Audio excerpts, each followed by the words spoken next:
Chapter 22. 2000 Years of Evolution. Taicang Divine Shocking Sword. No, I can't accept it. How could I take the sword your mother left you? Guan quickly waved his hand, expressing honest concern. Such a treasure sword must have a significant backstory and could bring trouble. Liye lowered his eyes, looking at the scabbard, lost in his own memories. This sword is called Heavenly Residence. It has been with me since I was 3 years old. Now, I cannot fully utilize its power, and I am no longer qualified to use it. Leaving it with you is better. Maybe in this Medicine Valley, it will encounter its destined owner. Guan, puzzled, asked, "Why are you not qualified? This sword can't be related to the imperial family, can it? If so, I dare not accept it." The thought of entangling with the Li family gave him a headache. Indeed, the sword was stunning and to his liking, but he preferred not to have his life disturbed. Liye looked at him and smiled.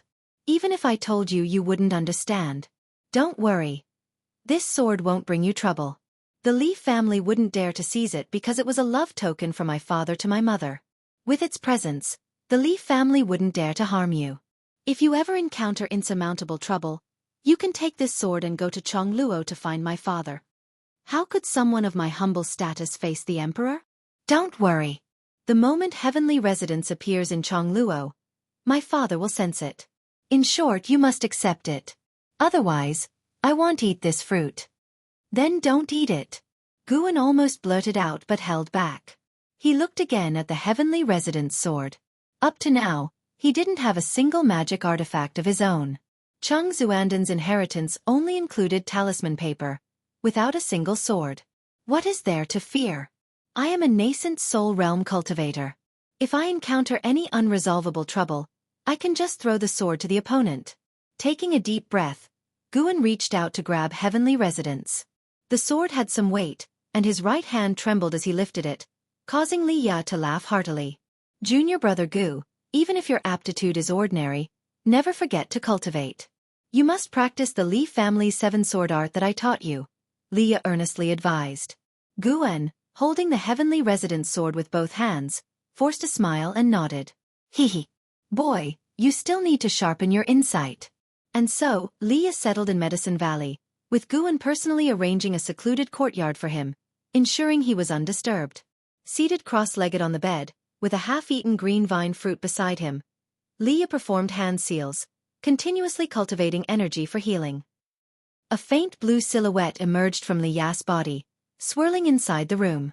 It was an old man with kind eyes, dressed in a slightly fluttering robe, exuding an aura of a high-ranking enlightened being. Liye opened his eyes and asked, "Ancestor, what kind of fruit is this? Its medicinal effects are overpowering." The soul body of the old man, referred to as Ancestor, waved his hand, causing a spatial fluctuation within the room. He then stroked his beard and smiled. "It should be the green vine fruit nurtured by the holy tree of Thousand Autumn Pavilion. Even the lowest grade of green vine fruit is of the 6th rank.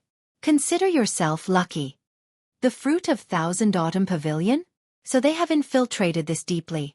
No wonder the Supreme Sect considers them a great enemy." Liye murmured. The Ancestor looked at the green vine fruit and said, "Thousand Autumn Pavilion and the Supreme Sect have held grudges for over 1,000 years. Each sect has planted countless spies within the other. Your junior brother Gu is fortunate. If not for meeting you, the green vine fruit would have brought him disaster." Liye shook his head. "It's not that he is just lucky, he is kind and righteous. Such people are always rewarded. On the contrary, I consider myself the fortunate one." The Ancestor nodded. "Indeed. In the immortal cultivation world, people like him are rare. However, you needn't feel too guilty. Giving him the Heavenly Residence sword holds greater significance for him than the green vine fruit." Hearing him mention the Heavenly Residence sword, Liye sighed. "I have failed my mother's expectations. I don't wish to contend for the throne. I only want to avenge her and then travel the world, far from courtly strife. The Heavenly Residence is one of the 3 Emperor Swords of Taicang.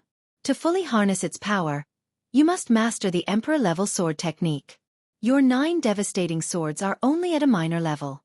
It would take another 100 years for you to master the Emperor-level sword technique," the Elder mused. Liye fell silent.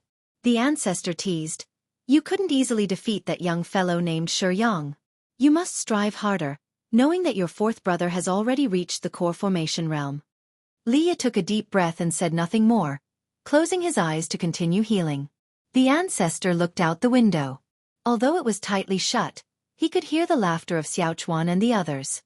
This is indeed a good place, far from worldly disputes. Sadly, those with missions are not meant for such places. Forget it, no more sighing. I should go back to sleep and rest. Deep in the night, Mystic Valley was silent. Using Dragon Strength Divine Primordial Skill to conceal his energy, Guan silently left Mystic Valley, making his way to the mountain forest over 20 miles away. Sitting under a tree, he opened his attribute panel, focusing on the Li family's seven-sword art. How many years of lifespan should I invest? After some thought, he decided to invest more to increase his actual combat power. Then let it be 2,000 years. With this investment, he planned to conserve his lifespan for 10,000 years. He immediately chose to invest 2,000 years of lifespan. As soon as he had this thought, the first digit of his lifespan changed from 4 to 2. You have invested 2,000 years of lifespan to cultivate the Li family's seven-sword art. You have cultivated the Li family's seven-sword art for 10 years, mastering the sword art, beginning to consider more possibilities. You have cultivated the Li family's seven-sword art for 50 years, reaching the pinnacle, and your Li family's seven-sword art has elevated to the seven-sword art. You have cultivated the Li family's seven-sword art for 300 years, achieving the pinnacle, and your seven-sword art was elevated to the 9 devastating swords. You have cultivated the Li family's seven-sword art for 500 years, mastering the 9 devastating swords, and have condensed your own sword intent. You have cultivated the Li family's seven-sword art for 1,000 years, reaching the pinnacle with the 9 devastating swords, which was elevated to the Emperor-level sword technique. You have cultivated the Li family's seven-sword art for 1,200 years, condensing the heaven and earth imperial energy with your sword intent, enhancing your sword Dao comprehension. You have cultivated the Li family's seven-sword art for 1,800 years, mastering the Emperor-level sword technique, comprehending the true essence of sword Dao, entering a state of enlightenment, and elevating the Emperor-level sword technique to the Taicang divine shocking sword. You have cultivated the Li family's seven-sword art for 2,000 years, mastering the Taicang divine shocking sword, and enhancing your sword Dao comprehension. A series of notifications popped up frenziedly. Upon seeing that the cultivation time had reached 1,000 years, Guan immediately activated the lifespan barrier. He feared alerting the mysterious underground presence and the soul within Li Ya's body. When all notifications concluded, a vast memory surged into his mind, and the ground emanated spiritual energy. However, this spiritual energy did not enter his body but swirled around him, gradually condensing into strands of cold light like sword light, shining with an extraordinary glow in the dark night. Guan entered a state of path enlightenment. It was uncertain how much time had passed before he gradually awakened. At that moment, dawn had not yet broken. Guan first looked at the lifespan barrier's consumption notification. Goodness! Merely comprehending the cultivation technique had consumed 300 years of his lifespan. Fortunately, he had completely mastered the Taicang divine shocking sword, reaching an integrating realm in understanding sword Dao, giving him a wondrous feeling. Checking the attribute panel again, he saw that the Li family's seven-sword art in the ultimate skill section had changed to the Taicang divine shocking sword, with the words, integrating realm in parentheses. He did not immediately get up but instead took out heavenly residence, placing the scabbard horizontally on his legs, his hands pressing on it while his eyes closed. He was sensing the sword intent. Once the sword intent merged with his own, he could conquer this treasure sword. The interior of this treasure sword unexpectedly had many restrictions, like a series of magical checkpoints awaiting the sword master to breach using divine sense and spiritual power. Guan did not understand restrictions, but fortunately, he already had his own sword intent. His sword intent penetrated through the restrictions. An hour later, Guan stood up, putting the heavenly residence into the storage bag, and then walked towards Mystic Valley. With a step out, he immediately floated in mid-air, gathering sword chi beneath his feet, traveling on the sword. Upon reaching a distance of about 10 miles from Mystic Valley, he landed and continued to walk on foot, concealing his energy to the utmost. The night gradually passed, and the eastern sky began to show a pink hue. Morning arrived. Liye pushed open the door, greeted by the sunrise. He stretched lazily, feeling refreshed. The medicinal effects of the green vine fruit were truly powerful. He no longer felt discomfort and sensed that he would be fully healed in a few days. Liya smiled, looking at the lawn next to the far garden where Guan was leading the junior brothers and sisters in exercises. The slow, rhythmic movements piqued Liya's curiosity.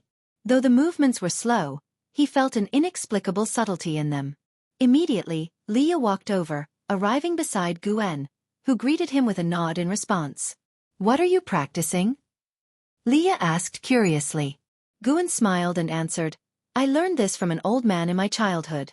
It helps strengthen the body and keep a good mental state. I practice it with them daily to ensure they start the day with a good spirit." Lu Jiojia complained, "Actually, I don't think it does much." Xiao Chuan glared at him, "That's because your aptitude is dull." Liya said, "Actually it does help, but you need to keep at it for a long time." Saying this as an outer disciple naturally made everyone believe him. Guan glanced at Liya, feeling that he had become more amiable, speaking so considerately. In truth, he led the junior brothers and sisters in exercises to completely shift their focus from cultivation and dreams, preventing them from ruining his plants. "After you finish practicing, I'll teach you a set of swordsmanship," Liya said with a smile. Xiao Chuan and the others were instantly excited, thanking him profusely and calling him senior brother Liya one after another. Liya looked at Guan and said, "You join too. Now that you have a sword you should practice more." Guan smiled and nodded. "Fine. Let me test if your Li family's seven-sword art has been practiced well." Liya's participation made the atmosphere more lively. Watching the junior brothers and sisters noisily chattering, he did not feel annoyed but rather delighted. It wasn't until noon that Liya pulled Guan into the forest. "Show me your Li family's seven-sword art. Once you master it, I can teach you the real swordsmanship." "This Li family's seven-sword art is just basic sword moves," Liya said seriously. Chapter 23 Soul-Shaking Bell. Yin-Yang Art. In the forest, Guan could not resist Liya's insistence and eventually performed a clumsy set of the Li family's seven swords. Only then did he realize that pretending to be incompetent was harder than pretending to be skilled. Faced with Guan's stiff sword moves, Liya criticized him for a long time, then began patiently teaching him sword practice. Through his sword moves, Guan could judge that he was already practicing the 9 devastating swords, showing considerable talent. At least, his talent in sword Dao surpassed Guan's. The second day arrived, and once again, Liya dragged Guan to practice swords. Guan couldn't bear it any longer. "Brother Li, I lack the talent for sword practice, so let it go. I have only a few decades in my life. If I rigorously practice the sword, wouldn't it be a waste?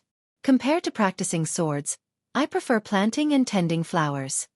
Guan said helplessly, secretly urging the dragon's strength within his body, causing his eyes to turn red. Liya, holding a sword, suddenly felt a blockage in his heart. What was he doing? Repaying junior brother Gu in the way he liked? Wasn't this also a form of harm? Liya couldn't help but think of his childhood when the emperor forced him to learn alongside his imperial brothers. But the things his brothers excelled at, he could never master. He sighed, walked to Guan, patted him on the shoulder and said, "Junior brother Gu, it was inconsiderate of me. I'm sorry." Guan forced a smile. "It's okay, senior brother. You're thinking of me, but it's just that I'm useless, lacking in talent." The more Guan acted this way, the more guilty Liya felt. They sat down and began to chat about their first year in the valley, easing the tension of sword practice. For the next few days, Liya no longer pestered Guan to practice swords, but he would still spend an ancient hour teaching Xiao Chuan and others sword practice. For Xiao Chuan and the others, whose dreams had not yet been extinguished, learning swords from an outer disciple was a rare opportunity. 5 days later, Liya was preparing to leave. Guan, along with junior and senior disciples, escorted Liya to the entrance of the valley. Xiao Chuan and others were reluctant. They had learned so much from Liya. "Senior brother, this place will always be your home. Come back often," Guan said with a face full of reluctance. "Home." Ripples arose in Liya's heart, but his face maintained a serene smile. "Yes, I will come back." After saying that, he turned and left. Dressed in black, he moved through the forest like a black flame, burning fiercely, with the autumn wind unable to extinguish his fire. Guan sensed that he was burning with some kind of determination, possibly related to his recent injury. Only after Liye disappeared into the depths of the forest did Guan turn his gaze back to the junior and senior disciples. He smiled and said, "Cultivate well, and soon go to the outer sect to seek senior brother Li and bring honor to our mystic valley." Lu Jiujia immediately made a bold declaration, vowing to enter the outer sect. Xiao Chuan said the same, though his confidence was clearly less than Lu Jiujia's. Yi Lan was preoccupied, lost in thought. Wu Xin spoke up. "I won't go to the outer sect. I will stay with senior brother for a lifetime." Everyone looked at him in surprise, including Guan, this child. Guan felt touched. Had he misjudged Wu Xin? Lately, Wu Xin had been very well behaved, not wandering around late at night, and nothing had been stolen from Mystic Valley, so it couldn't be concluded that Wu Xin had ill intent. Given this, more chores should be assigned to Wu Xin in the future. Yi Lan felt a twinge of regret. How had Wu Xin managed to say what she wanted to say first? At the same time, she realized that perhaps in her heart, senior brother was important, but not as important as pursuing immortal cultivation for longevity. Lu Jiujia couldn't help but mock Wu Xin for being so sycophantic, and soon, Xiao Chuan, Yi Lan, and Wu Xin started arguing with him. Guan led them back to the valley, but his mind was drifting towards the underground. Liya had already left. Next, he had to prepare to deal with the underground troubles. Late at night, in the 8 scenic caves, Guan, holding the heavenly resident's sword scabbard, came to Meng Lang. Meng Lang, with his orifices sealed by soil, still lay on the grass. The grass around here shows signs of tampering. As expected, there's someone. Guan keenly noticed subtle changes in the grass around Meng Lang. It's hard for an ordinary cultivator to detect this. He noticed it because he specifically observed the area last time he left. He gripped the heavenly resident's sword and then walked toward the cave where Meng Lang had initially emerged. Before long, he disappeared into the darkness. This tunnel was dim, with few crystal stones. However, for the divine sense of a nascent soul realm cultivator, it posed no challenge. The cold spirit wind blew in the tunnel, ruffling Guyan's robes, and his divine sense had already reached the end of the tunnel. There was a spacious cavern, not as large as the main cavern of the 8 scenic caves, but still sizable. Here stood several coffins, with a large bluish-green crystal stone embedded in the ceiling, casting an eerie glow on the frightening coffins below. Apart from the coffins, there was nothing else. Guyan's divine sense immediately detected a faint sign of life inside one of the coffins. This trace of life could not escape the divine sense of a nascent soul realm cultivator. Guan did not sense any danger from this faint life force, but he remained cautious. He advanced slowly and walked for a long time before reaching the end of the tunnel. He stood at the entrance and carefully peered inside. He cautiously asked, "Is anyone there?" There was no answer, as if the cavern was devoid of anyone.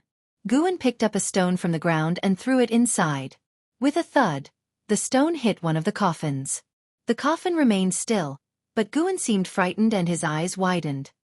He instinctively stepped back, feigning a look of panic. Why hadn't there been a response yet? Continuing the act any longer would be awkward. Guan grew anxious. He did this to gauge the attitude of the presence hidden here. After all, it had not harmed him before, and he did not want to wrongly kill a good person. At least, he needed to be at peace with himself. Gritting his teeth, Guan suddenly drew his sword and rushed into the cavern, slashing wildly. With a crack, the heavenly resident's sword struck a coffin lid and got stuck.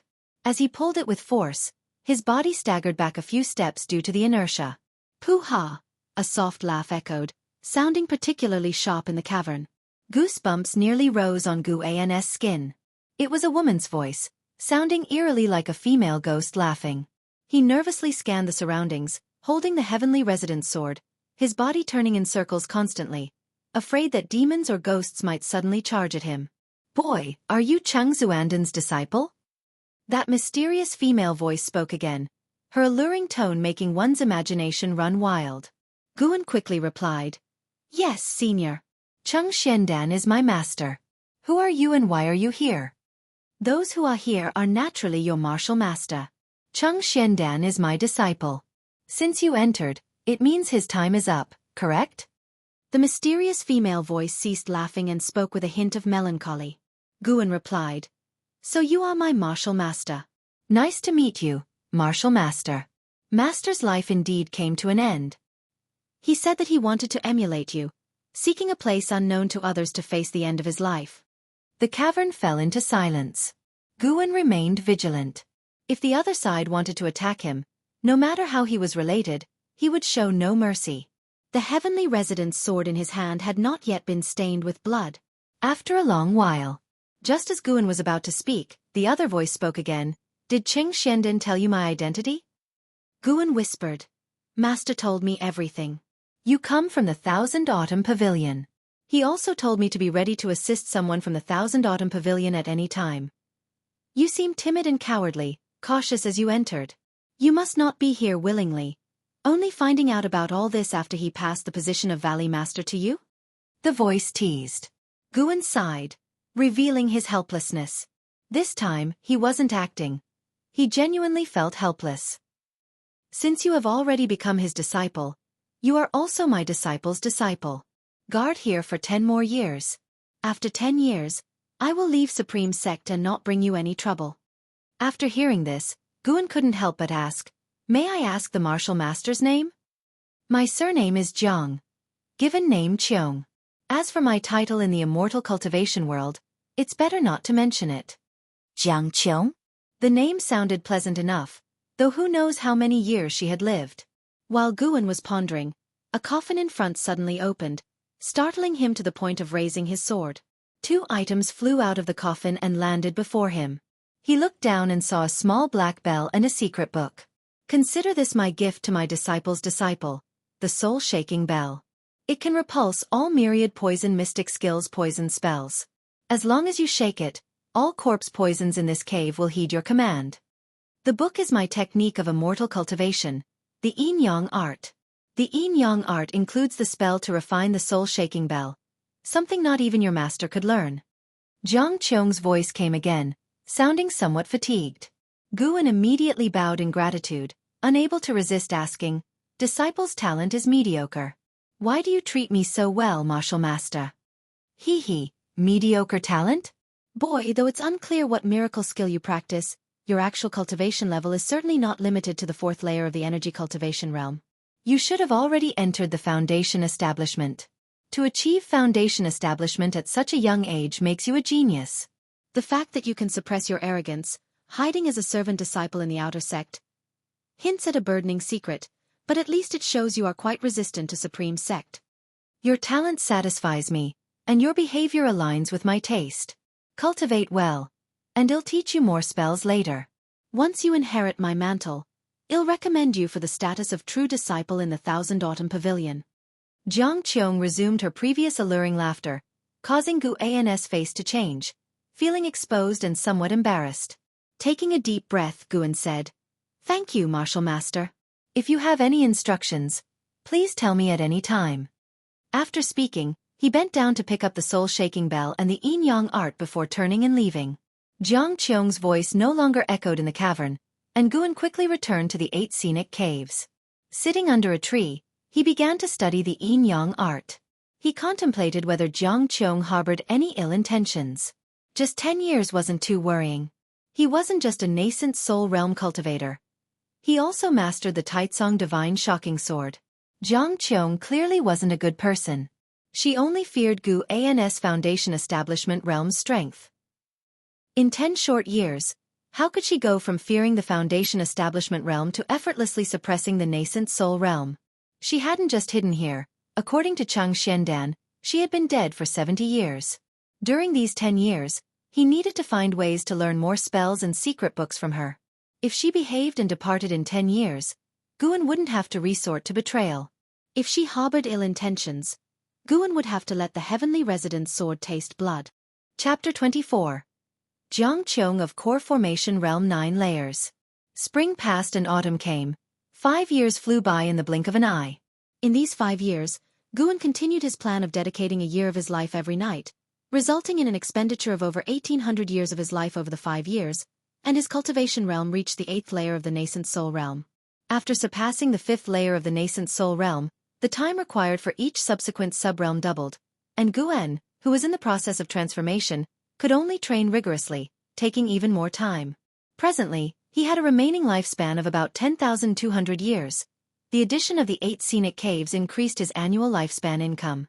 5 years passed, and 3 more servant disciples joined Mystic Valley, all of whom became disciples of Guan, 2 males and 1 female, named Tangyu, Suhan, and Zhenqin in order of age from oldest to youngest. Guan no longer selected disciples based on qualifications. He chose those with mediocre qualifications to avoid trouble. Their maximum lifespan was around 200 years, and on this basis, he chose disciples who appealed to him. On this day, at the mouth of the valley, Xiaochuan, Yilan, Wuxin, Tangyu, Suhan, and Zhenqin surrounded Lu Jiujia. Senior brother, I wish you success. Uncle Master, don't forget us when you go to the outer sect. Don't worry, Medicine Valley has me. If you fail, I'll definitely laugh at you. Today was the day Lu Jiujia was going to the outer sect for the assessment. Guan cut a green vine fruit into 4 parts and distributed them to the 4 junior brothers and sisters, significantly boosting their cultivation level, with Lu Jiujia being the first to reach the 9th layer of the Qi cultivation realm. It was worth mentioning that ever since consuming the green vine fruit, Wuxin had completely calmed down, practicing diligently in his room every night without wandering the mountains. He also became more hardworking in his tasks. The 23-year-old Lu Jiujia was full of high spirits. He looked towards the pavilion where his senior brother lived and saw his senior brother standing by the window watching him, which warmed his heart. Wait for my good news, I won't let you down, senior brother. Lu Jiujia said with a proud smile, then turned and left. With years of practice in the residual wind leg, he felt he could make a name for himself in the outer sect. Guan, dressed in a white-bottomed black robe, watched Lu Jiujia leave from afar, with mixed emotions in his heart. He couldn't tell whether it was relief or reluctance, perhaps both. I'm only 27 and already feeling so emotional. What will happen when I'm 200, 2,000, or even 20,000 years old? Guan laughed self-deprecatingly. He turned and walked to the table, sat down, picked up the Green Hero Travelogue, and continued to savor it. This Green Hero Travelogue was published last year and in his opinion, it was a peak masterpiece. The author's skills in writing about fleeting emotions had reached the transformation realm. An ancient hour later, Wuxin came to visit. At 21, he was still dressed as a monk. Guan often teased him as a handsome monk Tang, especially after Guan had specially ordered a monk robe for him from the outer sect, enhancing his charm even more. Senior brother, I have finished watering the garden on the mountain. Is there anything else you need today? Wuxin softly asked as he walked to Guan's side. Casting a glance at the Green Hero Travelogue, his fair face instantly turned red. Without raising his eyes, Guan said, There's nothing else, you can go practice now. Wuxin walked to the opposite side of the table but did not leave, looking hesitant. Guan glanced at him and asked, Is there something else? In his black robe, he already had the oppressive aura of a superior. In recent years, Medicine Valley's harvest was good, and he without a private fund, bought new clothes for everyone in Medicine Valley, making them no longer look like servant disciples. Wuxin gritted his teeth and said, Senior brother, to be honest, with my qualifications, I can never join the outer sect. I truly wish to accompany you in the Medicine Valley for the rest of my life. Guan put down the Green Hero Travelogue and studied him carefully. Isn't this just one meaning behind his words? He wanted to progress. Guan frowned with a look of difficulty. Seeing his expression, Wuxin became anxious and directly knelt down. Senior brother, what's missing in me? I work harder and am more obedient than them, yet they all want to go to the outer sect, but I don't. Wuxin said excitedly, his eyes turning red. Guan noticed that he had activated some cultivation technique, causing his chi blood to surge. You brat, are you trying to imitate me? Guan said earnestly, Wuxin, in my heart, there is no one better or worse, like the green vine fruit. I split it equally among you. But the position of the chief disciple is very important, even representing the next valley master. Although I am a servant disciple, my treatment is not inferior to that of ordinary outer sect disciples. I must repay the sect's kindness. You seem to be hiding something from me, of course, everyone has their unspeakable reasons. I don't want to ask more, you will always be my junior brother, but the position of the chief disciple. He sighed at the end, showing a helpless expression. Wuxin was stunned, not expecting that his actions from years ago had been noticed by senior brother early on. His first reaction was panic, followed by moving emotion. That nighttime intelligence probe took place 5 years ago, yet senior brother had tolerated him for 5 years. What does that mean? Senior brother truly considered him as one of his own. Putting himself in senior brother's shoes, Wuxin felt that if he were in senior brother's place, he would have severely punished such a junior brother long ago. Wuxin felt more and more ashamed the more he thought. He really couldn't act anymore. Senior brother, actually? Wuxin gritted his teeth, seeming to make a huge decision. Actually, I come from the Thousand Autumn Pavilion. My father is one of the 72 pavilion masters of the Thousand Autumn Pavilion. I am dull-witted and constantly bullied by my brothers and sisters, so I escaped. The reason I wandered around during those nights was because I heard about senior brother Li Ya's deeds. I wanted to see if there was any opportunity to prove myself to my father in the future, but I have given up now. I can't compare to my brothers and sisters, or even to Lu Zhoujia, Wuxin said in one breath, lowering his head. Not daring to look at Guan's face showed shock and disbelief. You! Hearing senior brother's trembling voice, Wuxin felt even more ashamed, pressing his forehead tightly to the ground. Guan truly hadn't expected Wuxin to be from the Thousand Autumn Pavilion. What is this? Might as well call it the Thousand Autumn Valley instead of the Mystic Valley. Guan secretly spread his divine sense, forming an invisible barrier to prevent eavesdropping. He was silent for a while, then heavily sighed and said, "Forget it, stand up and talk first." Tense and uneasy, Wuxin breathed a sigh of relief. Wuxin stood up and saw the complex expression on Guan's face, feeling even more moved. Indeed, senior brother truly cared for him. I'm not very familiar with the Thousand Autumn Pavilion. I heard it's a demonic sect? Guan asked, taking a deep breath. Wuxin nodded and said, "Indeed it is, and the most evil demonic sect, skilled in corpse path, poison skills, soul capturing, and poison creatures. I couldn't stay there, so I escaped. Will your father come looking for you? I have to consider other disciples." Guan asked worriedly. Wuxin quickly waved his hand. "He would never look for me. He would rather I was dead.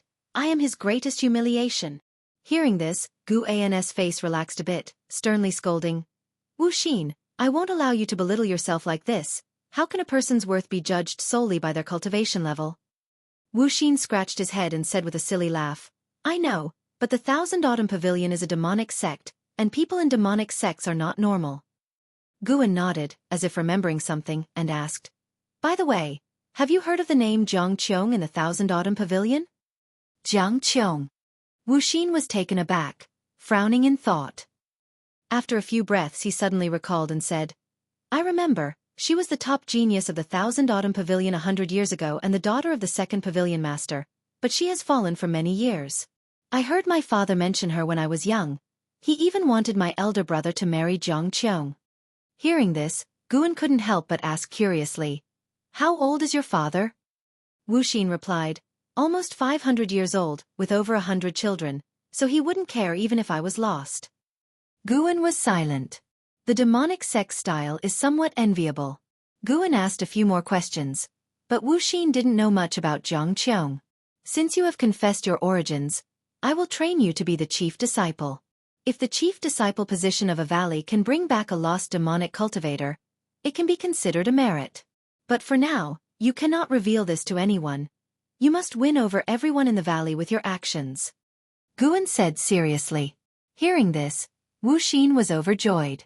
He was about to bow and thank Guan, but Guan continued to remind, "From now on, you cannot mention the Thousand Autumn Pavilion even one bit, not even when alone. This is the supreme sect. Even self-talk might be overheard." Wuxin nodded repeatedly, following the guidance meticulously. The two brothers shifted topics and chatted about other casual matters. Wuxin felt closer to senior brother, a feeling that made him grateful and realizing that he should have confessed to senior brother much earlier.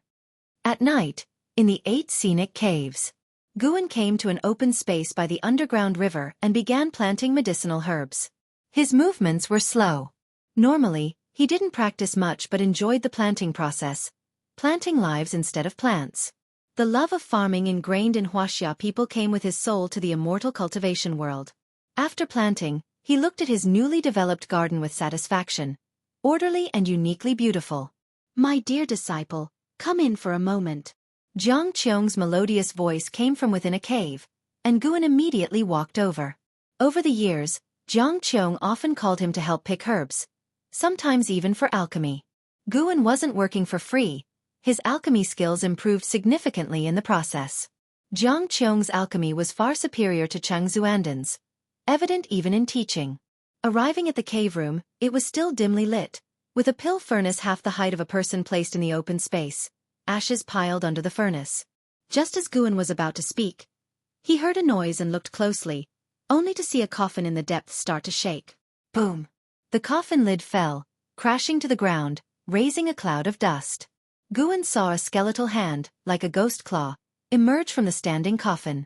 He immediately cast a lifespan detection. Qiong, Core Formation Realm 9th Layer 185/304/2490. Good heavens!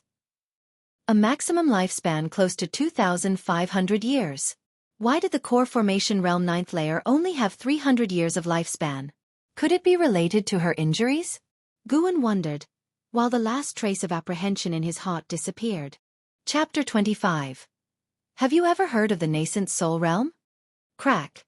A shriveled foot stepped out from the coffin, crushing a piece of charcoal beneath it. Guan saw that it was a woman in tattered clothes, her hair disheveled and her body emaciated to the point of exaggeration, as if all her flesh and blood had been drained. The robe on her body, though in tatters, vaguely revealed a white garment. She wobbled out like a malicious ghost. Qiong slowly lifted her face, her features equally shriveled, with deep-set eyes and bulging pupils, looking terrifying. Her gaze fell on Guan, scaring him so much that he quickly lowered his head. Good Grand Disciple, thanks to your help in alchemy these past 5 years, I've recovered quickly. Qiong forced a smile, which looked even more horrifying, with foul air still spraying out from her mouth. She no longer referred to herself in the grandiose manner but simply as I, closing the gap between them considerably. Guan forcibly held back his discomfort and said, "This is what a Grand Disciple should do, though I am perplexed about one thing." "Ask away," Qiong replied as she staggered toward the pill furnace. Guan watched her and asked, "Since refining elixirs can help you recover quickly, why didn't you let my master help you before?" Cheng Xianden thought Qiong had been dead for 70 years, meaning she had been hiding here for that long, and Cheng Xianden had never discovered she was still alive. Qiong replied with a grim smile, "Because I didn't trust him. Your master was forced to become my disciple." His heart wavers. Who knows when he might betray me? Half of the coffins in this cave are filled with his disciples. Guan remained silent. He believed Qiong was telling the truth, as Meng Lang had met such an end. Qiong sat in front of the pill furnace, waving her hand. The medicinal herbs piled nearby flew into the furnace one by one. 5 years have passed. What layer of the Foundation Establishment Realm are you at now? Qiong asked. Guan's outward cultivation level was at the 5th layer of the Qi cultivation realm, but Qiong believed he was at the Foundation Establishment Realm. Guan replied, "Almost at the 3rd layer. Too slow. Don't slack off in your regular cultivation. When I was your age, I established my foundation at 18 and formed my core at 40. If I hadn't spent decades studying the alchemy Tao and array formations, I would have been at the Nascent Soul Realm by now. Have you heard of the Nascent Soul Realm?" Qiong absent-mindedly asked while staring at the pill furnace. Guan hurriedly nodded and said, "Those in the Nascent Soul Realm are immortals, rarely seen in the outer sect." "Humph, what immortals? Just stronger cultivators. When I fully recover, I'll find a place to break through to the Nascent Soul Realm. By then, you'll have a Nascent Soul Realm powerhouse backing you. Are you excited?" Qiong said with a gleeful tone towards the end. Her voice sounded charming, completely at odds with her horrific image. "Thank you for your care, Master. Do you need any help?" Guan stepped forward and asked. Qiong replied, "Just watch me refine the elixir, and we can chat." She patted her hand, motioning Guan to sit beside her. Guan sat down, keeping his distance, while maintaining his vigilance. No matter how kind Qiong was, he would not let his guard down until she left. Meng Lang's fate served as a warning. He likely never suspected Cheng Xiandan until his death. Qiong inquired about his background, and Guan gave a brief overview of his early life, omitting his connection to the Ji family, instead saying he was born a house servant who, after discovering his spirit root, joined the Supreme Sect. After a lengthy conversation of nearly an hour, Qiong finally let Guan go, instructing him to come back for the next 3 nights, promising great rewards upon success. Guan arrived as scheduled. The 3rd night arrived. Guan sat opposite the pill furnace meditating, holding the yin-yang art, occasionally asking Qiong questions. Qiong, growing annoyed, couldn't help but scold. Are you deliberately deceiving me? How could someone so young reach the Foundation establishment realm and yet be so dull-minded? Guan replied, feeling wronged, alchemy is alchemy, and energy absorption is energy absorption. Qiong suddenly had nothing to say. Then her attention was drawn to the pill furnace. Steam poured increasingly from the furnace. The vent hole turned dark green, appearing eerie. Guan felt a chill. What elixir was she refining? It felt like a poison elixir. Qiong's eyes shone with excitement as she fell silent, focusing on the pill furnace. Time passed second by second. Guan remained on guard, ready to fend off any sudden moves from Qiong. Who knows how much time had passed? The pill furnace emitted a muffled sound, and a grin, more horrifying than a cry, spread across Qiong's face. She raised her right hand, and with 2 fingers, the furnace lid flew off. A pill shot out, which she caught and instantly swallowed. So fast, as if afraid Guan would snatch it. After swallowing the pill, Qiong immediately sat cross-legged to cultivate. Within 3 breaths, wisps of white steam emanated from her body. Guan stood up and cautiously retreated, keeping his distance. The white steam increasingly surrounded Qiong, making her figure blurry, resembling a zombie shrouded in mist. Guan continually monitored her lifespan, wary of her sudden breakthrough to the Nascent Soul Realm. Qiong's lifespan began to grow, the sight of which amazed Guan for it to be represented in numbers. He suddenly became very interested in Qiong's elixirs. What miraculous elixir was this? Qiong wasn't just increasing her lifespan. Her aura was rapidly rising, soon surpassing that of the Foundation establishment realm. A true core formation realm cultivator. Guan keenly observed Qiong's body recovering, her physique growing denser like a balloon inflating. Impressive. He patiently waited. Soon, the cave echoed with Qiong's increasingly heavy breathing, resembling the roars of a wild beast towards the end. After a long while, Qiong's breathing suddenly stopped. Guan realized she had not broken through to the Nascent Soul Realm and thus felt less tense. From within the white mist, Qiong stretched, her graceful figure emerging, starkly different from before. She walked out of the mist, still with disheveled hair and wearing tattered clothes, but the pale skin beneath her rags made Guan's face flush in the dim cave, causing him to avert his gaze. It's been so long since I walked like this.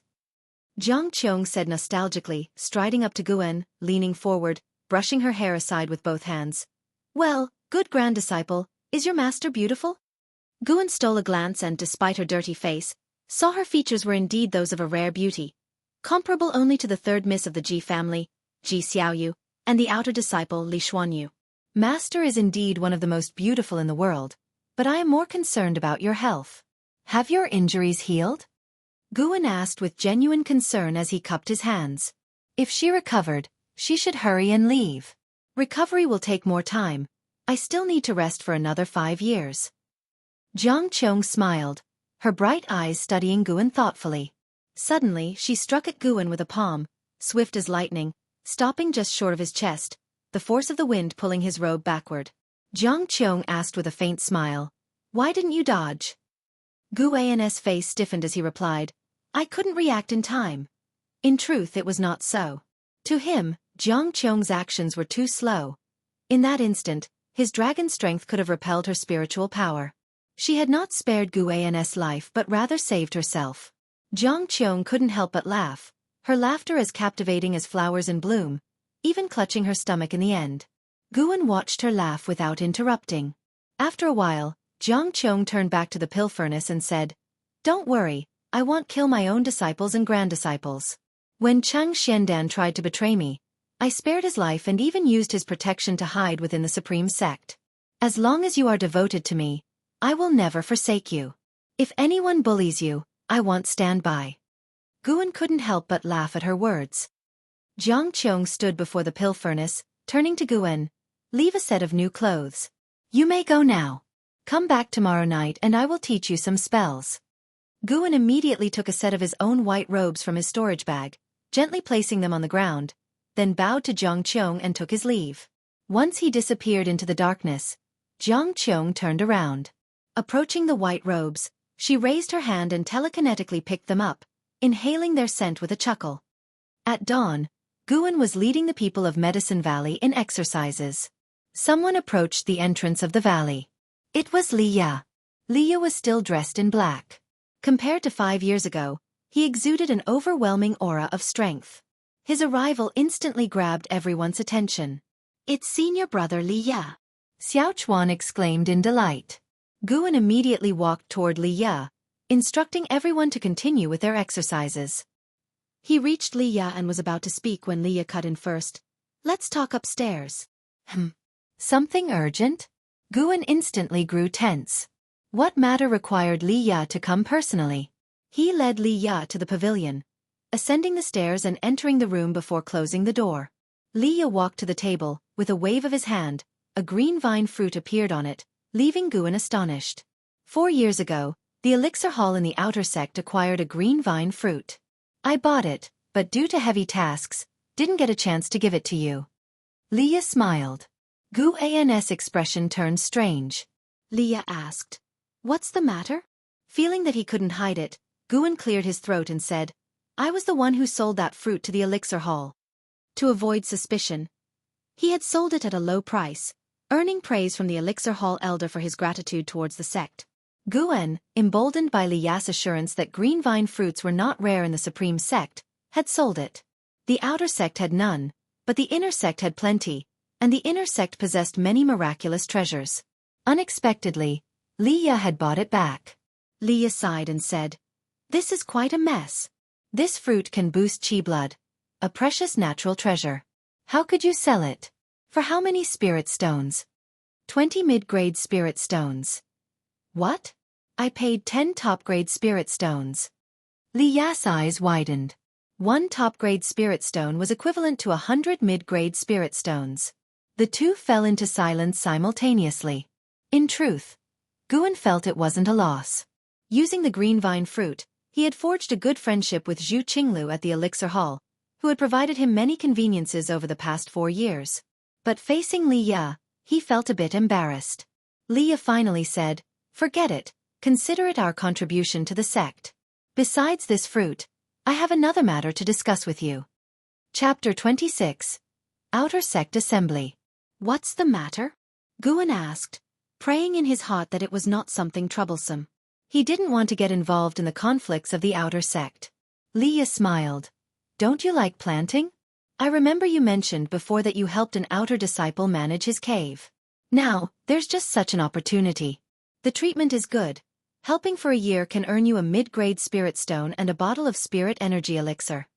When Guan heard this, he realized what it was about and breathed a sigh of relief. As long as he could earn longevity, he wouldn't refuse. After all, he didn't practice much daily and had plenty of time. He began to inquire about the employer's identity. Liye didn't hide anything either. That outer disciple was Liye's friend, and his cave was near the outer gate city. After Guan agreed, Liye immediately took him there. Liye flew using sword control, and Guan stood behind him, sharing the same sword. Their figures made Xiaochuan, Yilan, and others look on with longing. Flying using sword control, who wouldn't long for it? The tall Tangyu sighed, "If only Master could learn sword control technique from martial uncle Liye and then teach us, wouldn't that be great?" Beside him, the slender and handsome Su Han nodded. Although he had been in Medicine Valley for 4 years, he still longed for the outer sect in his heart. Not only him, but Tang Yu and Zhen Qin also felt the same. Yi Lan, however, said nothing more and pulled Zhen Qin back to their courtyard for practice. On the other side in the mountains, Liye flew very fast. His gaze was fixed forward, his black robe fluttering, and his hair flying messily, exuding a free and uninhibited aura. "I noticed that there are more servant disciples in Medicine Valley than before. Junior brother Gu, try to recruit fewer disciples and invest more spirit stones in your cultivation," Liye said earnestly. Although Guan always said his talent was lacking, he still saw hope. He didn't want a century to pass and still be in his prime while Guan had already entered his sunset years. Over the years in the Supreme Sect, Liya had a few good friends and some with shared interests, but none compared to junior brother Gu in his heart. Junior brother Gu was the only one who treated him well without seeking anything in return, a friendship he didn't want to lose. Guan smiled. Senior brother Li, don't worry. The reason I'm recruiting more disciples is that the garden land in Medicine Valley has increased. The medicinal herbs I turn in every year are likewise increasing, and the elixir hall is gradually improving my treatment. I won't give up on cultivation. When Liya heard this, a smile appeared on his face. That's true. You are diligent and hardworking. You will surely achieve something. I can't compare to senior brother. Your reputation in the outer sect is so prominent. The two began to praise each other. Liya usually disliked such flattery, but somehow, he was inexplicably happy when it came from junior brother Gu.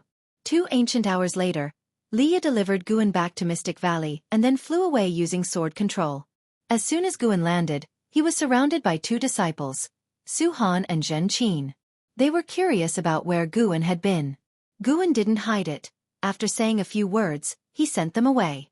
Lu Jujia's departure greatly stimulated the disciples in Medicine Valley, making it much quieter.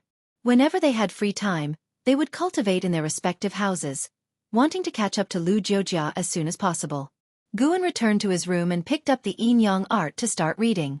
Tonight, Qiong would begin teaching him spells, and he was quite looking forward to it. What cultivator would mind having more spells?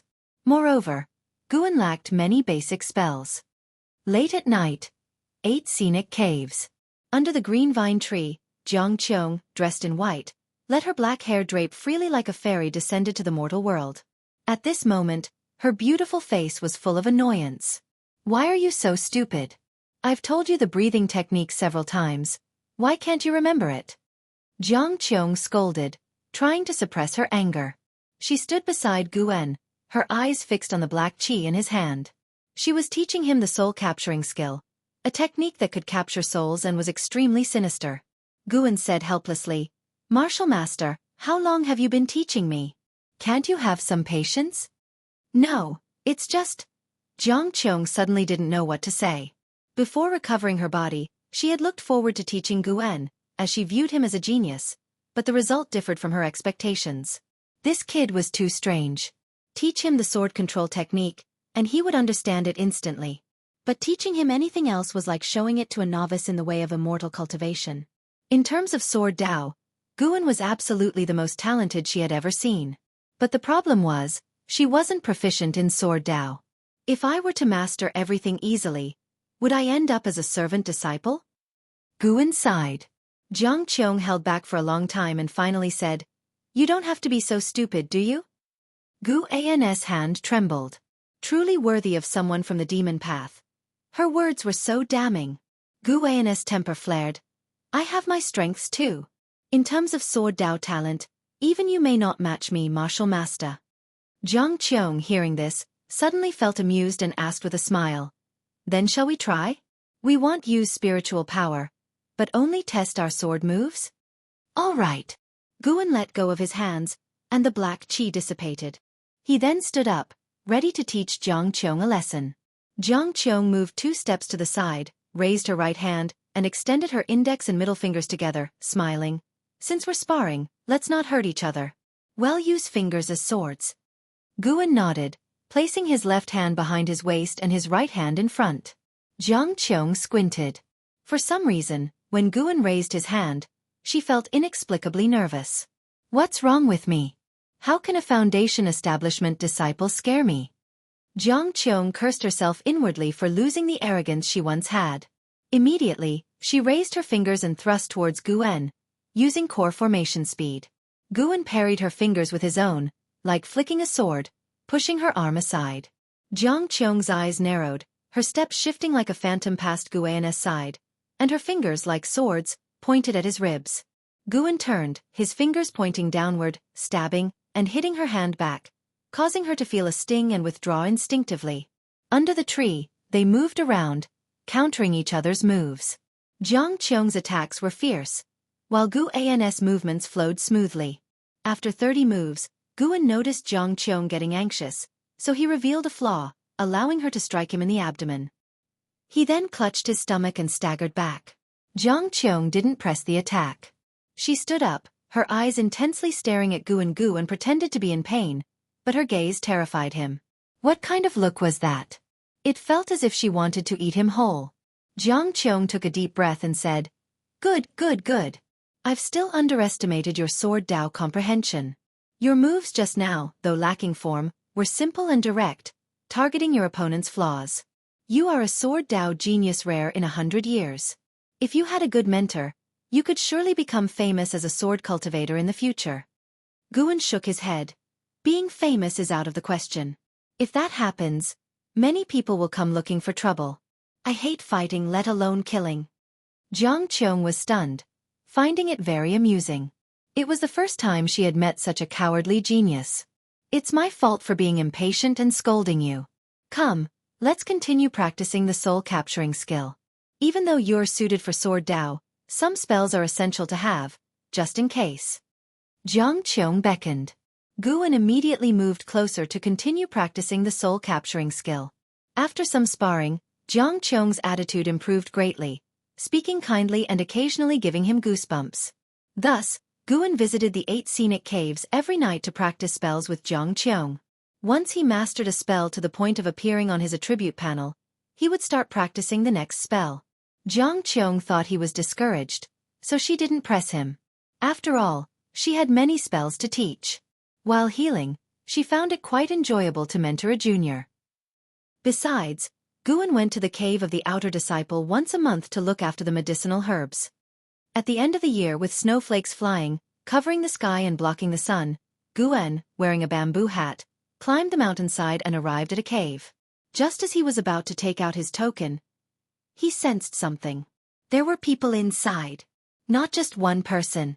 Guan immediately wanted to leave, but the voices inside the cave stopped abruptly. If he left now, it would prove he could penetrate the restriction and detect what was happening inside the cave. He could only press the token on the mountain gate, causing the gate to open. He stepped into the cave, walked through the path, and reached the cave chamber. When he saw 3 people inside, he was stunned and quickly bowed. Sorry, I didn't know the seniors had returned. I'll leave at once. With that, he turned to leave. The cave's owner, Chen Li, appeared to be in his early 40s with a scholarly and elegant demeanor. He raised his hand and said with a smile, No need. Do what you need to do, and we'll continue our conversation. Hearing this, Guan could only turn back, bow again, and then head towards the herb area not far away. Guan noticed the other 2 people. One was a woman who was none other than Li Xuanyu, whom he had previously fought against. The other was not Qiong but another man, refined and handsome, like a nobleman from a painting. Even a man would be amazed at his appearance. Li Xuanyu recognized Guan but didn't speak. Guan secretly scanned the handsome man's lifespan. Shao Chenjun, Core Formation Realm, First Layer 58/621/1508. Core Formation Realm, First Layer. An inner sect disciple? Chen Li noticed Guan starting to pick herbs and turned to look at Li Xuanyu and Shao Chenjun with a sigh. The Outer Sect Grand Tournament is about to start, and this time it's hosted by the Supreme Sect. Our pressure has increased. Shao Chenjun smiled. What's there to fear? The Outer Sect has many talents. Even if sects and factions join forces, it's hard to surpass the Supreme Sect. In the Taicang dynasty, the Supreme Sect is the strongest. Chen Li shook his head. I heard the Ancient Sky Sect, Heavenly Extinction Sect, and Thousand Autumn Pavilion each have dual spirit roots geniuses in the Outer Sect, deliberately holding back their realms, waiting for this grand tournament. He paused and looked at Shao Chenjun thoughtfully. Junior brother Shao, why didn't you wait a bit before breaking through? Your master should have known. Shao Chenjun laughed. Senior brother Chen, the Outer Sect Grand Tournament happens twice within a century. As cultivators, how can we be so mindful of winning or losing? Moreover, the Supreme Sect produces talents every year. Don't worry, the burden will not be solely on you. The 3 chatted and laughed about the Outer Sect Grand Tournament. Most of the conversation was between Shao Chenjun and Chen Li, with Li Xuanyu occasionally joining in. Chapter 27 Wanyin Sect, Su Ruye. The competition of the Outer Sect in the world? The geniuses of the major sects gathering at the Supreme Sect? Including disciples from the Thousand Autumn Pavilion? Guan listened with great interest. Such a grand event must be very exciting. However, he was a bit worried whether the cultivators from the Thousand Autumn Pavilion would take the opportunity to find him and force him to provide information on the Supreme Sect. Chen Li and the others started talking about other matters, with the topic gradually shifting to the inner sect. Chen Li was very interested in the inner sect and curious about what it was like. Xiao Chenjun gave a brief explanation about the bustling inner sect city, the profound heritage of the peak's inheritances, and the rich array of missions and rewards. Guan seemed to be listening to a story. However, Guan still wasn't yearning for it. Inner sect disciples also had to defend the Taicang dynasty, not only to slay demons within the country but also to help the dynasty fend off invasions from other dynasties. Just thinking about it gave him a headache. When Guan was done and had harvested the lifespan of several hundred years, he came to Chen Li, ready to bid farewell. You are quite meticulous in your work. Could you also help me watch over the grotto heaven? Li Xuanyu suddenly asked. Hearing this, Chen Li immediately smiled and said, "This lad's work is indeed satisfactory and he is very disciplined. He was recommended by Li Ya, so he is trustworthy." Li Xuanyu stared at Guan, waiting for his response. Under everyone's watchful eyes, Guan couldn't refuse and nodded in agreement. "You two continue your conversation. It'll take him to get familiar with the area," Li Xuanyu said, then got up and left. Guan quickly bowed to Chen Li and Xiao Chenjun and then followed the pace of Li Xuanyu. After the Grotto Heaven's mountain gate closed, Xiao Chenjun asked with a smile, "The enmity within the Li family is really complicated. Do you think junior sister Li and Li bear any grudges against each other?" Chen Li shook his head and said, "How could there be grudges? If there were, she wouldn't have spoken up for Li back then. Li would have been killed by Qiong long ago. Now that Qiong has been missing for years, I suspect he was killed by Li Ya." Xiao Chenjun lifted his teacup, his gaze becoming subtle. After leaving the Grotto Heaven, Guan followed Li Xuanyu. They rode the same flying sword but kept a proper distance from each other. Standing behind Li Xuanyu, Guan could smell a unique fragrance, much better than the scent on Jiang Qiong. Although Jiang Qiong had already washed, the odor of death hadn't completely dissipated yet.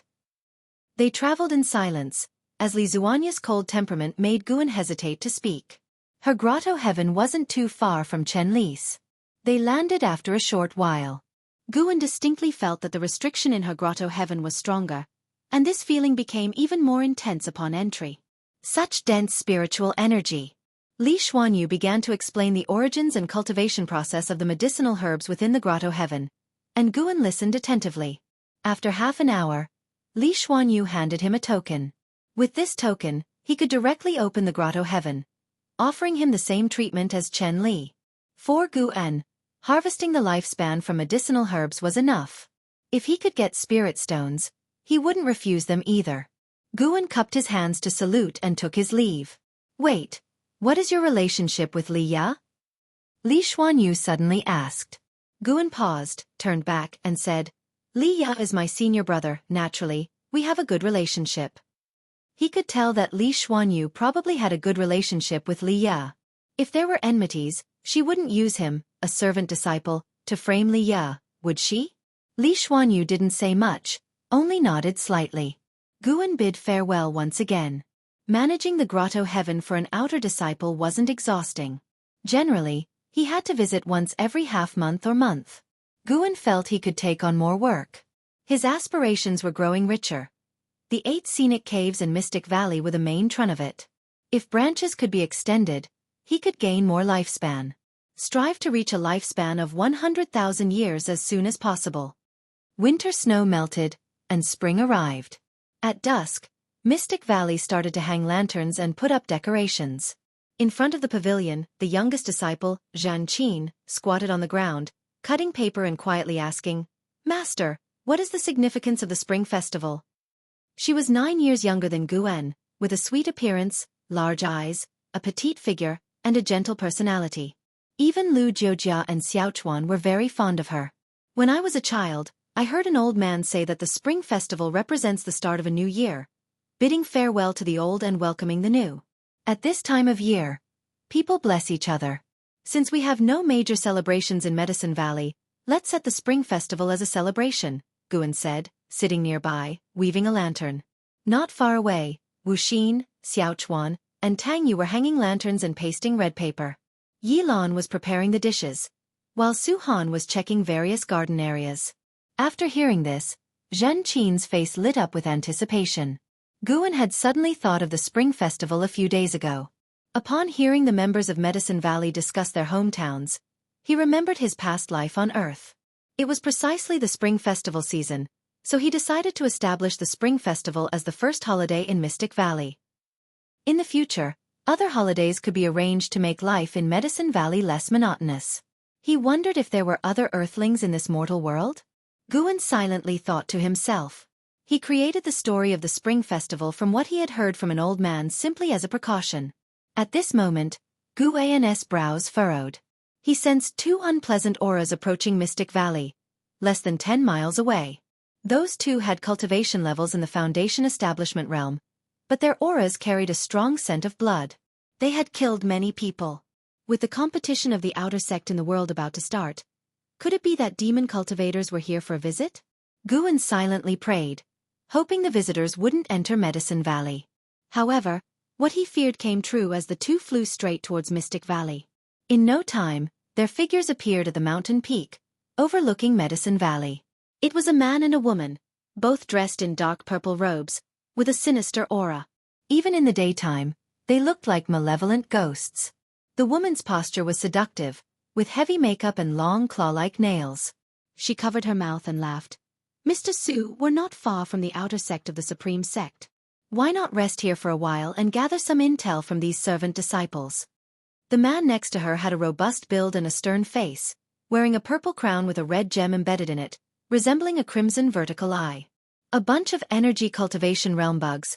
What can we learn from their mouths?" The man in purple said coldly. He was from the Wanyin sect, named Su Ruye, here with his Taoist friend Changji to participate in the competition of the outer sect in the world. Changji laughed. "You know the people from the Supreme Sect. Their strength isn't great, yet they love to gang up on others. If we arrive early, we will surely be swarmed with trouble. It's better to wait here." Su Ruye agreed after hearing this. He then leaped down, and Changji followed suit. Guan looked up and immediately used the lifespan detection. Su Ruye, Foundation Establishment Realm 9 Layers 67/389/920. Changji, Foundation Establishment Realm 7th Layer 74/370/605. They seemed to be geniuses. Guan stood up, and Zhen Qin, following his gaze, saw Su Ruye and Changji and hurriedly hid behind her master in fear. Even Xiaochuan, Wu Xin, and Tang Yu noticed the arrival of the demon cultivators. They immediately put down their work and ran towards Guan. Su Ruye and Changji landed in the garden area, their eyes scanning the medicinal herbs, which made Guan tense up. The security of the Supreme Sect was too lax. On the eve of such a grand event, they didn't dispatch disciples to patrol? Guan silently cursed, but he also understood that, to the Supreme Sect, the value of Mystic Valley was mediocre, as it grew only low-rank medical herbs for the outer sect. Changji turned to Guan and the others, asking, "Who is the Valley Master here?" Guan stepped forward and cupped his hands. "That would be me. May I ask what the two seniors need?" Changji cast a coquettish look at Guan and asked with a smile, "Young lad, my husband and I are going to the competition at the Supreme Sect and want to rest in your valley for a few days. What do you think?" Su Rui's gaze turned towards Yi Lan and Zhen Qin behind Guan, his chilly eyes making the two women uneasy. Yi Lan frowned and stood in front of Zhen Qin. Guan felt displeased but sensed a familiar aura approaching. He asked, "May I ask where the two seniors are from?" Changji's eyes turned cold, ready to speak. Why waste words with him? With his cultivation at the 5th layer of the energy cultivation realm, can he drive us away? Su Ruye said impatiently. A terrifying killing intent erupted from within him, changing the expressions of everyone present, as if they were in an ice cellar. Are the two from the Wanyin sect here to become enemies of the Supreme Sect? A cold voice came from the sky. Everyone looked up to see Li Xuanyu standing on a flying sword, facing the wind like an immortal. Li Xuanyu. Changji gritted out every word, her teeth clenched. Li Xuanyu spoke. "Come with me." With that, she turned and quickly disappeared behind the mountain. Su Ruye leaped up. A gourd at his waist flew out, quickly enlarged, and landed beneath his feet. Changji followed suit, jumping onto the gourd behind him. The two then flew away on the gourd. The people in Medicine Valley breathed a sigh of relief. Were those two demon cultivators? Su Han couldn't help but ask, his face pale from Su Rui's killing intent. Wu Xin replied, yes, the Wanyin sect is a powerful demonic school. Xiao Chuan grumbled, aren't we, the supreme sect, a reputable sect? Why invite a demonic sect? The disciples began discussing the matter, all overwhelmed with fear. If not for Li Zuanya's appearance, a disaster would have befallen them tonight. Guan glanced towards the horizon, slightly frowning. Then, he asked everyone to continue preparing for the spring festival and went back to his house to rest for a while. Dusk came, and the sky turned crimson. Guan stood by the side window of the pavilion, feeling faint fighting movements from afar, about 30 miles from Mystic Valley. Suddenly, sensing something, he flipped over the window and quickly vanished into the forest. In the distant forest, trees were tilted and the ground was full of horrifying cracks. Su Rui and Chan Ji stood shoulder to shoulder, with disdainful smiles on their faces. Opposite them stood not only Li Xuanyu but also Li Ya. The 9 devastating swords of the Li family are impressive, but your cultivation levels are lacking, Su Rui sneered coldly, his right hand's fingers moving, with strands of purple energy swirling around his fingertips. Li Ya's mouth corners were stained with blood, and his right hand holding the sword was trembling. Li Xuanyu beside him was also injured, though not as severely as Li Ya. Chapter 28 Flying Leaves to Annihilate the Enemy. Such overbearing sword chi. Chan Ji ignored Li Ya, her gaze fixed on Li Xuanyu. She smiled seductively and said, Li Xuanyu, aren't you a girl of heavenly pride? How come you're so miserable? It seems that you and your brother from the Li family are no match for us. Su Rui took a step towards Li Ya. Li Xuanyu suddenly threw her sword, and as the blade flew, it split into 4 sword shadows, all aimed at Su Rui. Su Rui reacted extremely quickly. With a wave of his right hand, the purple chi in his hand exploded like flames, forcibly blocking Li Zuanya's sword. Chan Ji, like a ghost, appeared behind Li Xuanyu with a red fan in her hand. She fanned it forcefully, and a rolling red poisonous mist surged forth, forcing Li Xuanyu to dodge. The red poisonous mist quickly spread through the mountains and forests. A giant python could be vaguely seen moving swiftly in the mist. Wherever it passed, the red mist rose and quickly surrounded Li Ya and Li Xuanyu.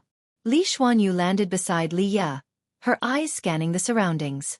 Chan Ji's figure was no longer visible, while Su Rui hovered above the forest, looking down at them. How dare you harbor murderous intent in the Supreme Sect's territory? Li Ya asked in a deep voice. Su Rui's lips curled up in a mocking smile. He said sarcastically, I've long heard that the Supreme Sect's land is vast. Since the current sect leader took office, the Supreme Sect's control over the border has weakened, seemingly allowing the disciples to resolve conflicts themselves. The 8 outer gate cities are like a wall. Inside the wall is a reputable sect, but outside, it's survival of the fittest, no different from the demon path. We've been fighting for so long, and no one has come to help. It seems the Supreme Sect hasn't stationed anyone beyond the outer gate. Today, I'll kill you and take your sister. I won't even bother participating in the World Outer Gate Conference. What do you think? I'll also kill the people in the Medicine Valley. If Princess Li came to protect you personally, your relationship must be significant. Su Rui seemed to think of something and licked his lips.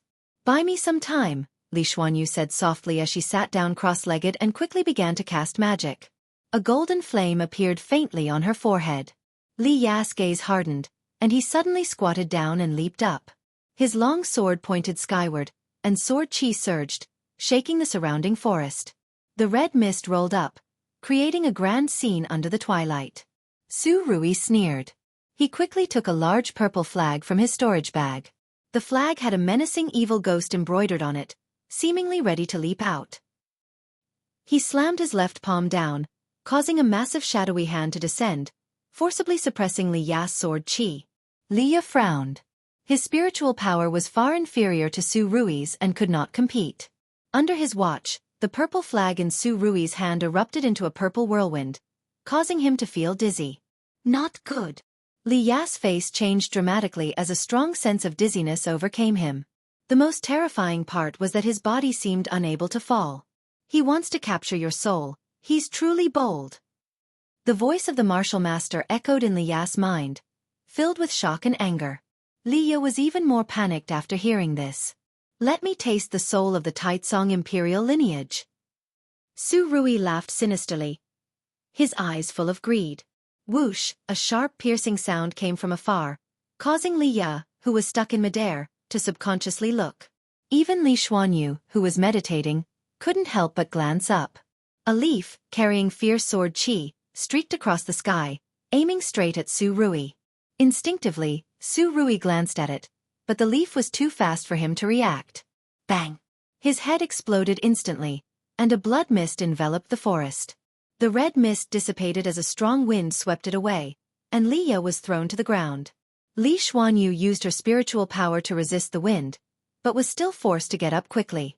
Mr. Su! In the roaring wind, Qiong screamed. She was about to leap up when another whistling sound approached. She turned her head to see the terrifying wind pushing the red poisonous mist over her. Her robe was pulled back, outlining her perfect curves. In her pupils, there was the reflection of a leaf. Bang! The leaf pierced her head, and blood sprayed everywhere, splattering the forest. The leaf continued its furious trajectory, cutting down trees and raising a cloud of dust before finally embedding itself into a large tree's trunk. Thud! Thud! Su Ruye's body fell to the ground, followed by Qiong's corpse. Soon, all that remained in the forest was the sound of the wind. Liya propped himself up, sitting on the ground, his black hair disheveled, staring in shock. Not far away, Li Xuanyu was equally terrified, looking dazedly at the corpses of Su Ruye and Qiong. To kill an enemy with a flying leaf, such domineering sword qi, this person must be at least at the Nascent Soul Realm, and his sword Dao accomplishment is extremely high. The voice of the martial master echoed in Liya's mind. Liya was jolted awake. He quickly stood up and cupped his fists, shouting, "Which senior intervened to help us?" Li Xuanyu heard him and followed suit, looking around. But, unfortunately, no one responded. "Boy, check over there." The martial master's voice urged Liya to walk in a certain direction. Liya immediately walked over, trembling. His injuries and the soul capturing made him very uncomfortable. Li Xuanyu went to check the corpses of Su Ruye and Qiong. She stabbed them twice, using sword qi to shred their hearts. Liya walked for 200 zhang before stopping in front of a tree. His gaze fell on the trunk, and his face changed dramatically. "How is this possible?" Liya muttered in a trembling voice. Following his gaze, a leaf was embedded in the tree trunk, surrounded by a wisp of sword qi. The tree trunk had already cracked, as if it could explode at any moment. This person attacked from 10 miles away. I could only sense the direction, not his presence.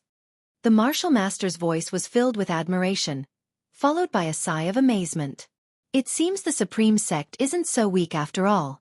A great cultivator is watching over the outside. Liya stared at the leaf, trying to calm himself down. At this moment, Li Xuanyu approached from behind. When she saw the leaf clearly, she was equally stunned. As night fell, at Mystic Valley, Valley Master's pavilion was brightly lit and decorated. Guan and his disciples sat around a large round table, exchanging cups and chatting happily. Xiaochuan and Tang Yu were engaged in a drinking contest. Xiaochuan, this martial uncle, was already red-faced, but he refused to admit defeat, continuing to drink despite others' advice. Their wine was not ordinary wine but spiritual wine that Guan had specifically bought from the outer sect. A jar was worth 2 low-grade spirit stones, equivalent to 2 months' salary for a servant disciple.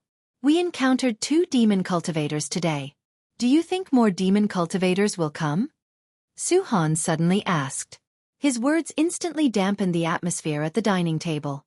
Their smiles disappeared, and they all began to worry. Guan comforted them with a smile. Don't worry. There are outer disciples patrolling. Didn't you see them today? Perhaps after this incident, the patrols will increase.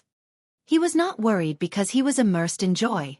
After killing Su Ruye and Qiong, he had successfully obtained 112 years of lifespan. He was summarizing the rules of obtaining lifespan. He could only judge that the years obtained depended on the remaining lifespan of the target, ranging from 10 to 20%, with no fixed amount, making it rather random. Although killing cultivators yielded higher lifespans, Guan was not looking forward to more such incidents. Killing too many enemies would eventually lead to trouble. It was safer to accumulate lifespans through medicinal herbs, as he currently did. There were always people stronger than you. Even if Guan could quickly become stronger by killing enemies, if he encountered an overwhelmingly stronger opponent, he would still die. He couldn't determine the highest cultivation level in the mortal world. But he felt that if he could survive for 1,000 or 10,000 years, he might become invincible in the mortal world. Hearing Guan's words, everyone found them reasonable, and the atmosphere lightened again. Guan didn't dwell on his own matters. He started chatting with his junior brothers and sisters, asking about their future cultivation goals. The atmosphere continued to rise, and eventually, he too started drinking. The first spring festival in Mystic Valley was considered a success. Everyone dispersed late into the night. Guan then went to the 8 scenic caves. Qiong was sitting under the green vine tree, cultivating energy. Demonic chi surrounded her, making her look terrifying. Guan brought a meal to her and said, "Martial Master, today is the spring festival of Mystic Valley. This is a meal that my junior sister made. Would you like to try it? I wish you a speedy recovery of your power." Upon hearing this, Qiong opened her eyes and asked in confusion, "Spring festival? What festival is that?" Guan gave the explanation he had prepared. Whoever asked, he would reply that he heard it from an old man. Setting a festival is indeed a good idea. It can unite people's hearts. Qiong nodded in approval, then looked at the food basket in Guan's hand. Guan immediately set down the basket and took out the dishes one by one, along with a small jar of wine.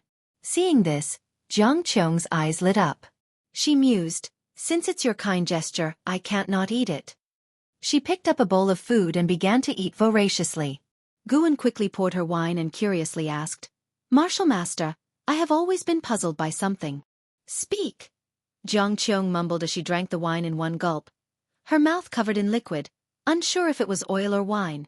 Why did the Thousand Autumn Pavilion insert spies outside the outer sect?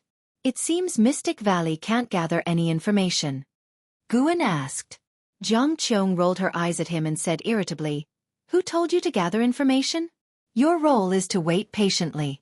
Once the green vine tree fully matures, this place will become a stronghold for the Thousand Autumn Pavilion. Other people handle intelligence gathering." Hearing this, Guan became even more uneasy. "What? A stronghold?" Guan frowned and asked, "Is Mystic Valley the only possible stronghold?" "Of course not. Besides Mystic Valley, at least 5 other Medicine Valley Masters are spies for the Thousand Autumn Pavilion. They just don't know each other's identities. 100 years ago, a spy from the Thousand Autumn Pavilion even became a true disciple. By now, they are probably at elder level." Qiong answered casually. Guan fell silent. Had the Supreme Sect become so riddled with spies? Qiong put down the empty plate, picked up a large chicken leg, and smiled. "The taste is not bad. Although I have long since started fasting, indulging occasionally is nice. As a reward, I'll teach you the secret technique of the Thousand Autumn Pavilion later." Chapter 29 Demon Shadow Divine Skill. Qiong's appreciation. "What secret technique?" Guan asked expectantly. He had already learned many spells from Qiong, but as the saying goes, the more the better. When Qiong left, it would be difficult to find such a dedicated martial master again. Qiong took a bite of a chicken leg and said proudly, "One of the 9 great secret techniques of our Thousand Autumn Pavilion, the Demon Shadow Divine Skill." Demon Shadow Divine Skill? It sounded. Guan frowned and asked, "Is this a cultivation technique?" He didn't lack cultivation techniques. Changing techniques would mean rebuilding his spiritual power, and he didn't want to waste his lifespan. "I already said, it's a secret technique. The Demon Shadow Divine Skill will help you be a better spy. You'll understand soon enough," Qiong said indistinctly, her mouth full of chicken, almost too full to speak. Guan's face twitched. "I don't want to be a spy for the demon path. Forget it. I'll endure Qiong for now. Later, I'll speak what suits the occasion. Whatever identity I need, I'll give myself." The next day at noon, Guan was reading under a tree. 7 steps away, Yilan and Zhenqin were practicing swordsmanship, their movements graceful. Unfortunately, they couldn't capture Guan's attention. Senior brother, Brother Liya is here. Xiaochuan ran over and said, followed by a man, Liya. Guan immediately stood up and stuffed the green hero travelogue into his robe, then walked toward Liya. Let's talk inside, Liya said first. Guan nodded and led him upstairs. Zhan Qin stopped swinging her sword and looked at Yilan, asking nervously, Martial Uncle Yi, could Martial Uncle Liya be here because of those two demon cultivators from yesterday? Perhaps. Yilan glanced back and replied softly. Inside the house, Guan and Liya sat facing each other. As he poured tea for Liya, Guan asked, What's the matter? Liya said, I plan to stay in Mystic Valley for half a year, is that okay? Of course, you can stay as long as you like. Did something happen? Guan readily agreed, taking the opportunity to inquire with concern. Liya hesitated for a moment, then decided to recount his encounter yesterday. Perhaps knowing these matters could motivate junior brother Gu to cultivate diligently under pressure. After hearing the story, Guan's eyes widened in astonishment. Those two are dead? Won't the Wanyin sect cause trouble? Liya snorted. He attacked Li Xuanyu and me. If anyone is to blame, it's the Supreme Sect who will deal with the Wanyin sect. Besides the Supreme Sect, the court will also pressure the Wanyin sect. Li Xuanyu is my father's most beloved daughter. Guan asked in surprise. They still dare to attack Senior Li. Su Ruye and Chan Ji are notorious villains who stop at nothing. Chan Ji had a grudge against Li Xuanyu from their time in Yeqing. When they finally saw Li Xuanyu alone, they wouldn't miss the chance. And also, Liya sneered at the end but held back. And what? Nothing. Guan felt like hitting someone. If you're not going to say it, don't even mention. And also, Liya looked at Guan and asked, Did you see anyone else pass by Medicine Valley yesterday and today? Guan shook his head. You didn't see them. If it weren't for that Nascent Soul Realm senior's intervention, Li Xuanyu and I would have been in grave danger. That senior's sword Dao was truly terrifying, killing enemies with a leaf. Even a Foundation Establishment Realm cultivator at the 9th layer would be like vegetables facing him. A leaf could kill them. Liya grew excited as he recounted the battle, depicting the scene with fervor. Guan's eyes widened, gasping occasionally as if he were listening to a mythical tale. That Nascent Soul Realm senior only tossed out 2 leaves, yet Liya used all the words he knew to describe it, extremely animated. A true sword cultivator should be like this, winning without a sword. Anything in hand can be a sword. Even I. In short, senior brother, I've found my direction. From now on, I'll focus on practicing the sword and delving into sword Dao. Liya showed a look of longing. Guan nodded, secretly delighted. Brother, that exaggerated senior is right in front of you.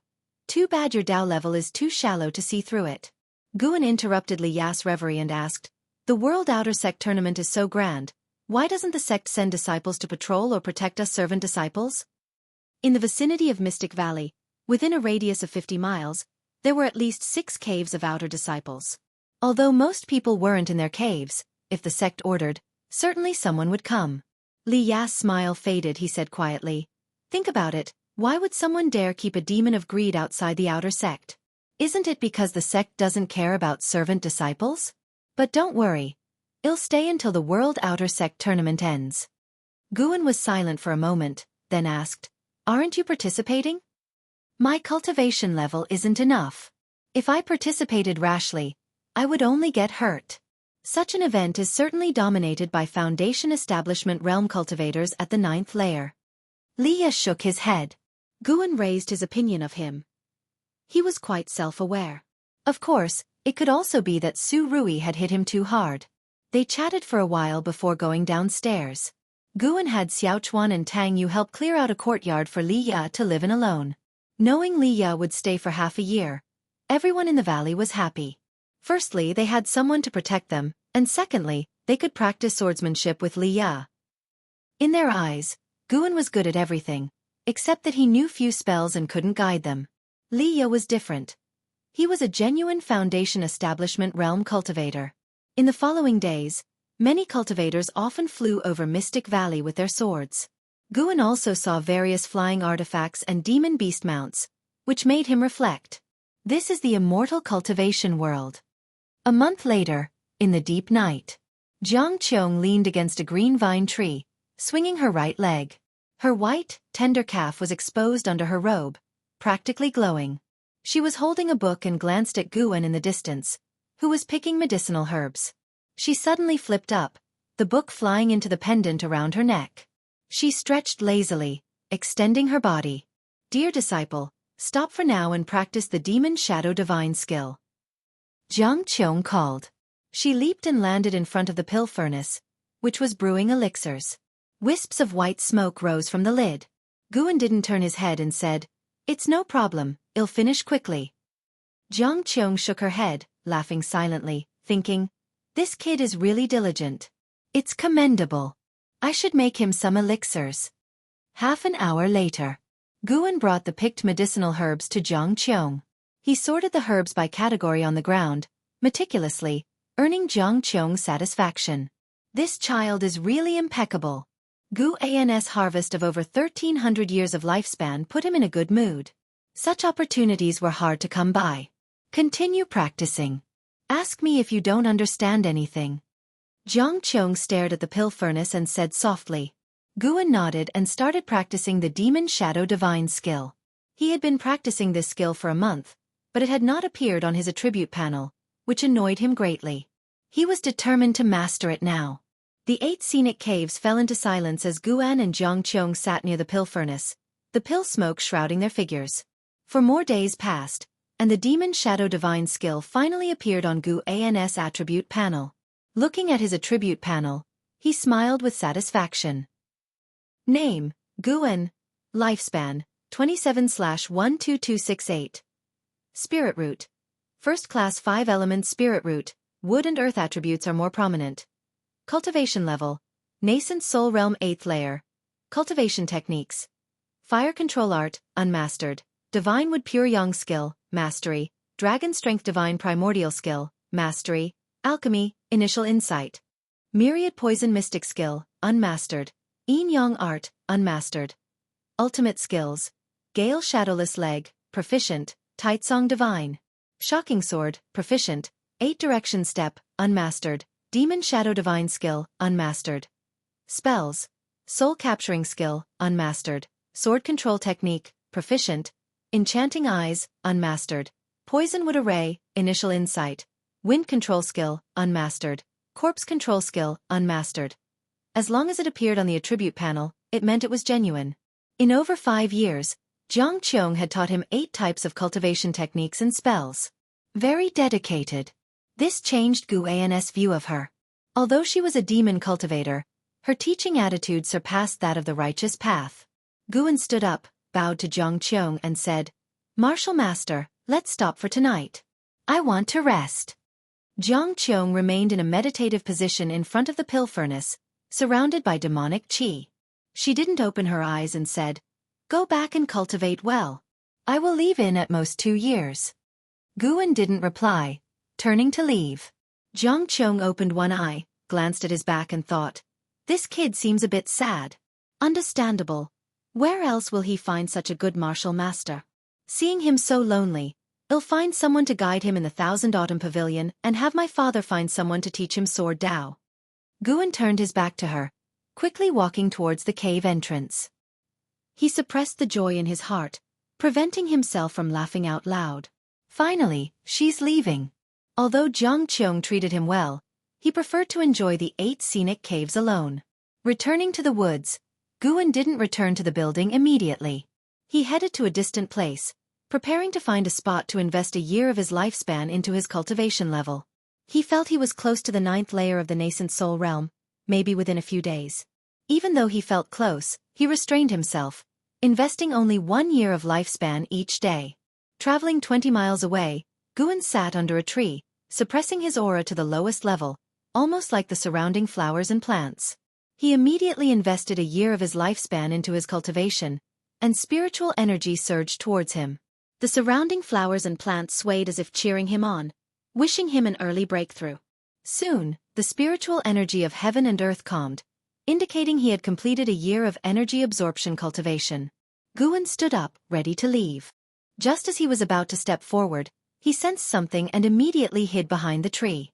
After about 4 breaths, Two sounds of rushing wind approached, passing above him. Gu An's eyesight was sharper than most. He caught a glimpse of the two figures and quickly cast lifespan detection on them. Ziwei, Core Formation Realm 9th Layer 142/490/980. Ziwei, Foundation Establishment Realm 2nd Layer 27/280/1400. Core Formation Realm 9th Layer. Guan was silently curious about which sect these two belonged to. After they left, Guan quietly returned to Mystic Valley. The next morning, he, as usual, led the disciples in exercises while Liye greeted him, saying he was going to the outer sect. It was not until noon that Liye returned by sword, bringing someone with him. It was Ziwei, whom Guan had detected last night. Chapter 30 Nascent Soul Realm 9 Layers. Wood Spirit Sword Technique. Junior brother Gu, let me introduce to you, this is my childhood friend, Ziwei. He wants to discuss swordsmanship with me, so I let him stay in my courtyard, Liye said as he came to Gu. And Ziwei, dressed in yellow, had a handsome face with an undeniable arrogance between his brows. He wore a sword at his waist, and just by looking at its grade, one could tell it wasn't low. Liye introduced Guan to Ziwei, but Ziwei only nodded at Guan and didn't say a word. Guan, used to such behavior, smiled and said, "Senior brother Li, then take him to settle down." Liye nodded, his eyes revealing an apologetic look. Ziwei pulled Liye forward excitedly. Today, Ji Lin from the Ji family was truly amazing. Did you see his swordsmanship? It was exquisite. I feel he has a chance to become the final victor. Ji Lin? Gu An's mind conjured up a handsome and proud face. Ji Lin, like him, had joined the Supreme Sect under Ji Xiaoyu. They didn't interact much, but earlier, Du Yi had helped Ji Lin gather medicinal herbs. Unexpectedly, Ji Lin was already making a name for himself in the Outer Sect tournament, even though he wasn't much older than Guan. Of course, it might have to do with the resources he received. Given the Supreme Sect's treatment coupled with the Ji family's resources, it's understandable that his cultivation level advanced rapidly. Guan walked towards the tree, all the while eavesdropping on Liye and Ziwei's conversation. The Outer Sect tournament had already begun, with talented disciples from both righteous and demonic paths gathering to compete against each other. According to Liye and Ziwei, the tournament was a one-on-one format, and those undefeated disciples were starting to make a name for themselves. Guan didn't hear Ji Xiaoyu's name, and after a moment's thought, he realized Ji Xiaoyu didn't belong to the Outer Sect. Xiaochuan, Wu Xin, and others were curious about Ziwei, gathering in small groups and discussing him. Ziwei's arrival didn't disturb the life in Mystic Valley. He looked down on the servant disciples, practicing swordsmanship with Liye in the daytime and going back to his room to cultivate afterwards. Because of their arrival, Guan reduced his visits to the 8 scenic caves, but he still stuck to his daily plans. A month passed swiftly. Guan finally reached the 9th layer of the Nascent Soul Realm. That night, he felt lighter on his way back. When he returned to Mystic Valley, he saw someone practicing swordsmanship in Liye's courtyard.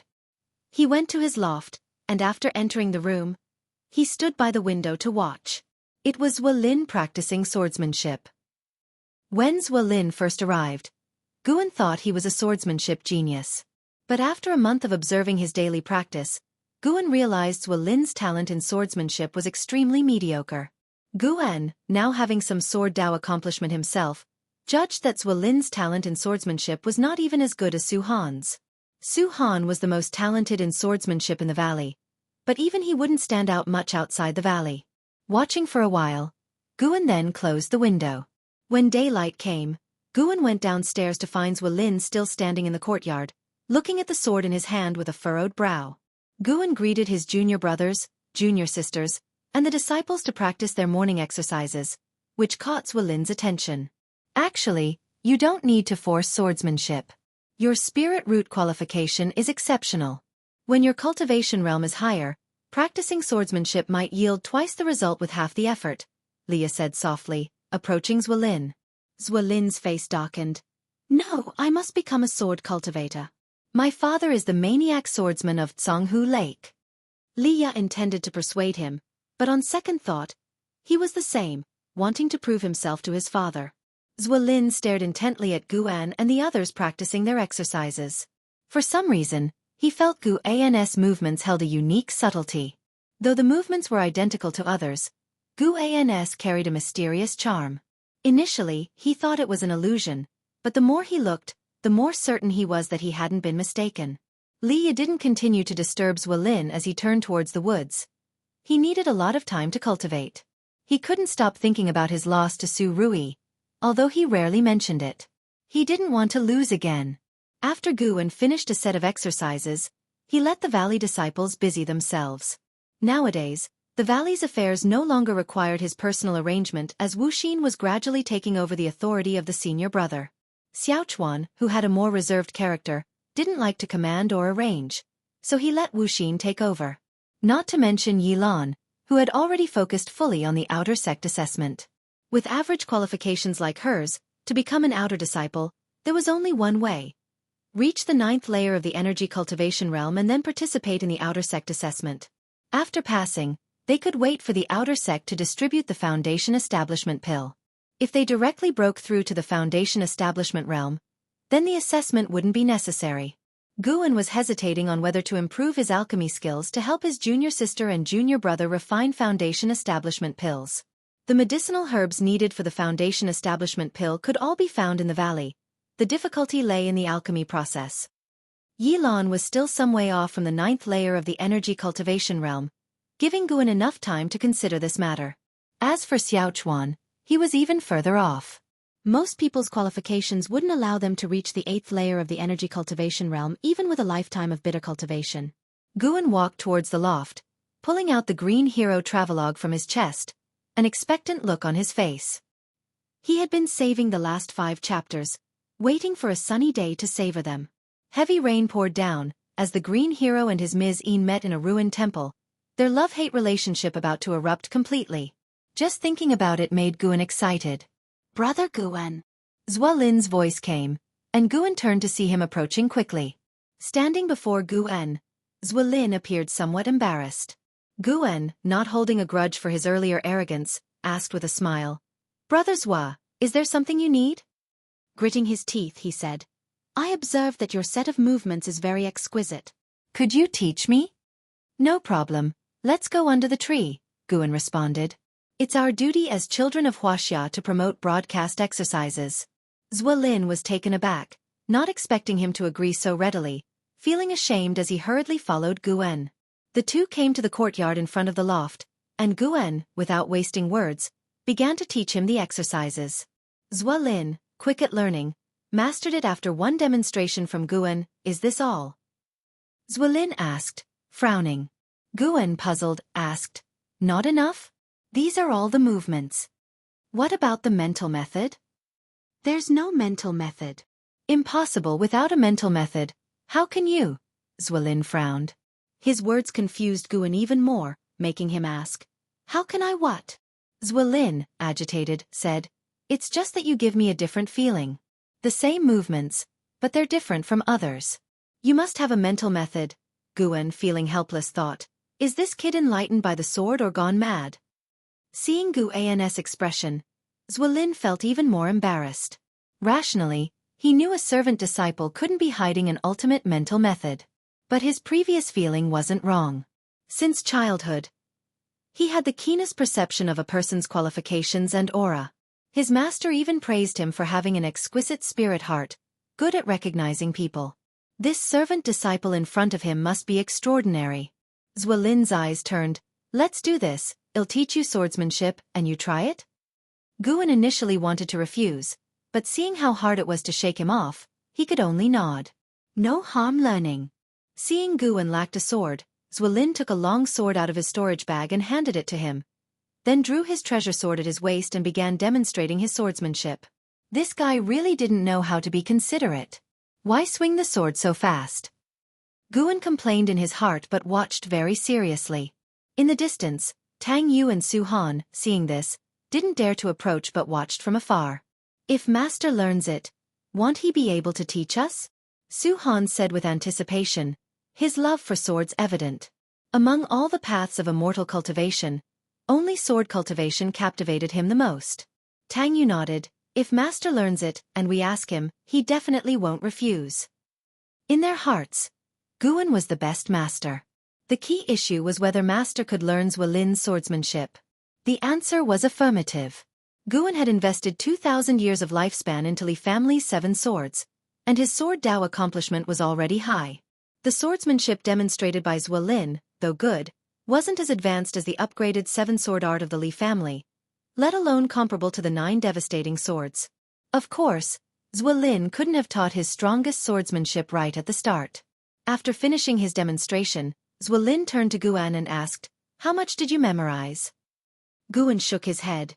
"About 20%. I'm not sure. Your swordsmanship was so fluent, it dazzled me. I already forgot the earlier moves." Ziwei frowned, immediately asking Guan to give it a try. So, Guan began to perform Ziwei's swordsmanship, his movements hesitant, and his swordplay stiff, making Ziwei's frown deepen. From afar, Tang Yu and Su Han felt hopeless, thinking their master couldn't learn it. After fumbling through the moves, Ziwei, unwilling to give up, demonstrated again, this time slower. But even then, Guan couldn't memorize all of it. After half an hour of struggle, Guan found an excuse to slip away. An angry Ziwei found Liye, complaining that Guan was mocking him. Upon hearing the reason, Liye couldn't help but laugh. He truly lacks swordsmanship talent and hates practicing swordsmanship. Really? Ziwei's anger subsided considerably, yet he still thought of Guan's previous movements. He felt Guan was hiding something. "He's my junior brother. Don't I know him?" Liye gave him a glance warning, "Stop pestering him. It's already good enough for you to stay here. If you keep bothering him, go back to the outer sect and find your father." Ziwei fell into contemplation, gazing at the loft where Guan lived, lost in thought. Meanwhile, inside the loft, Guan sat cross-legged on the bed, eyes closed, recalling the swordsmanship taught by Ziwei. He slowly opened his eyes, which flashed with sword light. He brought up his attribute panel, and in the ultimate skill section appeared, Wood Spirit Sword Technique. Wood Spirit? Could it be a wood attribute swordsmanship? Guan's divine wood pure yang skill was wood attribute. If he cultivated wood attribute spells, he could achieve twice the result with half the effort. He quickly learned the poison wood array taught by Qiong. However, for now, he didn't want to enhance this swordsmanship. He needed to save up to 100,000 years of lifespan. The lifespan detection function activated at 1,000 years, the lifespan barrier function at 10,000 years. So 100,000 years should unlock a new function, which he always looked forward to. Chapter 31 True Dragon Blood Lineage. Since Ziwei taught Guan swordsmanship, every time they met, Ziwei would stare at him with a resentful gaze, making him very uncomfortable. Fortunately, with Liye around, Ziwei dared not pester him. Days passed by, and every day, there were cultivators flying over Mystic Valley. Each time someone passed by, Guan would use lifespan detection to check their cultivation level. He even detected the presence of nascent soul cultivators, although he couldn't tell which sect they belonged to. Spring went and summer came, and Guan turned 28. Since reaching the 9th layer of the Nascent Soul Realm, he had paused his daily routine, fearing he might waste his lifespan. He planned to use a vast amount of lifespan for a forced breakthrough later on. Besides hard work, he also believed in mysticism. Summer's scorching heat arrived. In the mountains, Guan lay under a tree reading a book, while Wuxin directed Tang Yu, Su Han, and Zhen Qin in weeding. Xiao Chuan and Yi Lan were cultivating in the valley. Tang Yu wiped the sweat off his forehead, glancing at the green hero travelogue in Guan's hands, eyes full of curiosity. What kind of book was that? The biggest secret in the valley was what exactly was recorded in the green hero travelogue. The 3 disciples also wanted to read it, but unfortunately, the entire set of the green hero travelogue was privately kept by Guan. They couldn't find it in the book collection pavilion. A large white rat suddenly darted out from the grass and ran straight into Guan's arms. It was the white spirit rat. Guan noticed it had something in its mouth and immediately sat up. He saw it spit out an egg the size of a chicken egg. The eggshell was bluish-white with wave-like brown patterns on the surface. He could feel the spiritual power fluctuations inside. Is this a demon beast egg? Guan had encountered demon beast eggs in the outer city before. Prices varied greatly, the highest being astronomical, making his scalp go numb just looking at them. Seizing the moment when Wuxin and the others weren't paying attention, he quickly stashed the demon beast egg into his storage bag. The white spirit rat lifted its head proudly, making Guan laugh as he hugged it and stroked it vigorously. After finishing the weeding, Wuxin and the others began planting. When everything was done, they all returned to Mystic Valley. Tang Yu walked beside Guan, asking him about some difficulties related to the residual wind leg. He didn't like swords, so he was the only one among the 3 disciples who diligently practiced the residual wind leg. Guan patiently guided him, while tightly holding the white spirit rat in his hands to prevent it from escaping. Upon returning to Mystic Valley, Li Ya, who had gone to the outer sect in the morning, had already returned. However, Zuolin hadn't come back, which was good news for Guan. Li Ya approached Guan and said, "The outer sect gathering in the realm has ended. Next is the time for inter-sect exchanges. During this period, there will be disciples patrolling nearby, so I must also return." Upon hearing this, Guan immediately showed reluctance and said, "Then I won't try to keep you. You have a heart for the immortal path. I can't be the one to hold you back. If you ever miss this place, come back any time. As long as I'm alive, I'll always be here waiting for you." Li Ya nodded and then pulled Guan into the attic. After closing the door, he took out 3 white jade bottles from his storage bag and placed them on the table, saying, "These 3 bottles of elixirs are respectively the Foundation Establishment Pill, the top-grade Spirit Elixir, and the Soul Cleansing Pill. Keep them safe and don't expose them lightly, especially the Foundation Establishment Pill. You must keep one for yourself. Don't trust your disciples too easily. There are many who would kill their masters for elixirs. People's hearts can change." Guan was stunned and quickly waved his hand, saying, "No, I can't do this. Even if I were to be the Valley Master for 100 years, I wouldn't be able to repay the Spirit Stones." "Repay what? You are my junior brother, and I will come back to bother you in the future. If you don't accept, I won't come back." Li Ya glared, speaking sternly. Hearing this, Guan could only reluctantly accept. He felt deeply moved in his heart. More than the valuable elixirs, he cared about Li Ya's sentiments toward him. Li Ya continued, "Last night, a demon cultivator battle took place 100 miles away, resulting in several deaths and injuries. They were all geniuses from various sections. Their deaths will surely attract investigations. It's best if you don't leave the valley for the next few days." Guan nodded and was about to say something when Li Ya turned and left. He didn't leave through the front door but leapt out of the window, using sword control to soar, passing the mountain peaks, and disappeared without a trace. Guan turned back to look at the 3 bottles of elixirs on the table, remaining silent for a long time. Finally, he sighed and waved his sleeve, putting the 3 bottles of elixirs into the storage bag. Late at night, Guan came to the 8 scenic caves and walked to the green vine tree. Qiong was still meditating in front of the pill furnace, her aura growing stronger, close to reaching the 9th layer of the core formation realm. Guan felt happy for her. Finally about to leave. "Dear disciple grandson, you haven't visited me in a long time. I thought you almost forgot about me," Qiong's voice sounded. Guan approached to salute and helplessly said, "Martial Master, can you drop the deer? Your disciple grandson really can't bear it."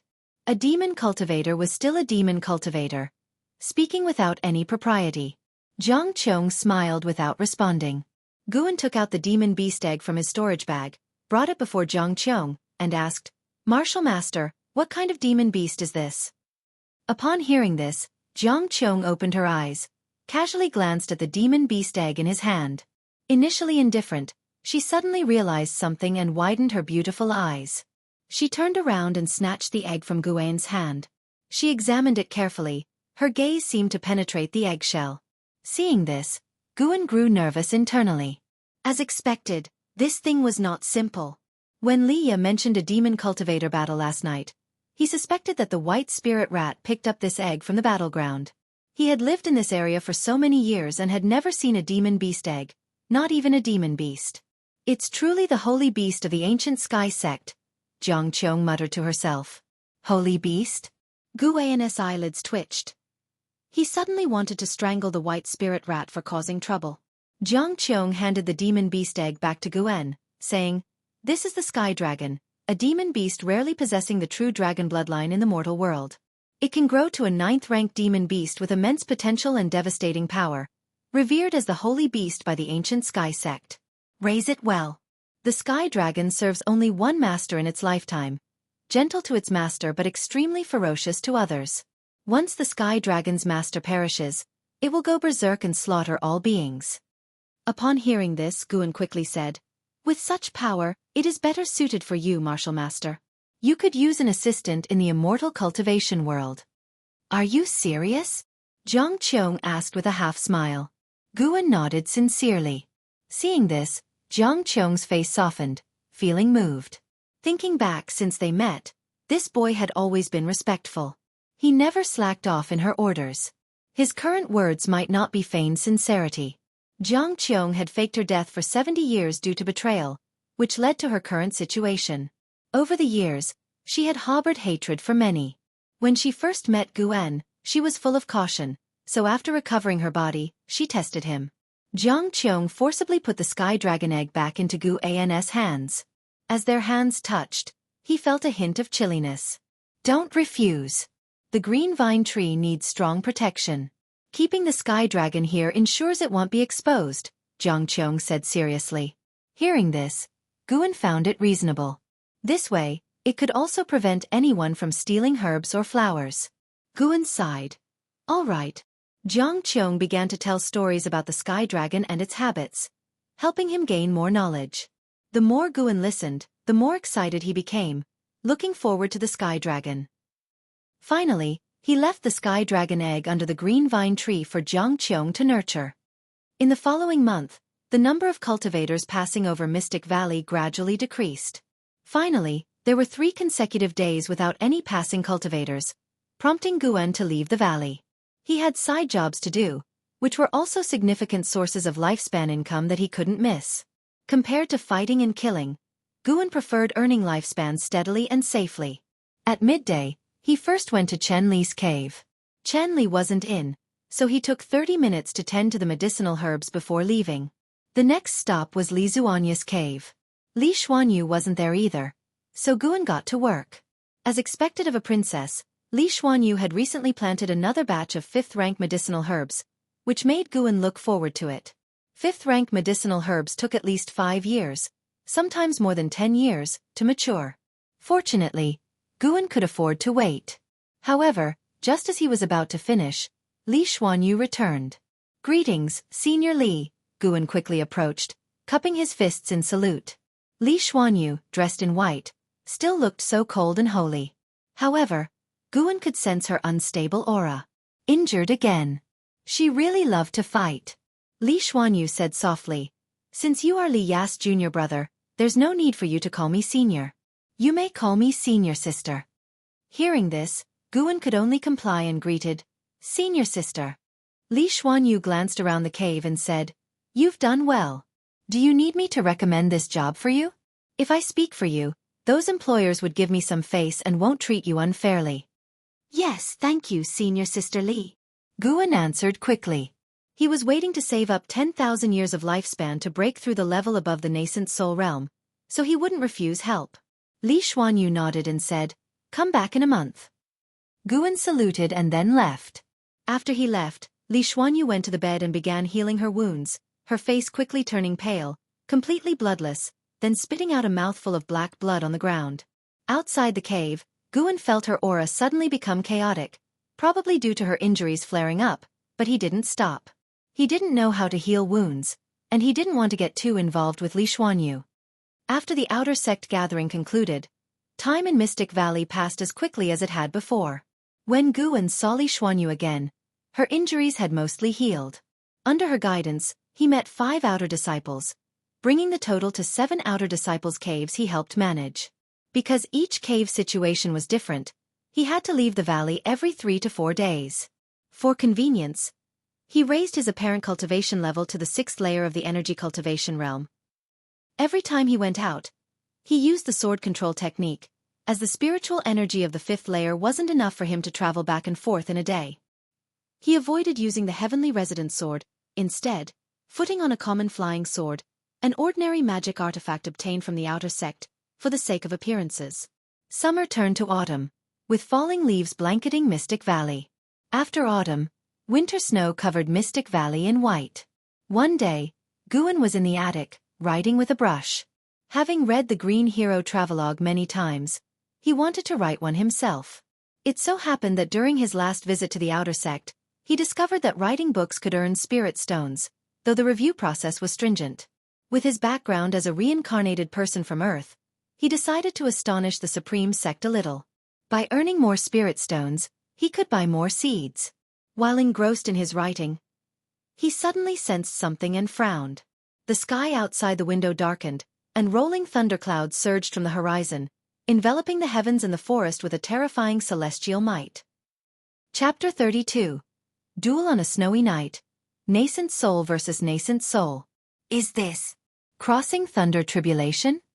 Guan looked at the thunderclouds outside the window, his brows gradually relaxed, and a look of curiosity appeared on his face. He was not worried, as he felt the celestial might was far from Mystic Valley. Those sweeping the snow in the garden, Tang Yu, Su Han, and Zhen Qin, turned to look, and Yi Lan, who was meditating in the forest, also opened her eyes. Xiao Chuan walked out of his house and looked at the rolling thunderclouds in the sky. Wu Xin was meditating on the mountaintop. The flying snow couldn't cover his figure. He gazed at the horizon, his brows furrowed. Such powerful sword intent, Wu Xin murmured to himself. Although his cultivation was low, he came from the Thousand Autumn Pavilion and had a lot of knowledge. The entire sky was quickly covered by thunderclouds, resembling a boundless ocean, with towering waves. The snowy forest fell into darkness, and the wind between heaven and earth grew stronger, causing the forest to sway and shedding pieces of snow. Guan was disturbed by this celestial might that he had no heart to write. He got up and went downstairs, calling the disciples to look after each garden area. An ancient hour later, several cultivators flew over Mystic Valley, heading in the direction of the celestial might, disappearing into the vast flying snow. This scene made the disciples in the valley even more nervous, unsure of what exactly had happened. It was not until near dusk that a thunderous roar echoed between heaven and earth. Guan stood on the mountaintop and saw in the distance, at the horizon, lightning and thunder intertwining at a certain point on the ground, forming a huge fan shape, extremely spectacular. The radiance of thunder shone on his face, and his black robe fluttered in the wind. Thunder tribulation is so terrifying. No wonder I failed so many times during simulated cultivation. Guan sighed inwardly, finally dispersing the grievances he had suppressed for many years. Although the lifespan consumed by simulated cultivation was more than reality, it was safe. Looking back at his achievements, at 28 years old, he reached Nascent Soul Realm 9th layer. Could the Supreme Sect find a second person like him? Afterward, he turned around and went down the mountain, preparing to continue writing. That night, the roars of thunder continued, making it impossible for everyone in Medicine Valley to cultivate peacefully. By noon the next day, the thunder still continued. The wind between heaven and earth grew stronger, as if a blizzard was about to arrive. Guan occasionally led the disciples outside to look after the medicinal herbs. After 3 days and 3 nights, the thunder stopped. As the thunderclouds dispersed in the sky, sunlight finally poured down, bringing relief to the disciples of Mystic Valley. However, they had not been happy for half a day before a sharp pressure enveloped heaven and earth, making them feel a heaviness in their chest and their hearts pounding in alarm. In the loft, Guan put down his brush, his gaze turned to the window, his brows furrowed. He sensed a strong sword intent coming from the horizon, unable to judge how far away it was for the time being. What is he doing? Guan felt puzzled. Just finished crossing thunder tribulation and started comprehending swordsmanship? So desperate? Guan could only pray that the other party would not affect his Medicine Valley. Although the other's sword intent was strong, he secretly compared it and felt it was inferior to his Taicang Divine Shocking Sword. After all, the Taicang Divine Shocking Sword was something he created by sacrificing 2,000 years of lifespan. How many people in the mortal world could live for 2,000 years? Late at night, 8 scenic caves. Guan came to visit Qiong. He arrived under the green vine tree and raised his hand to pay respects to Qiong. For the next while, don't come in again to avoid being discovered by Ziwei. Qiong said without opening her eyes. Ziwei? Guan remembered this person, who was Lin's father. When the father and son flew over Mystic Valley, he had even thrown a lifespan detection at them. Ziwei's previous cultivation level was at Core Formation Realm 9th layer. After Tribulation Crossing, he would be a Nascent Soul Realm cultivator. Guan thought quickly in his mind, then nervously asked, Who is Wanyin? He is the one who crossed Thunder Tribulation these days. According to your master, he has already earned the title of Maniac Swordsman of Tsonghu Lake. Qiong replied. Maniac Swordsman of Tsonghu Lake? Guan curiously asked. Martial Master, do you know him? Yes, we are old acquaintances. Back then, he overestimated himself and attempted to pursue me as a Taoist friend. I severely humiliated him, making him a laughingstock in the inner sect. Since then, he devoted himself to sword practice and never went out. Until I got injured and faked my death, I never saw him again. Qiong said this, then she opened her eyes and looked at Guan with a teasing smile. Dear disciple grandson, don't let emotions get the best of you in the future, it's easy to suffer. Guan replied, Thank you for the lesson, Martial Master. I will remember it well. Later, Qiong let Guan sit down and began instructing him on the poison skill of the Myriad Poison Mystic skill. The Myriad Poison Mystic skill had both energy absorption cultivation techniques and numerous poison skills, requiring a lot of time to study. After staying in 8 scenic caves for 2 ancient hours, Guan left. 3 days later, at dawn, Guan was leading the disciples in practicing exercises. They stood on the snowy ground, the cold wind was biting, yet they were still dressed lightly. Whoosh! A breaking sound came, startling everyone to turn and look, only to see the eastern mountain peak struck by a sword chi. 2 large trees on the mountainside were cut down, cascading down the slope and finally blocked by a row of trees, sending dust and snow flying like white mist. Looking upward, the cliff face had a 2 zhang long crack, as if someone had carved it with a giant sword, very spectacular.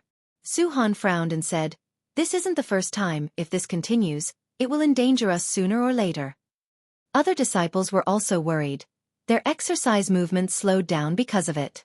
Wu Xin sighed and said, Sword cultivators comprehend swordsmanship. It can take anywhere from a few days to decades. Who knows how long that person will comprehend? Guan rarely did not smile, his face darkened. He was worried about the medicinal herbs in Mystic Valley. Yesterday, he went to the Outer Sect to report this matter to the Elixir Hall, but they told him he could choose to temporarily move to Outer City, exempt from this year's harvest, but the Elixir Hall would not cover any losses in Mystic Valley. The medicinal herbs in Mystic Valley were precious to Guan. How could he give them up? If Mystic Valley collapsed, 8 scenic caves might be exposed as well. No. He must come up with a solution. Guan's eyes flickered. For the sake of life, he could endure humiliation, but for his medicinal herbs, he would fight. All right, continue practicing exercises, then each go cultivate. If that person is still here in 2 days, well, move to the Outer Sect to avoid. Guan said. Upon hearing this, all the disciples were energized. They were also worried that Mystic Valley would collapse, so they had been wanting to go out to avoid it. The winter days passed quickly. Night gradually fell. On a mountain top, Ziwei in a gray robe was meditating. In front of him stood 5 swords, each with a different shape. Even the blade's width varied. Under the night with snow flying, the snow falling on him melted quickly, turning into wisps of white vapor, making his aura appear more powerful. On a mountain peak 100 zhang away, Ziwei was meditating on the cliff edge, surrounded by 3 large flags. The flags fluttered, and when sword chi struck, an invisible barrier dissipated it, leaving him unhurt. Although uninjured, the booming sound of sword chi hitting the formation woke Ziwei. He looked up at his father, frowning, envy showed in his eyes. People say dragons have dragon offspring, phoenixes have phoenix offspring. Why didn't he inherit his father's sword Dao comprehension? Feeling his father's powerful sword intent, Ziwei was fascinated. Even though his spirit root qualification was outstanding and his energy absorption speed far exceeded his peers, he only wanted to become a powerful sword cultivator like his father. If not for studying swordsmanship, his cultivation realm would be far beyond Foundation Establishment Realm 2nd layer. Sigh. Ziwei sighed and prepared to continue his sword enlightenment. He didn't believe he couldn't make a name for himself in the sword Dao. Just as he was about to close his eyes, he suddenly saw his father stand up, making him freeze. Is it over? Ziwei stood on the mountaintop, facing Ziwei's direction, but his gaze was higher, staring at a higher mountain in the distance. The night was deep, no one could be seen, yet he sensed a sword intent locking onto him. The 5 treasure swords in front of him began to tremble, as if facing a formidable enemy. Zuelin also stood up and asked loudly, "Father, what's wrong? Did you succeed?" Ziwei did not answer, but asked, "I wonder which Taoist friend has arrived. Why not show yourself?" 10 li away. Guan, in white clothing, stood on the mountaintop, a wooden mask on his face, spiritual power covering his face under the mask to avoid divine sense detection. His white clothes fluttered, blending with the snowy background. He played with a leaf in his right hand, with strands of sword qi coiling around it. From a high viewpoint, he could see Ziwei and also see Zuelin. Before emitting sword intent, he had surveyed the area within 100 li, confirming no other strong cultivators before coming to this mountaintop. Guan did not like innocent killings, but Ziwei threatened his medicine valley and had to be driven away.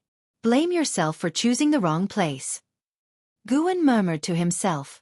He had already activated his cultivation technique, infusing spiritual power into the leaf. At the same time, Zuelin heard his father's words and quickly turned around. With his foundation establishment cultivation, he couldn't see 10 li away, much less at night with flying snow obstructing his view. Not seeing the visitor made him nervous. Ziwei felt the increasing sword intent of the other person, knowing this battle was inevitable. A demon path spy? Or one of theirs? Ziwei's eyes flickered. His right hand grasped a treasure sword in front of him. This sword was slender, with a red blade. As he held it, the blade ignited, becoming the brightest sight in the night sky. He drew his sword and swung it in the air, creating a trail of fire suspended in the night sky. In such cold weather, using the devouring flame sword technique, it seems the recent sword enlightenment has greatly enhanced father's sword Dao. Zuelin turned around, seeing the sword fire in his father's hand, showing admiration. No matter who came, he believed his father wouldn't lose. Since Taoist friend refuses to speak, I can only assume you intend to disrupt my path enlightenment. Let this icy world witness whose sword intent is stronger. Ziwei's cold voice echoed between heaven and earth. As his words fell, a sword intent soared from his body, causing the mountain peak he stood on to tremble, the snow collapsing down, shaking the mountain where Zuelin was.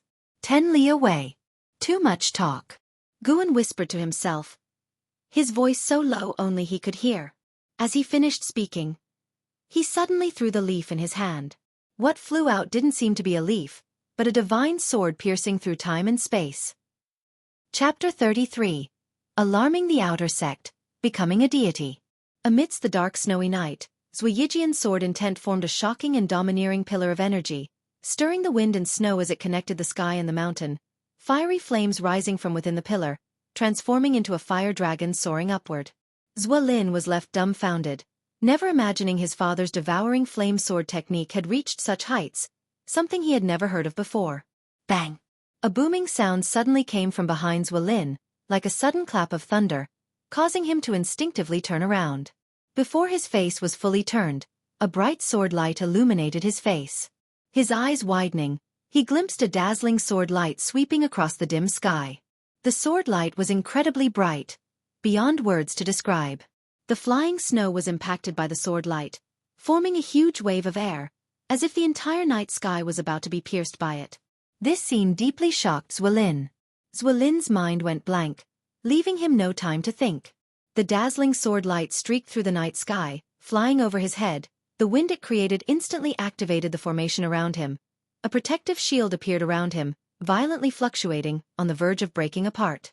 Under Zuelin's gaze, the brilliant sword light collided with Ziwei's sword intent with an unstoppable force.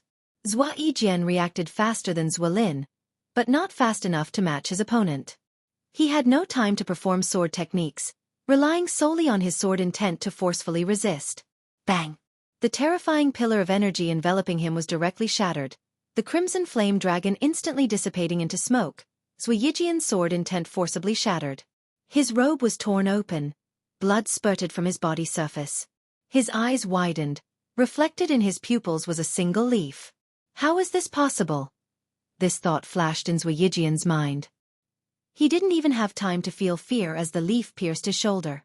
The terrifying sword qi burst forth, pushing him backward, crashing through several mountain bodies, and finally smashed into the mountain forest 10 miles away. A trail was shot through the night sky, the surrounding snow vaporizing into mist when it neared, suspending among the mountains, incredibly spectacular. On the mountaintop, Ziwei stood within the formation, looking in disbelief at the direction where his father had disappeared. He collapsed to his knees, unable to accept what he had witnessed. His invincible father actually lost. And lost without any means of resistance. 10 miles away, on another mountaintop. Guan maintained the gesture of waving his hand. The cold wind laced with flying snow made his white robe flutter violently. His gaze under the mask was so calm. How can your 100 years of Tao level withstand my 2,000 years of lifespan investment? Guan thought to himself, knowing he had already shown mercy, aiming at Ziwei's shoulder instead of his head. He turned and left, disappearing into the vast snow, as if he had never been there. In the morning, Guan, as usual, led the disciples in exercises. Zhen Qin twisted her waist while looking at the sky, saying, "The snow seems to be lighter today." Wu Xin looked into the distance, saying, "It's not just the snow, that powerful sword intent has also vanished." Hearing this, the other disciples immediately became excited. Could that person already be gone? It's possible. It said that sword cultivators seeking sword enlightenment need to find places with beautiful scenery to comprehend nature. Our area isn't considered a blessed land. Don't be careless. What if he's just napping? Did you forget the thunder tribulation a few days ago? A great cultivator of that level needs to nap? Listening to their argument, Guan couldn't help but laugh. He cleared his throat and said, "Do the exercises seriously.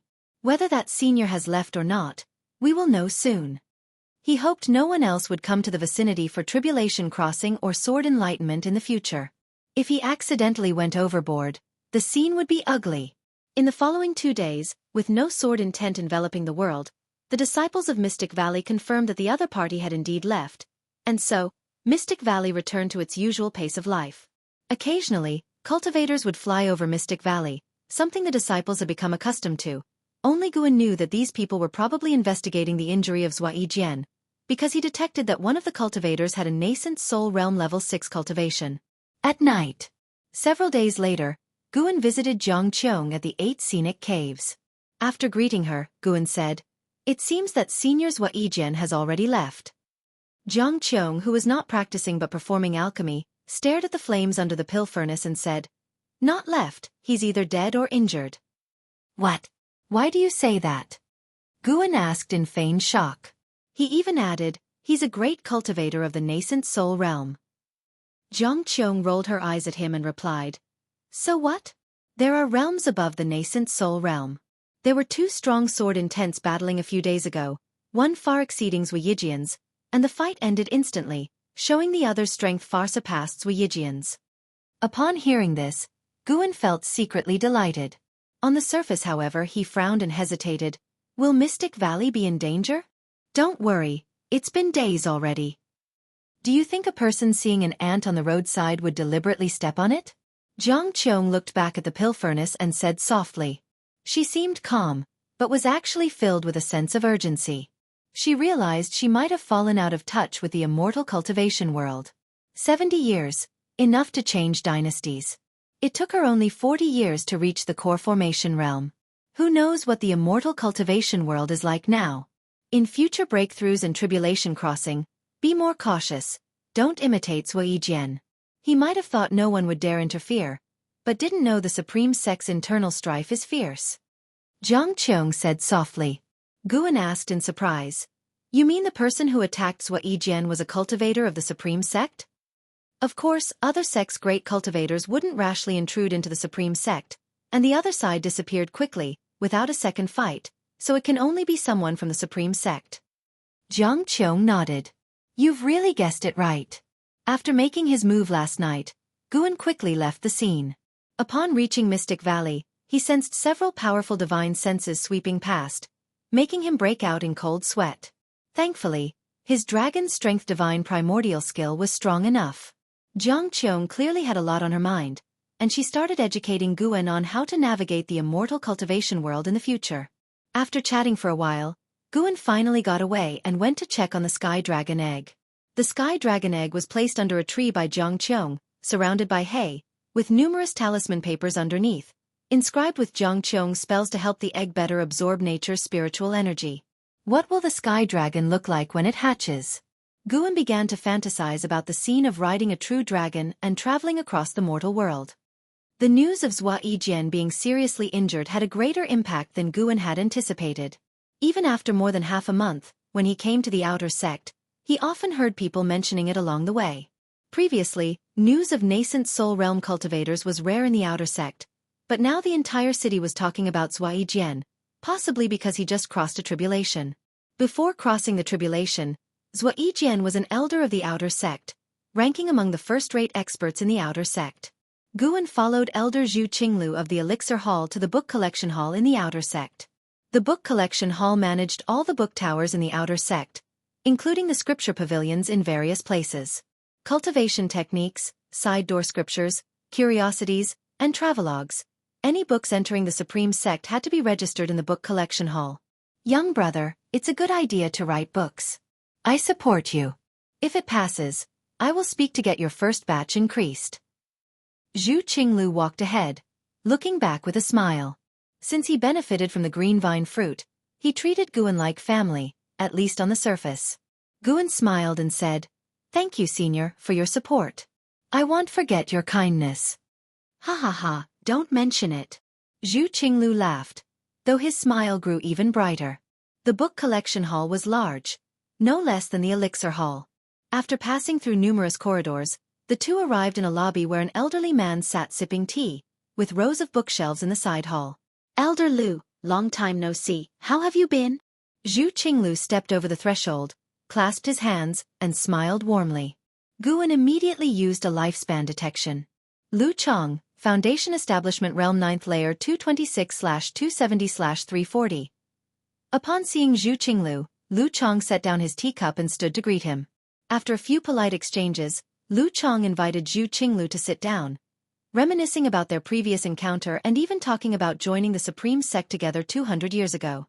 Guan stood behind Zhu Qinglu, looking serious and curious, while Lu Qiong occasionally glanced at him, feeling satisfied. After chatting for about an hour, Zhu Qinglu finally stated his purpose. "It's a simple matter. Junior brother, give me your book. I'll take a look. If it's good, this matter is settled." Lu Qiong said to Guan with a big smile. Guan immediately took out the book he had written. Lu Qiong accepted it, glanced at it, and smiled. Investiture of the Gods? Nice name. He began to read, while Zhu Qinglu stood up and walked towards a nearby bookshelf. Guan stood obediently by the side. At first, Lu Qiong was casual, but as he read on, he sat up straight. Just then, a young man in white stepped in and loudly said, "Elder Lu, do you have any books about sword cultivators? I want to see who in Taicang world can defeat the maniac swordsman of Tsanghu Lake with a leaf." Lu Qiong raised his hand, gesturing for him to be quiet. Guan turned to look and instinctively used a lifespan detection. Gu Yu, Foundation Establishment Realm 8th Layer 34/291/1402. A genius. Guan had seen such geniuses before, so he didn't give Gu Yu another glance. Gu Yu leaned over to Lu Chang's side, peering at the investiture of the gods in his hands. After a while, Gu Yu also became engrossed. An hour passed. Zhu Qinglu returned, surprised, and asked, "Brother Lu, weren't you just skimming? Why are you reading for so long?" He glanced at Guan. What did this kid write? Is it overstepping boundaries? Lu Qiong looked up, paused for a moment, then stood up, staring sharply at Guan, and asked, "Did you really write this?" Guan nodded, thinking, yes, it was written by an old ancestor from Earth. Zhu Qinglu frowned. "Is there a problem? If it's not good, I'll have him rewrite it." "No problem, it's very good." Lu Qiong shook his head, looking at Guan again. "This book can be distributed. You have talent. I'll set a 30% profit share for you. 5% of the book selling spirit stones go to the sect, and 2% to the book collection hall." Guan quickly thanked him. Zhu Qinglu nodded slightly, feeling that Lu Qiong had given him face. Lu Qiong smiled and asked, "Will you use your real name as the author?" Guan shook his head. "Better not. I fear future troubles." "Then use the name Pan En," he said. Chapter 34. 30,000 Years of Life. Ziwei Array Chronicles. Guan originally wanted to use the name of the original author of Investiture of the Gods, Su Zhonglin, but he envisioned writing other books for extra income, so he came up with a different name. Lu Chong and Zhu Qinglu didn't give it much thought, and as for Pan En compared to Guan, he only changed his surname, which they could understand. Afterwards, Lu Chong began to instruct Guan, mainly reminding him of what he shouldn't write, and implicitly suggesting that he include the Supreme Sect and portray it in a positive light. Even if he didn't write about the Supreme Sect directly, he could imply it. In short, the more he praised the Supreme Sect, the better treatment he would receive in the future. To this, Guan could only agree outwardly, leaving the decision for later. Writing books was just a pastime for him. He wouldn't spend too much effort on it. Once Lu Chong finished speaking, Guyu came over excitedly and asked, "Brother, have you written any other books?" Guan shook his head and said, "This is my first time writing." "Ha ha ha, not bad, not bad. I have high hopes for you. Maybe you could surpass Green Hero status within the Supreme Sect," Guyu said, patting Guan's shoulder with a friendly look. Guan sparked with interest and asked, "Do you know Green Hero?" Guyu raised an eyebrow and said, "You like his travelogue too?" "I don't know him. I only know that he's a cultivator from the Supreme Sect." I asked Elder Lu, but he wouldn't say anything. Lu Chong laughed heartily, pulling Zhu Qinglu aside and saying, "Accompany me for a walk, let's catch up and let the juniors chat." Zhu Qinglu nodded, and the two quickly left the main hall. Guyu then questioned Guan about the details of writing Investiture of the Gods. Seeing Lu Chang's favorable attitude towards Guyu, Guan patiently answered. After a whole ancient hour passed, Guan finally left the book collection hall following Zhu Qinglu. The disciple named Guyu has an extraordinary background. It's rare for Lu Chong to treat a junior this way. Zhu Qinglu remarked with meaning. Guan nodded, but he had no intention of forming a close relationship with Guyu. Such people could make his life unstable.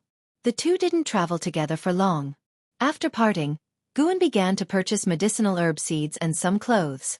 It wasn't until nightfall that he returned to Mystic Valley.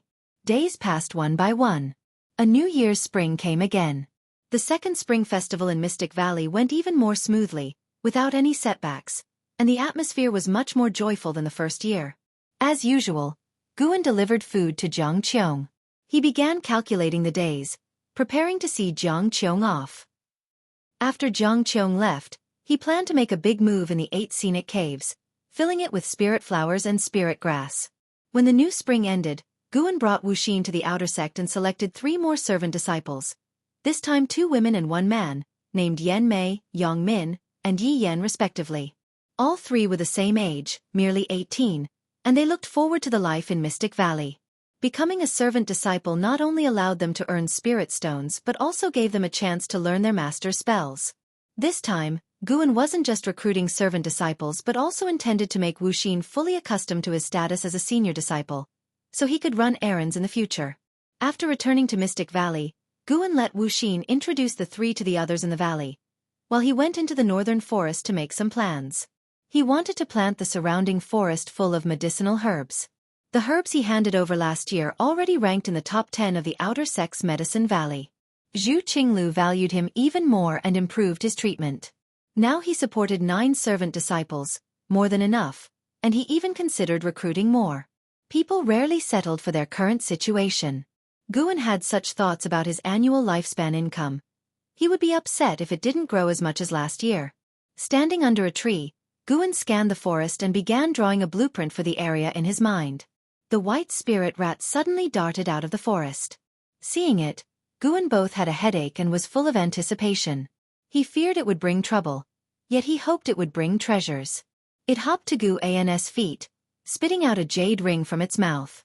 Guan raised his hand and grabbed the jade ring, tucking it into his belt to examine later in private. He picked up the white spirit rat and didn't let it run around. "Good job, I'll reward you with a green vine fruit tonight." Guan smiled. The white spirit rat seemed to understand and stopped struggling, lying obediently in his arms.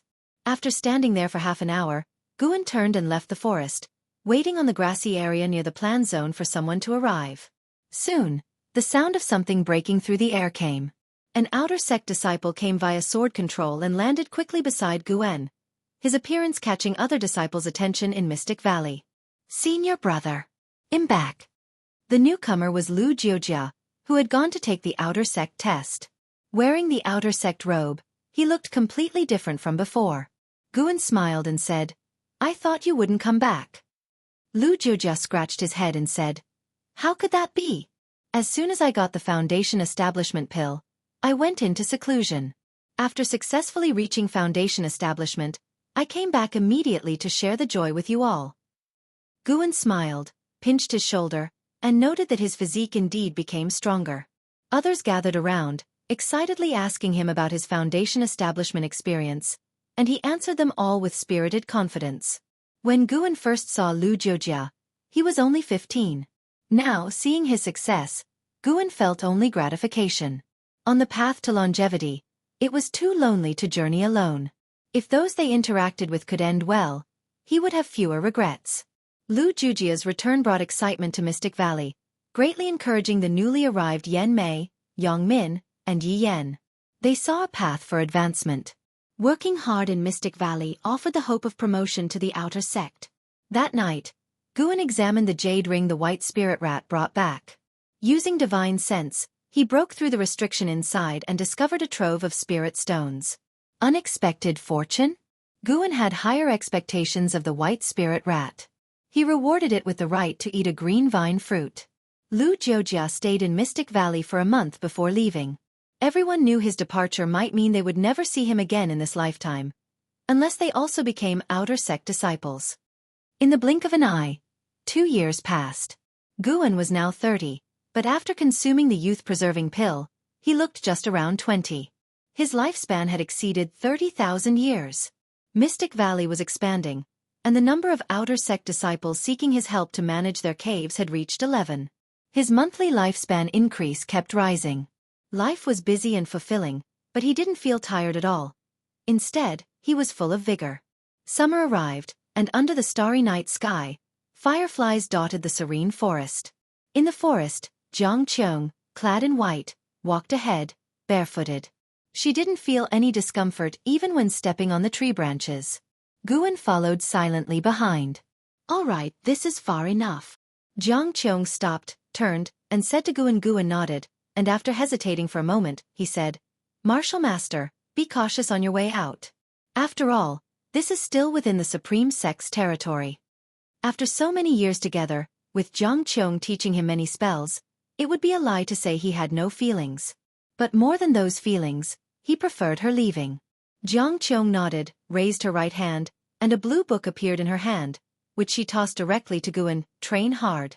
When I return next time, I'll check your cultivation. If you disappoint me, I'll beat you up, Qiong said, shaking her fist in a child-threatening manner, making Guan laugh ironically. Before he could respond, Qiong vanished into thin air, and Guan could sense her demonic qi quickly fading away.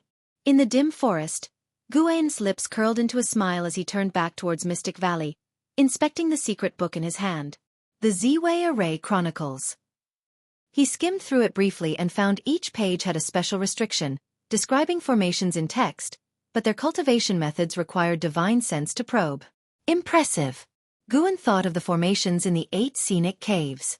Those formations prevented even great cultivators of the Supreme Sect who flew over Mystic Valley from detecting the green vine tree's presence. Although Qiong only had a cultivation level of the 9th layer core formation realm, her formation and alchemy achievements far surpassed the core formation level. After all, she reached the core formation realm at 40, and then focused on formations and alchemy.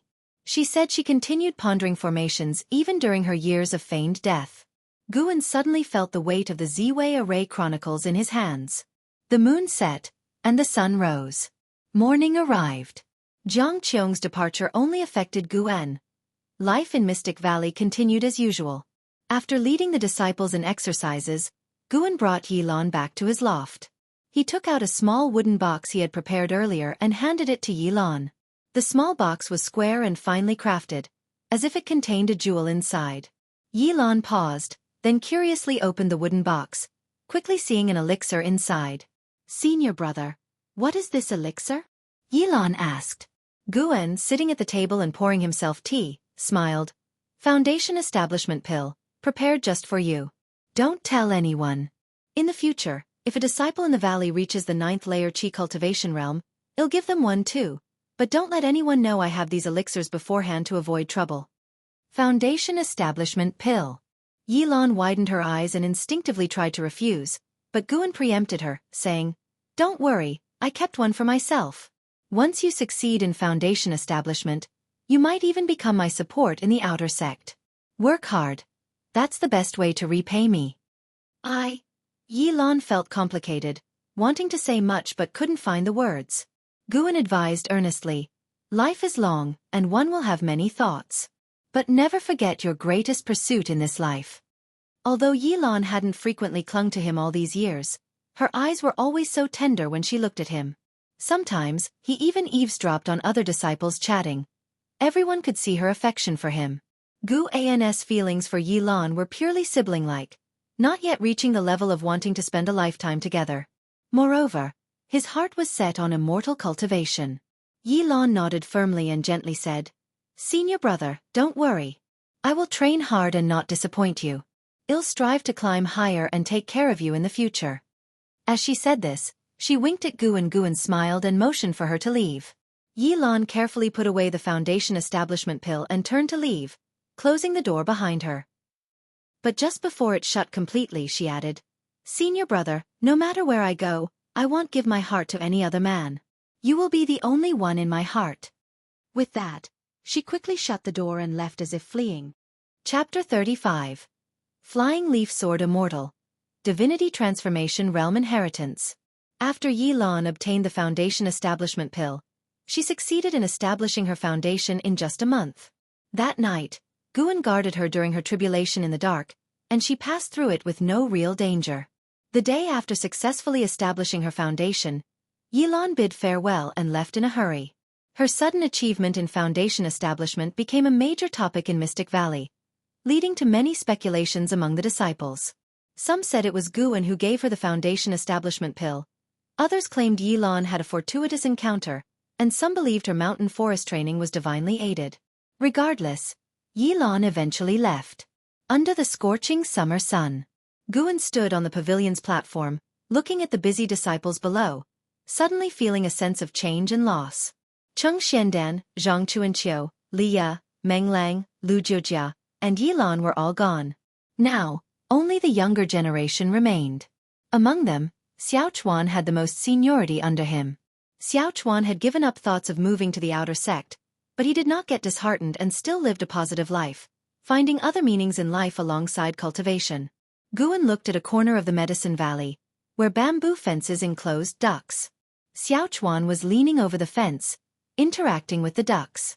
These ducks were not ordinary farm ducks. They had a trace of the bloodline of third-order demon beasts. Each duck cost 100 low-grade spirit stones. Xiao Chuan emptied his wallet to buy 2, while the other 10 were paid for by Guan, increasing Xiao Chuan's gratitude towards him. Despite the trace of third-order demon beast bloodline, these ducks would be lucky to grow to the first order. The flesh of low-order demon beasts is also beneficial to cultivators. Should I set up a livestock business? It could extend life and earn spirit stones. Guan suddenly felt tempted. Raising sheep and cattle in the mountains wasn't out of the question. But doing this would require constantly expanding manpower, and he feared causing a stir that would draw the Supreme Sect's ire. He had considered running off to find a deep mountain on his own, but quickly dismissed it. Not to mention that the green vine tree was hard to move. He did not want to miss out on the Supreme Sect's resource channels. Within the Supreme Sect, as long as he had enough spirit stones, he could buy anything he wanted. Going outside might not offer the same certainty. Some rare items were hard to find. At worst, he could glorify the Supreme Sect in his writing later on. Guan thought secretly, as long as he handed over enough medicinal herbs and demon beast blood, how could the Supreme Sect give him a hard time? They might even lend him a hand. Yes, just like that. In the future, Xiao Chuan will be the beast tamer, and Wu Xin will be the chief disciple in charge of planting. They will be my left and right guardians in Mystic Valley. The more Guan thought about it, the more feasible it seemed. He began planning. Earlier, the jade ring found by the white spirit rat contained a large sum of wealth. He calculated it to be worth 2 million low-grade spirit stones, equivalent to 200 top-grade spirit stones. enough for him to expand significantly. He decided to act. Guan called out to Xiaochuan, who immediately ran over and leaped onto the platform. "Senior brother, what's the matter?" Xiaochuan asked. Guan shared his idea, and Xiaochuan's eyes lit up, growing more excited the more he listened. The two quickly agreed. In the end, Guan sent Xiaochuan to the outer sect with a list to acquire necessary items, and Xiaochuan set off on the same day. Xiaochuan also knew the sword control technique, but his spiritual power was insufficient, requiring 2 days for the round trip with a night's rest in between. 3 days later, Xiaochuan returned and handed Guan the prepared list, chattering excitedly. He had met Lu Jiujiao in the outer sect, who personally took him to inspect the demon beasts, saving a lot of trouble. After discussing, Guan decided to buy 50 young beasts first to test the waters, as only with such a quantity would the outer sect's beast hall agree to transport them to Mystic Valley. After a day's rest, Xiaochuan set off with spirit stones provided by Guan, accompanied by Tang Yu and Su Han, both at the 5th layer of the energy cultivation realm, adding to their presence. If not for a batch of medicinal herbs nearing harvest, Guan would have gone personally to avoid being deceived. Fortunately, nothing like that happened. The Supreme Sect was indeed a reputable sect. 5 days later, Xiaochuan and the others returned by sword, followed by 3 two-horned white eagles with 5 zhang wingspans. On the eagles' backs stood cultivators, and their claws carried large cages containing young lambs. These lambs did not have grown horns and the flight was smooth, thanks to talisman papers on the cages. After landing, Guan went forward to thank them. The 3 medicine hall disciples were not overly friendly but did not embarrass him either. After exchanging pleasantries, they left on the eagles. "Xiaochuan, these lambs cost me 1,000 low-grade spirit stones. You must take good care of them," Guan said, patting Xiaochuan's shoulder meaningfully. "Not just spirit stones but my very life." These lambs would have the strength of the first order when grown, equivalent to the 3rd layer of the energy cultivation realm, though they couldn't develop human-like spiritual wisdom. Xiaochuan nodded solemnly, scratching his head. "Senior brother, can we recruit 2 more servant disciples to help me?" Guan replied, "Have others help you first, recruit disciples in half a year. My storage bag is a bit tight right now." Xiaochuan beamed, quickly expressing his gratitude. Guan indeed had many spirit stones, but he feared drawing too much attention, so he chose to restrain himself for half a year. After dealing with Xiaochuan, Guan returned to the pavilion. Everyone in the valley came to observe the First Order sheep demon. For those fixated on plants daily, the appearance of sheep demons was novel. Back in the pavilion, Guan prepared to write the next volume of Investiture of the Gods, as Lu Qiong from the book collection hall had urged him several times. Listening to the laughter of the disciples outside, Guan's lips involuntarily curled up. In a courtyard, Ziwei sat under a tree, his head full of white hair, holding a leaf in his right hand, his brow furrowed. Compared to the him who had successfully crossed the tribulation years ago, he looked much older, losing his sharpness, no longer seeming like a great cultivator of the Nascent Soul Realm. Ziwei walked into the courtyard, turned his head, and saw his father under the tree. He immediately went forward, snatching the leaf from Ziwei's hand. "Father, how long will you remain in decline?" Ziwei questioned angrily, throwing the leaf on the ground and stomping on it. Ziwei looked at him with eyes calm as water. "I am not in decline. You spend all day looking at leaves. How long has it been? How long since you absorbed energy, or tempered your sword intent?" Ziwei's tone was full of frustration. Thinking of the indignities he had suffered over the years, a surge of anger welled up, almost uncontrollable. Ziwei bent to pick up the leaf. "Then before, when you held your sword deep in thought, not absorbing energy, what was it for? With your sword, were you more diligent than I with my leaf?" Ziwei was at a loss, his face flushing. "A sword is a sword, a leaf is a leaf. I couldn't grasp sword Dao and thus sat in contemplation. But you, are you pursuing leaf Dao? But the flying leaf sword Immortal defeated me with just a leaf. Do you think his leaf wasn't a sword? That's different. True sword Dao is never confined to a specific sword." Ziwei said softly, refocusing on the leaf in his hand, his gaze becoming distant. Ziwei cursed inwardly, reaching into his storage bag to pull out a book. "Father, look at this book, called Investiture of the Gods. It has spread through the immortal cultivation world in the past 2 years. Many sects are reading it. Some say it records an ancient era's war of cultivation. Ziwei remained indifferent. Lin placed the investiture of the gods at his feet and then turned to leave. As soon as he left the courtyard, he couldn't resist pulling out another copy of Investiture of the Gods from his storage bag. Ziwei continued to daydream. After an unknown amount of time, he finally blinked and glanced at the Investiture of the Gods on the ground. In autumn, Mystic Valley was covered in yellowish hues. In the pavilion, Guan sat drinking tea with Liye, who was passionately talking while holding a book. It was Investiture of the Gods. In the past 2 years, the Supreme Sect has been in the spotlight. First, the Flying Leaf Sword Immortal defeated the maniac swordsman of Conghu Lake, a nascent soul realm cultivator, with just 1 leaf, becoming famous in the immortal cultivation world. Second, this Investiture of the Gods, with its grand immortal cultivation stories and incredible spells, has everyone talking. Some even say it might record a true ancient era story. Listening to Liye's praise of Investiture of the Gods, Guan frowned. Is it really that popular? But his share of the profits wasn't much. Is the book collection hall taking a cut, or are other sects reading pirated copies? Come to think of it, the immortal cultivation world doesn't care about copyrights. Liye spoke at length before finally ending. I wonder who this Panin is, truly a talent. I wish to meet him. Even inner sect disciples and inheriting disciples are reading this book. Guan asked curiously. Is it that amazing? I should read it and see if it can compare to Green Hero Travelogue. That low-class book can't compare to Investiture of the Gods, Liye scoffed. Guan only smiled. Liye set down his book, picked up his teacup and drank it in one gulp.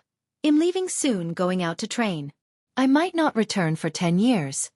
For him, 10 years wasn't much, but for junior brother Gu, it was different. So he came to inform him. Guan wasn't surprised. Cultivators couldn't stay in the sect forever. They needed to go out to train, seek opportunities, and cultivate both their Tao and their heart. Do you have a goal?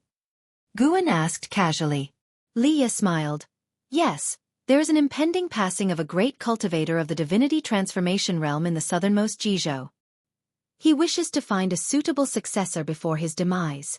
This person is a sword cultivator, and I plan to try my luck. Divinity transformation? What kind of realm is that? How many levels above the Nascent Soul Realm? Guan pretended to ask in curiosity. Liye laughed. The Divinity transformation realm is just above the Nascent Soul Realm. If it were several levels higher, he wouldn't appear in Taicang. There's more to this land than just the Taicang dynasty, and supposedly, beyond the sea lies an even broader world. But without reaching the Nascent Soul Realm, it's hard to cross over. He stood up, smiling. Junior brother Gu, when I return, I will be the inheritor of a Divinity transformation cultivator. By then, call me senior brother, and maybe I'll show you Divinity transformation spells. With that, he turned to the window and leaped out, departing by sword.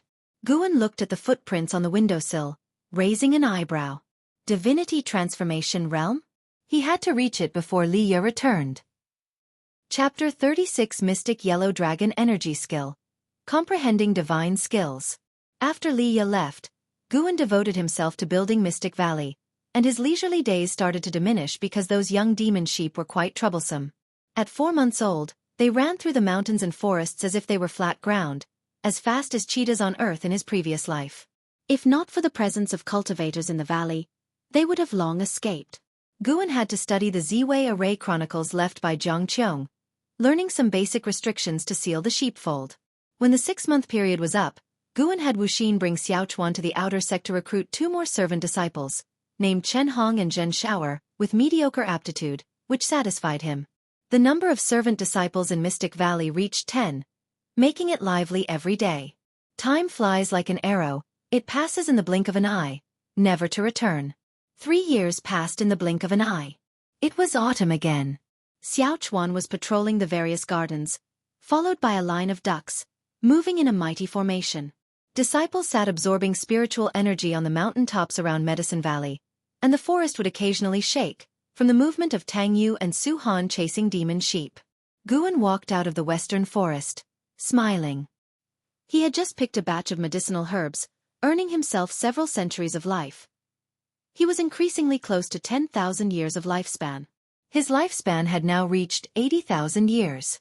In 3 years, he had gained nearly 50,000 years of life, mainly because the herbs he had planted for many years were maturing, and 1,000 years of life were from managing exterior disciples' caves. The small-framed Zhenqin ran out of the forest with a bamboo basket on her back. She hurried to Guan's side and said, "Master, can you teach me alchemy today?" A dry leaf was still on her head, and the hair on the sides of her cheeks was a bit disheveled. Guan chuckled, "Of course, but you have to use your herbs. That way, you'll be more careful." Once, Zhenqin overheard Guan consuming a youth-preserving pill, making her interested in alchemy. She pestered him for nearly half a year. "I've been prepared for a long time," Zhenqin said excitedly, hopping around Guan like a girl who never grows up. Whoosh! A sound pierced the air above Mystic Valley. Guan looked up and habitually cast a lifespan detection. Another Nascent Soul Realm cultivator. This year, more than 10 Nascent Soul Realm cultivators had passed above Mystic Valley, which made Guan uneasy, feeling something big was about to happen. Even the world's outer sect conference back then didn't attract so many Nascent Soul Realm cultivators. This won't do. The Dragon Strength Divine Origin skill must be improved. If a great cultivator far surpassing the Nascent Soul Realm appears, what will I do if they see through my cultivation level? Guan decided silently. Over the years, the Dragon Strength Divine Origin skill's enhancement to lifespan had dwindled, and now gaining a year's lifespan in half a year was a good outcome. In 10 years, this skill might no longer increase his lifespan. Then, Guan took Zhenqin back to his pavilion to start teaching her alchemy techniques. Until late at night, Guan sneaked into the 8 scenic caves. After Qiong left, he had also explored the other 6 tunnels, and at the end of each, there were corpses like Meng Lang, refined by Cheng Xiandan and Jiang Qiong using different poison skills of myriad poison mystic skill. For these poison corpses, Guan temporarily had no intention of touching them. He made his way to the green vine tree, rolled up his sleeves, and began meditating. At this moment, a shadow fell from the tree and burrowed into his arms. A little black dragon. Its body was slender, about 2 feet long, with a pair of dragon horns and dragon whiskers on its mouth, covered in tiny black dragon scales, and its 4 claws were sharp. It looked much like the dragons in ancient Huaxia legends, but with a different color. This was the holy beast of the ancient Sky Sect, the Sky Dragon. Guan stroked it while checking its lifespan. Sky Dragon, First Order 1/965/18,000. Its lifespan has increased again. When the Sky Dragon was born, it had only 500 years of lifespan. Now, in just 1 year, its lifespan had almost doubled. No wonder it had the potential of a 9th-rank demon beast. Guan recalled the process of the Sky Dragon acknowledging him as master last year, smiling unconsciously. When it was just born, the Sky Dragon bit him directly, causing him to angrily throw it away, and then it pitifully came over to nuzzle him. Guan felt the Sky Dragon didn't really acknowledge him as its master but rather recognized who its kin was through blood. They had a bond of soul resonance, allowing him to understand its thoughts but not controlling its life and death directly. The Sky Dragon would only serve one master in its life, indicating that although it was naturally violent, it was also extremely loyal and righteous. "Good boy, go eat now." Guan took out a demon sheep he had killed from his storage bag. It was fresh from the previous morning, giving him 3 years of lifespan. The Sky Dragon's eyes lit up and immediately flew aside with the demon sheep's corpse. The demon sheep's corpse was several times larger than the Sky Dragon, but it seemed weightless in its dragon claws. Guan called up the attribute panel and focused on the cultivation technique section, investing 2,000 years of lifespan into the Dragon Strength Divine Origin skill. The Dragon Strength Divine Origin skill could hide his cultivation level and aura, which was crucial. He considered it even more important than the Divine Wood Pure Yang skill. You invested 2,000 years of lifespan in the Dragon Strength Divine Origin skill for evolutionary cultivation. You cultivated the Dragon Strength Divine Origin skill for 10 years. The spiritual energy of heaven and earth tempered your body, enhancing your physical chi blood. You cultivated the Dragon Strength Divine Origin skill for 100 years. The spiritual energy of heaven and earth tempered your body, enhancing your physical chi blood. You cultivated the Dragon Strength Divine Origin skill for 200 years, achieving the peak creation realm in your Dragon Strength Divine Origin skill. You cultivated the Dragon Strength Divine Origin skill for 400 years, one day grasping the true meaning of earth. Your Dragon Strength Divine Origin skill returned to simplicity, and upgraded to the Earth Lineage Emperor Energy skill. You cultivated the Dragon Strength Divine Origin skill for 1500 years, sensing the rules of the Earth. Your Earth Lineage Emperor Energy skill broke through the limits, upgraded to the Mystic Yellow Dragon Energy skill. You cultivated the Dragon Strength Divine Origin skill for 1800 years, enhancing your understanding of the Mystic Yellow Dragon Energy skill, achieving mastery. You cultivated the Dragon Strength Divine Origin skill for 2000 years, achieving Peak Creation Realm understanding of the Mystic Yellow Dragon Energy skill, comprehending the Divine skill. Mystic Yellow Dragon Might. Line after line of prompts appeared before Guan's eyes. The Dragon Strength Divine Origin skill upgraded to Earth Lineage Emperor Energy skill and then to Mystic Yellow Dragon Energy skill. It even awakened a divine skill. Guan was overjoyed. Feeling lucky this time. A vast amount of memory quickly flooded into his mind, immersing him in the profound Taoist sorcery knowledge. The Sky Dragon, biting the mutton, looked back with its gem-like eyes showing curiosity. The grass on the ground beneath Guan emitted strands of green energy, swirling around him as he began to breathe rhythmically unconsciously, with faint dragon roars echoing. The Mystic Yellow Dragon Energy skill tempered the body with the Earth's essence of yellow energy, integrating the physical body with nature. The so-called dragon roar was actually the sound of the Earth's roar. After 2 full ancient hours, Guan finally woke up. He frowned as he opened his eyes. All the grass around him had withered. He quickly got up and scanned the medicinal herbs in the 8 scenic caves, only relaxing after confirming they were fine. Only the weeds withered. The spirit flowers and grasses were largely unaffected. In the future, I must not do this recklessly. Whether it's upgrading a cultivation technique or breaking through, I must leave the 8 scenic caves to avoid depleting the spiritual energy here. Guan sat back down, reviewing the Mystic Yellow Dragon Energy skill while cultivating according to the method. He consolidated a breath of Mystic Yellow Dragon Energy, integrating his body with nature. The Sky Dragon, now full, lay beside the demon sheep's corpse, sleeping. Inside the 8 scenic caves, only the sound of the wind remained.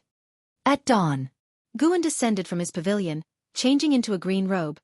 His black hair casually tied at the back, with 2 long strands left by his ears, exuding an ethereal, unworldly aura of a cultivator. His body had not fully adapted to the Mystic Yellow Dragon Energy skill yet, but he wasn't in a hurry. With nightly practice, he would master the Mystic Yellow Dragon Energy within a month. And with the Mystic Yellow Dragon Energy skill's divine trait, Mystic Yellow Dragon Might, there was no need for separate cultivation. It would naturally manifest when the Mystic Yellow Dragon Energy was produced.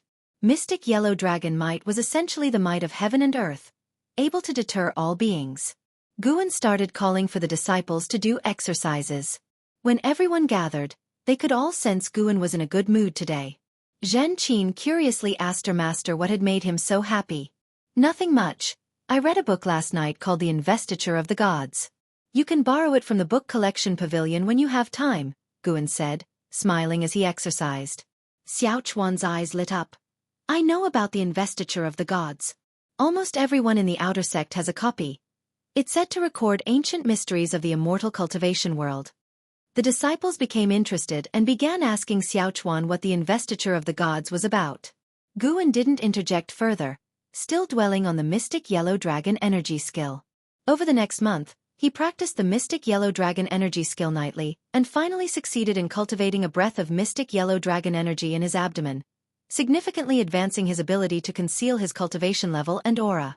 Guan felt a huge relief, knowing he could now stay hidden peacefully. That year was as uneventful as the previous years, which was the best outcome for Guan. As the winter snow began to melt, Mystic Valley welcomed a new spring, and all disciples prepared for the new year. Guan was deeply engrossed in reading the Green Hero travelogue under a tree.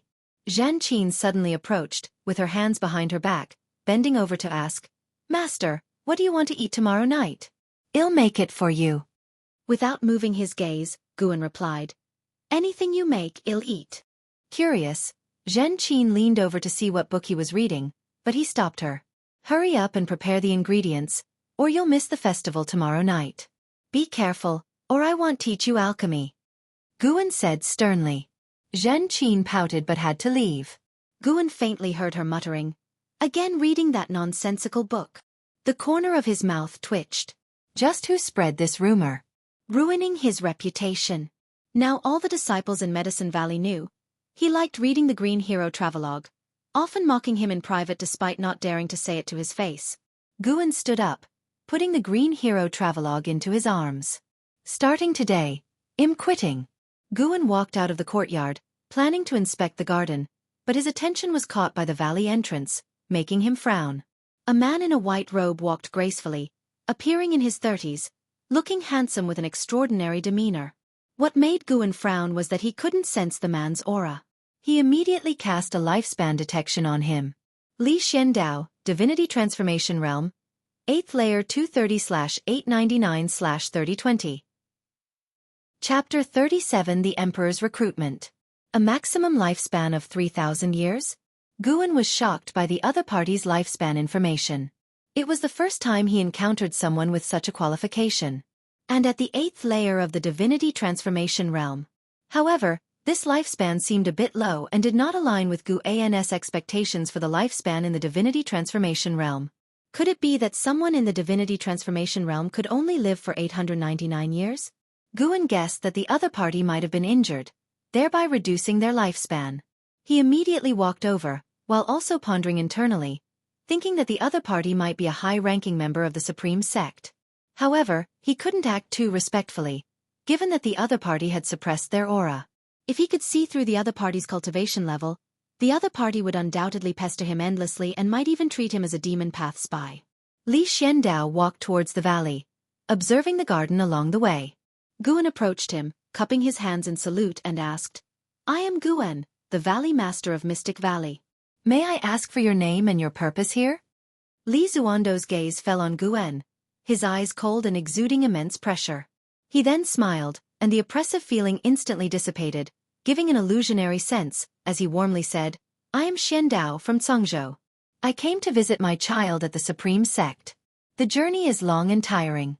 I wish to rest in your esteemed valley to recover my spiritual power. May I ask if the Valley Master would permit this?" Hearing this, Guan couldn't refuse and immediately agreed, then called Xiaochuan to arrange accommodation for Li Xiandao. Guan avoided looking directly at Li Xiandao, to prevent arousing suspicion. Surname Li, visiting his child. Could he be an imperial family member? Guan wondered secretly. With so many medicine valleys in the outer sect, he chose Mystic Valley. It's highly likely related to Li Ya. Guan continued patrolling the garden, everything as usual. On the other side, Xiaochuan led Li Xiandao to an unoccupied house and said, "The house is simple. Please don't mind. If you need anything, feel free to ask me or any other disciples." Li Xiandao nodded and then asked, "I saw sheep in the woods along the way, and disciples taking care of them. Aren't you a medicine valley? Why raise so many sheep?" Xiaochuan didn't hide anything and answered, "Originally, we only planted medicinal herbs in the valley, but my spirit root qualification is limited, so I gave up the idea of joining the outer sect. Knowing that I like raising livestock, senior brother fulfilled my wish, and also earned some spirit stones to help more disciples in their cultivation earlier, before heading to the outer sect." "Oh, is the senior brother the Valley Master?" "Yes. He is truly a good person, considering you all this way. Indeed, my senior brother is the best person in the world." Hearing Li Zuando's praise, Xiaochuan was delighted and began to praise Guan enthusiastically. This made Li Xiandao more interested in Guan, asking more about his deeds. Xiaochuan didn't think much and dragged Li Xiandao to sit down, becoming even more animated in his storytelling. Guan, inspecting the garden, smiled and thought he hadn't cared for this silly boy for nothing. Whether Li Xiandao was related to Li Ya or a high-ranking member of the Supreme Sect, having a good image could do no harm. He certainly couldn't be from the Thousand Autumn Pavilion, could he? Wait, Thousand Autumn Pavilion. Suddenly, Guan felt a chill down his spine, his smile froze. Better safe than sorry. Facing Li Xiandao later, he must be more cautious. It's better to be safe than sorry. Li Zuando's presence aroused the curiosity of other disciples, as rarely did anyone visit Mystic Valley. That day, after settling in, Li Xiandao didn't come out again, seemingly really recovering his spiritual energy. Because of Li Zuando's arrival, Guan didn't dare to go to the 8 scenic caves and stayed honestly in his attic at night. The next morning, as usual, Guan led the disciples in their exercises. Hearing the commotion, Li Xiandao also came out, with Xiaochuan greeting him enthusiastically. Guan only nodded towards Li Xiandao and did not avoid him. As the morning exercises began, Li Xiandao initially didn't pay much attention but gradually found it interesting. After the exercises, Guan dismissed the disciples and took out a book from his pocket, started reading, and walked towards the loft. At this moment, he had to remain calm and couldn't let Li Zuando's arrival disrupt his daily routine. However, just as he entered the courtyard, Li Xiandao caught up to him. "Valley Master, what are you reading?" Li Xiandao asked with a smile. Guan turned around, holding up the book and said, "Investiture of the Gods, have you read it?" Li Xiandao smiled even more, saying, "I have indeed read it and even memorized it backward." "Oh. So, we're fellow enthusiasts?" "Ha ha ha, at first sight, I felt a sense of familiarity. Shall we discuss Investiture of the Gods?" Hearing Li Zuando's insincere words, Guan could only smile and agree. He invited Li Xiandao upstairs, and after they sat, he began to boil water and make tea using spiritual power to light the fire. Li Xiandao glanced around the room and said, "Valley Master, what do you think of King Zhou?" "Good grief! Testing me right away?" Facing away from Li Xiandao, Guan placed tea leaves in the cup and said, "If we only consider the story, he was cruel and unjust." But on closer inspection, some of his actions seemed illogical. After hearing this, Li Xiandao said wistfully, "Indeed.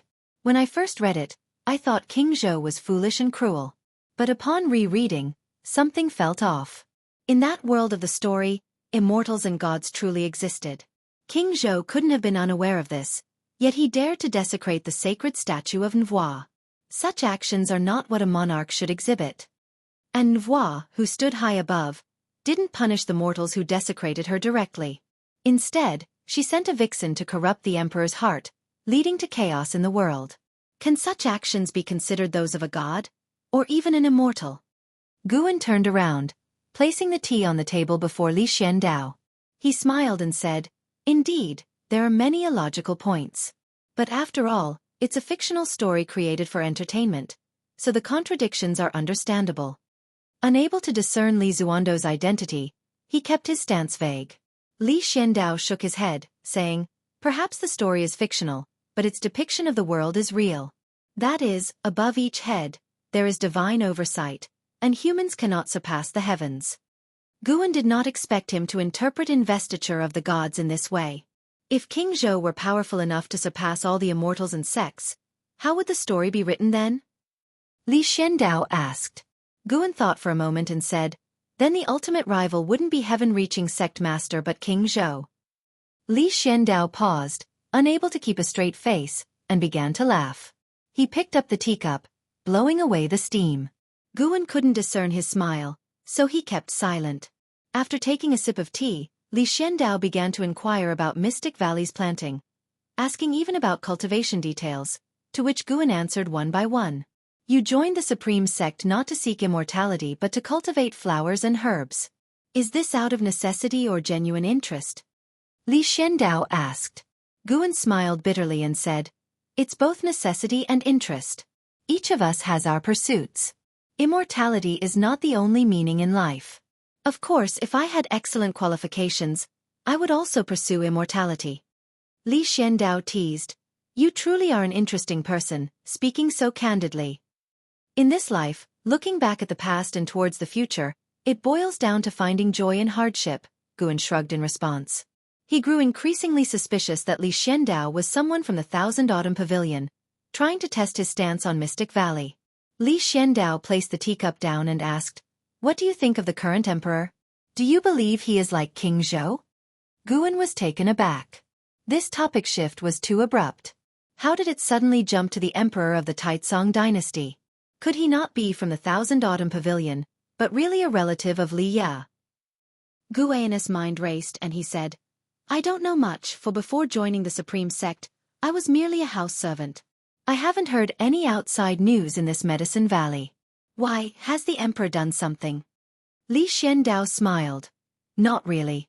But he's been on the throne for too long. There's much debate both in the court and among the people. The mundane world seems to think an emperor shouldn't reign too long. If he does, it's only a matter of time before he becomes inept. In the immortal cultivation world, More fear that the emperor might cultivate to immortality, thus letting imperial power dominate over the cultivation world. Guan grew nervous. There were too many layers to this question. He dared not speak rashly. Seeing Guan's hesitation, Li Xiandao teased and asked, "Do you think it's better for an emperor to reign for a long time or to be replaced every few decades?" Knowing that Li Xiandao was at the 8th level of the Divinity transformation realm, Guan dared not remain silent. After pondering a moment, Guan said, "In my view, it depends on the emperor's character. If he is virtuous and governs well, a long reign poses no issue. However, if he is imminent yet passes the throne to a foolish son, it's a disaster for the people. The common folk live only around 100 years. If life is hard during their time, they will blame the emperor for abdicating." Li Xiandao laughed again, and Guan could distinctly feel his improved mood. "Wait. Li Ya's relative, surname Li, talks about King Zhou, questions the emperor." Guan had heard from the Ji family that the emperor of the Taicang dynasty also cultivated, and had been in power for 200 years. "You're right. I shouldn't heed those opinions. I should see the people's lives personally," Li Xiandao chuckled. At these words, Guan's face drastically changed, exclaiming, You are the current emperor?" He tried to stand up. Li Xiandao raised his hand, and a powerful pressure pressed Guan back into his seat. Guan did not resist to avoid revealing his strength. "Lower your voice. You don't need to treat me as an emperor. Just consider me as Li Ya's father. You can call me uncle," Li Xiandao smiled warmly, devoid of imperial majesty. Guan didn't know how to respond. An emperor at the 8th layer of the Divinity transformation realm. This is trouble. Li Xiandao spoke. "Bring out the heavenly residence."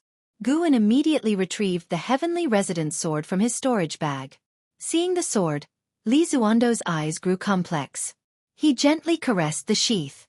Guan recalled Li Ya's words that the heavenly residence sword was a gift from his royal father to his mother, then passed to him after her death. Now seeing Li Zuando's expression, Guan started imagining the tragic love-hate story between Li Xiandao and Li Ya's mother.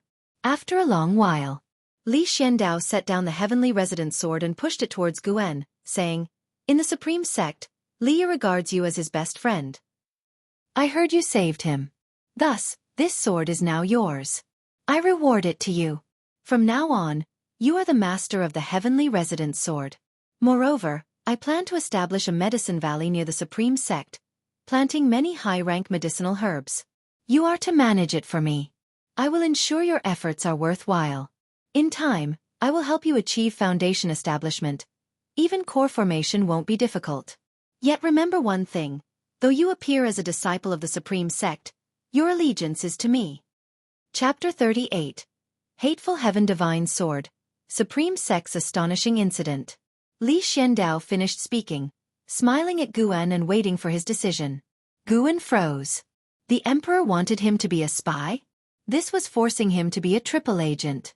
This was not what Guan pursued, but the key was that it was hard for him to refuse, as the other party's cultivation level and status were both higher than his.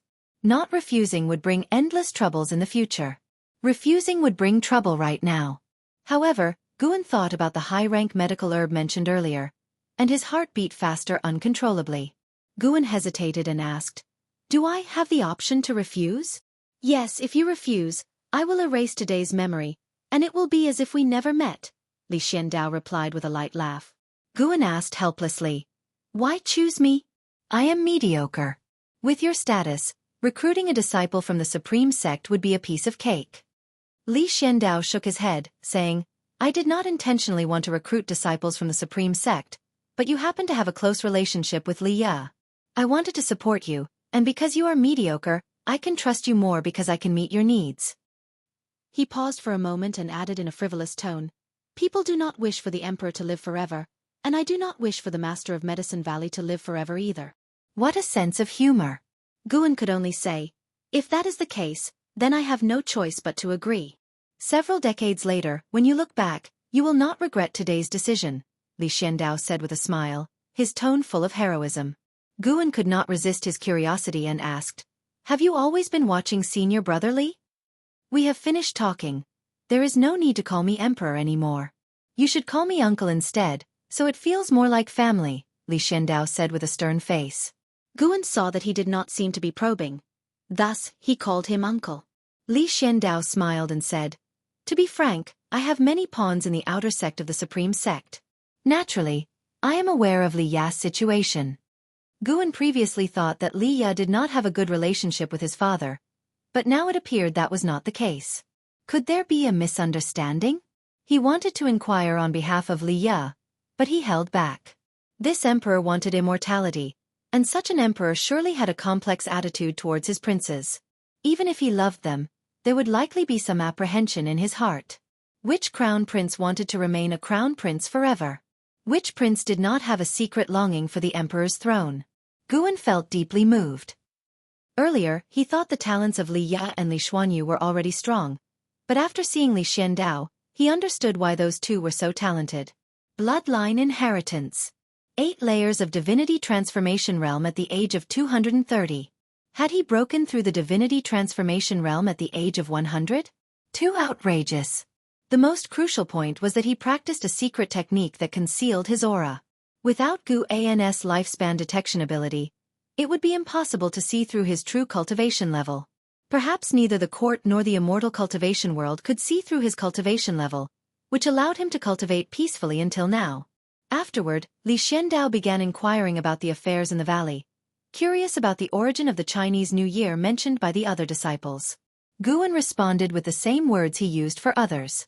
Li Xiandao became interested in the Chinese New Year and decided to join in today. How could Guan refuse? An hour later, the two walked down the pavilion, preparing for the Chinese New Year with other disciples. The disciples were all very happy, laughing and chatting, which also affected Li Xiandao. As night fell, Guan brought out the self-made firecrackers, and Mystic Valley resounded with bursts of explosions, deafeningly loud. The firelight shone on Li Zuando's face. He was smiling and even drinking with Xiaochuan, making it impossible to associate him with the emperor of the Taicang dynasty. The disciples like Tang Yu and Su Han prepared some performances like storytelling, sparring, and acrobatics, ensuring the night was lively until late. The next day at noon, Guan saw Li Xiandao off. 2 more years, really something to look forward to. Guan silently thought. Li Xiandao said he would send someone to take him to Medicine Valley in 2 years. He planned to strive for a lifespan of 100,000 years in these 2 years, then break through to the Divinity Transformation Realm. No, he must surpass the Divinity Transformation Realm to be stronger than Li Xiandao. Otherwise, he would not be at ease. After all, accompanying a king was like accompanying a tiger. What if one day Li Xiandao became deranged and wanted to harm him? Guan looked in the direction Li Xiandao left, silently curious why this emperor came to the outer sect alone. Was he really here to visit Li Xuanyu? Li Ya once said that Li Zuando's favorite child was Li Xuanyu. Guan did not think further, turning to enter the valley, preparing to plant more medicinal herbs. Spring passed and summer came. Guan welcomed his 34th birthday in the summer. On this day, he bid farewell to Du Yi, who came to ask for medicinal herbs. At the mouth of the valley, Du Yi turned back and said, "These years, you provided many medicinal herbs. Young Master Ji Lin is very satisfied with you. In some time, he will send someone to deliver a Foundation Establishment pill to help you reach the Foundation Establishment realm early. Once you become a true outer disciple, he will find a way for you to continue managing this Medicine Valley." After saying that, he turned and left, leaping over the forest on his sword. Guan shook his head with a smile. When he saw Li Xiandao off at the beginning of the year, Li Xiandao had said something similar. In the future, he had to keep a distance from the Ji family, lest they use him when they wanted to plot against the Supreme Sect. The sect was strong, but the family's power could not be underestimated either. In this land, dynasties changed, and sects rose and fell, but some families could exist forever. The Ji family was one of them. Alas! I just want to pick flowers and herbs. Why are so many people trying to recruit me? Guan thought to himself while walking into the nearby forest. In the forest, someone was practicing swordsmanship. It was Su Han. Now Su Han had reached the 7th layer of the energy cultivation realm, second only to Guan and Tang Yu in the valley. Tang Yu practiced leg techniques, while Su Han focused on swordsmanship. However, the swordsmanship he practiced was taught by Li Ya, not considered profound. Guan watched him practice swordsmanship from a distance, hesitating whether to give him some pointers. Su Han was diligent and industrious in his daily work and cultivation, leaving Guan with no complaints. Wait. No, he was not practicing the Li family's 7 swords. Looking closely, Guan realized it was the first time he saw this sword technique. Did this boy also have a fortuitous encounter? When did this happen? Guan was curious and deliberately stepped on the fallen leaves, making some noise. Practicing swordsmanship, Su Han noticed Guan's arrival. He immediately stopped and turned to greet Guan. Xiaohan, entering the outer sect depends on cultivation level. Why do you practice swordsmanship so diligently? Guan asked with a smile. Su Han scratched his head with his left hand and said, I am not in a hurry to enter the outer sect. I want to master swordsmanship first. Why do you think so? Entering the outer sect means taking on missions. If my skills are not strong enough, it will only cut off my future. Su Han's answer made Guan laugh. This kid knew exactly what he liked. Guan curiously asked, Is your swordsmanship inherited from your family? Su Han nodded and said, It is my father's swordsmanship, but it is too profound. I have only managed to comprehend it recently. Your father must have been impressive.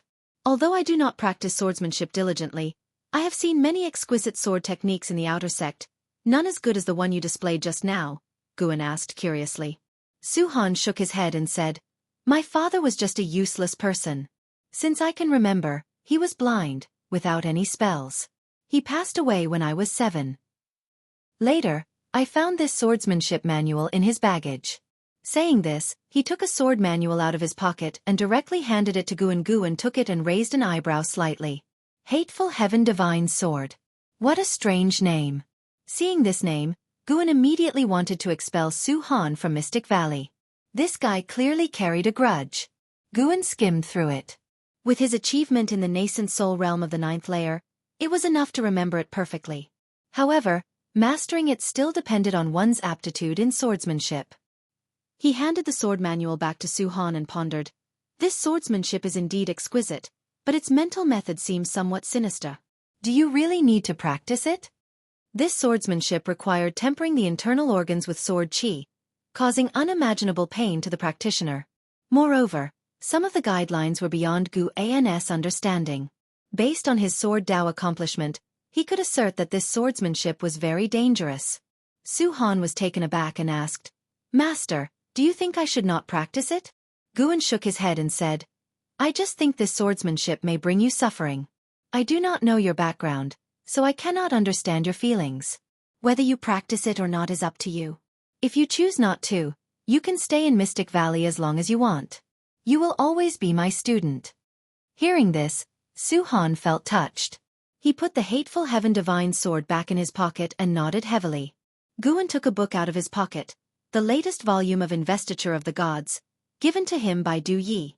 Du Yi said Ji Lin was obsessed with this book, causing his followers to read it as well. The book you wanted. Guan handed Investiture of the Gods to Su Han and then turned to leave. Su Han held Investiture of the Gods, smiling. Returning to Medicine Valley, Guan began observing other servant disciples. First Li Ya, then Wu Xin, and now Su Han, all with unusual backgrounds. Mystic Valley was too mysterious. Something felt off. An hour later, Guan returned to his pavilion. The other servant disciples did not appear to have any issues, allowing him to feel somewhat at ease. On second thought, it made sense. To join the immortal cultivation world, one must have an extraordinary background or experience. In their eyes, they were the protagonists. Until late at night, Guan quietly entered the 8 scenic caves. After playing with the sky dragon for an hour, he took out the Heavenly Residence Sword and began practicing the Hateful Heaven Divine Sword. Multiple skills did not burden oneself. He decided to practice it until it was included in his attribute panel first. Suddenly, the sound of wind whistling through the branches of the green vine tree arose, the sound of a sword blade slicing through the air. In the distance, the sky dragon watched curiously, its dragon eyes reflecting Guan's sword training. At the end of summer, Guan went to the outer gate city. First, he visited the elixir hall to submit a year's worth of medicinal herb harvest, then went to the book collection hall to submit a manuscript. Since Investiture of the Gods became popular, Elder Lu Qiong valued him greatly, always receiving him personally, afraid word would leak out. Lu Qiong mentioned fearing Guan's reputation would be exposed, and he would be abducted by the demon path, causing the book collection hall to lose substantial spirit stone revenue. This made Guan even more cautious. After completing official business, Guan visited Lu Jiojia, who was delighted and invited him to visit Yilan together, whom she happened to be in the city. Not all outer disciples opened caves in the outskirts since constructing a cave was expensive. Most disciples chose to live within the outer gate, enjoying the outer gate's spiritual energy. In the courtyard, after sitting down, Lu Jiojia poured wine for Guan and said mysteriously, "Something big happened in the Supreme Sect." Chapter 39. Nascent Soul blocks the path. Despicable. What's the big event? Guan asked with a smile. Upon arriving at the outer gate city today, he indeed sensed the atmosphere was off, an indescribable tension in the air. Yilan spoke up. The sect leader and one of the elders are fighting for power. Recently, the emperor came to the Supreme Sect and appointed that elder's direct disciple as the national master, granting him a high-ranking official position and announcing it to the world. This boosted the morale of the people aligned with that elder, and they have been spreading unfavorable rumors about the sect leader. Lu Jiojia, slightly peeved as Yilan had spoken first, quickly added after she finished, "The sect leader's domineering ways have offended many elders. Over the years, disciples have repeatedly suffered injuries and deaths, with demonic invasions occurring in territories outside the outer sect. Many elders are unhappy about this. Now that the emperor supports the sect leader's opponents, their restraint is broken, and thus chaos ensues." Guan curiously asked, "Doesn't the sect leader have absolute power? Isn't he the strongest cultivator in the Supreme Sect?" Of course not. The sect leader is elected by collective support from the elders. Within the Supreme Sect, the highest cultivation level does not belong to the sect leader but to the true inheritor. It's said he is the most talented individual in the Supreme Sect in a millennium. He often travels and rarely returns. I've heard a rumor that if he wishes to become the sect leader today, by tomorrow, he would be the sect leader. Lu Jiojia replied, his tone becoming excited when mentioning the true inheritor. That impressive? What's his name? Cough, cough, I haven't learned that yet. Lu Jiojia feigned a cough, trying to conceal his embarrassment. Yilan shot him a scornful look, then turned to Guan, whispering, "I've heard many inside stories at the law enforcement hall as well. The open and covert struggles in the main city of the sect have spread to the inner and outer sects. Senior brother, you must be careful in Mystic Valley. Those people will do anything for power." Guan chuckled. It won't go that far, right? Would someone dare to slaughter Mystic Valley and then frame the other party? As soon as he said this, Guan felt a pang of anxiety. Someone had already been raising a demon of greed outside the outer sect. What else was impossible? Yilan noticed his worry and placed her hand on his, comforting him. "Senior brother, don't worry, I will find a way to persuade the law enforcement hall to increase patrols in the various medicine valleys of the outer sect." Guan instinctively withdrew his hand, momentarily distracted by her touch. Actually, he had noticed it but feared reacting too quickly might arouse suspicion among his junior disciples. Lu Jiojia laughed secretly but was met with a glare from Yilan. "You must be even more cautious than me. Power struggles like these can be more dangerous than battling demons outside." Guan advised earnestly. Lu Jiojia confidently claimed there was no way he would die. Yilan stated she was in the law enforcement hall, so no one dared to act rashly against her. The law enforcement hall oversaw all departments, offering its disciples power above ordinary disciples, but they had less time for cultivation, having to handle any incident in any department. Guan looked at Yilan with a sigh of relief. In just a few years out of the valley, Yilan had transformed from a little girl following him around into a capable and reliable presence. The three of them drank and chatted. Usually, Lu Jiojia and Yilan did most of the talking, and through their words, Guan gained a much clearer understanding of the situation within the Supreme Sect. He was deeply gratified. The junior disciples he had trained were now taking care of him. A unique sense of achievement filled his heart. If Mystic Valley's disciples scattered across the outer sect's various departments or even entered the inner sect, he would be influential indeed. Just the thought of it excited Guan. 2 hours later, Lu Jiojia left first, and Guan declined Yilan's invitation to her residence to enjoy fine delicacies. He then left the outer gate city with her wistful expression in his memory. Riding his flying sword, flying against the wind, Guan felt quite cheerful. The sky gradually turned crimson as dusk approached. Guan's apparent cultivation level had reached the 9th layer of the energy cultivation realm, so his flight speed was not slow. He admired the undulating mountain forests along the way. In the blink of an eye, an hour had passed. Suddenly, while flying, Guan saw a figure shoot out from the mountain forest ahead, swiftly approaching, causing him to slow down. He saw an old man in white robes, stepping on a sword and holding a wine gourd. His nose red like a date, as if he had just had a heavy drink. "Young friend, please stop." The old man's voice came, and Guan could sense that his cultivation aura was in the Foundation Establishment realm. But to be safe, he used a lifespan detection. Lin Futian, Nascent Soul Realm First Layer 603/800/840. Well. Nascent Soul Realm. Guan cursed silently. The old man had cultivated a secret technique to hide his true cultivation. The two quickly met in mid-air, where Lin Futian wore a friendly smile, saying, "Young friend, I am Lin Kuan, a disciple of the Outer Sect's Law Enforcement Hall. There is something I need to inquire about. Recently, demonic spies have been rampant. Shall we talk in the woods?" Guan nodded, realizing that refusing now would hardly be feasible. It was better to play along for the time being. They swiftly descended into the forest, and Guan casually plucked 2 leaves from a tree. Lin Futian took a step forward, cryptically asking, "Young friend, have you heard of Su Ruye from the Wanyin sect?" "Su Ruye? Very familiar. He was the one I killed. Back then, Su Ruye and Chan Ji wanted to take over his medicine valley and even injured Li Ya. How could he forget?" Feigning confusion, Guan asked, "I've heard of the Wanyin sect, but who is Su Ruye?" Su Ruye was a genius of the Wanyin sect, whose father is the vice sect hierarch. He died around this area, and lately, many Wanyin sect spies are investigating his death. Lin Futian stepped closer as he spoke. Guan immediately stepped back, maintaining a distance. Seeing his wary expression, Lin Futian grinned. "What? Young friend, are you suspecting him a Wanyin sect spy?" Guan shook his head. "I wouldn't dare, senior. I truly haven't heard of Su Ruye. Since you're from the Law Enforcement Hall, why ask me?" "Ha ha ha," Lin Futian laughed heartily. He suddenly swung his sleeve, and abundant spiritual power spread like a mist, quickly covering several miles. Guan was startled, raising his sword with his right hand, watching him intently. Lin Futian then opened his wine gourd, and a foul stench of alcohol wafted out. He grinned evilly. "Don't be afraid, you will have 15 of your fellow disciples accompanying you in here." Guan gritted his teeth. "Who are you? What is your background? If I must die, can't you at least let me die understanding why? Haven't you guessed already?" Lin Futian sneered, raising his hand to grab at Guan from a distance.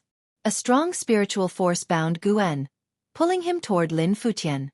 Guan's face showed despair as his body flew through the air, rapidly approaching Lin Futian. Lin Futian's left hand reached out to grab him, while his right hand held the wine gourd, pouring liquor into his mouth. Boom! Guan suddenly unleashed a terrifying aura, instantly shattering Lin Futian's spiritual force. Lin Futian's pupils dilated, reflecting a leaf in his eyes. The leaf was surrounded by sharp sword chi, moving as fast as lightning, piercing through Lin Futian's forehead, blood splattering as the leaf continued on its path. Rumble, one by one, trees were shattered, dust rising like a giant gray wall extending for miles. Lin Futian trembled all over, his face showing disbelief. Furious, he roared, "You actually hid your cultivation? Despicable!" Guan stepped up to him, placing his right hand's index and middle fingers together, pressing them against Lin Futian's chest like a sword. Boom! Sword chi exploded, bursting Lin Futian's body apart, dispersing the dust wave behind him. The powerful force bowed the trees outwards, leaving a trench several miles long. From the flying dust, a baby's figure shot out, its face aged and eerie. It was Lin Futian's nascent soul. He flew toward the horizon at full speed, hearing the sound of something slicing through the air. Instinctively looking back, he saw a leaf racing toward him, directly destroying his nascent soul, blood misting in the air. Guan raised his hand, calling his flying sword back, stepping forward, enveloped in sword chi, turning into a sword shadow and rapidly disappearing into the forest. Rather than heading towards Mystic Valley, he chose another direction. During the quick flight, a prompt appeared, You've successfully seized 25 years of Lin Fusion's Nascent Soul Realm First Layer lifespan. It wasn't much, but it couldn't be helped. Although Lin Futian was in the Nascent Soul Realm, at 603, he only had 197 years left. Guan didn't dwell on it. He made a large loop before swiftly returning to Mystic Valley. Entering through a window into the hall of the attic, he sat at the table. With a grasp of his hand, a jar of wine flew over from the wine cabinet. He began drinking deeply. After a large gulp, he gently set down the jar. His right hand trembled slightly, and his heartbeat pounded. Phew phew. Guan struggled to calm his emotions. It was terrifying. Returning home and encountering a demonic spy. Worried about the commotion Head made earlier, Guan decided not to leave the valley for the next month to lay low. No, it's too dangerous. Today, a nascent soul attacked me. Who knows if tomorrow, it could be someone at the Divinity Transformation Realm or even higher. Guan quickly pulled up his attribute panel. Seeing his lifespan of over 91,000, his anxiety eased a bit. The Immortal cultivation path was indeed fraught with danger. Even a cultivator at the 9th layer of the Qi cultivation realm could be intercepted by a nascent soul great cultivator. Wasn't this frightening? Guan thought of the 15 souls in that wine gourd, feeling a wave of sympathy for them. He planned to aggressively harvest a batch of medicinal herbs to push his lifespan to 100,000 years, hoping to unlock new features, and then use the lifespan immediately. Guan took a deep breath, pulling out his copy of the Green Hero Travelogue to divert his attention. As night fell, cheers erupted outside from the disciples. Guan used divine sense to see that Tang Yu and Su Han were sparring again, with other disciples watching the spectacle. Normally, he would join in to watch, but he was in no mood today. Deeply engrossed in the Green Hero Travelogue, he gradually calmed down even though he still felt some lingering worry. After a while, footsteps approached, and soon, the door was pushed open. Zhan Qin hurriedly entered saying, "Master, senior brother and second senior brother are fighting." Her eyes fell on the cover of the Green Hero Travelogue, and she raised her eyebrows slightly. Chapter 40 Here Flying Leaves Again. Lifespan of 100,000 years. Guan closed the Green Hero Travelogue and asked impassively, "Don't they often spar? Why did they actually start fighting?" Zhan Qin withdrew her gaze and said urgently, "Second senior brother executed a sword technique, and first senior brother mocked it for being too soft. Second senior brother got upset, and he has already wounded first senior brother and refuses to stop." Upon hearing this, Guan immediately stood up. Master and disciple quickly went downstairs. At this moment, the onlookers were no longer cheering but constantly urging Su Han to stop. Under the night sky, Su Han's hair was disheveled, resembling a fierce ghost, swinging his sword madly. His eyes even glowed with blood, while Tang Yu, who faced him, appeared very distressed. His robe was slashed into strips of cloth, and there were 2 shocking wounds on his chest, from which blood gushed, staining his pants red. Wu Xin and Xiaochuan wanted to step forward to stop him, but Su Han's fierce sword moves kept them from getting close. Seeing Guan rush over, the disciples quickly made way. Guan stepped between the two in just a few movements, grabbing Su Han's right wrist with his left hand and blocking Tang Ye's leg with his left arm. Tang Yu was jolted back, astonished. How could the master's arm be so hard? He then breathed a sigh of relief, looking at Su Han with lingering fear. Su Han was immobilized by Gu An's grip on his wrist, and with a forceful squeeze, his sword clattered to the ground. "Wake up!" Guan shouted in a deep voice. Su Han shuddered, and the bloodthirsty hostility in his eyes began to fade.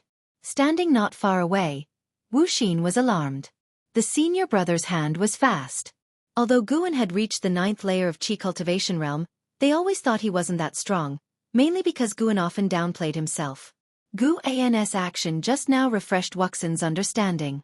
He suddenly felt that the senior brother wasn't simple. Xiaochuan, however, was used to it. Guan had also subdued an enraged Meng Lang back in the day.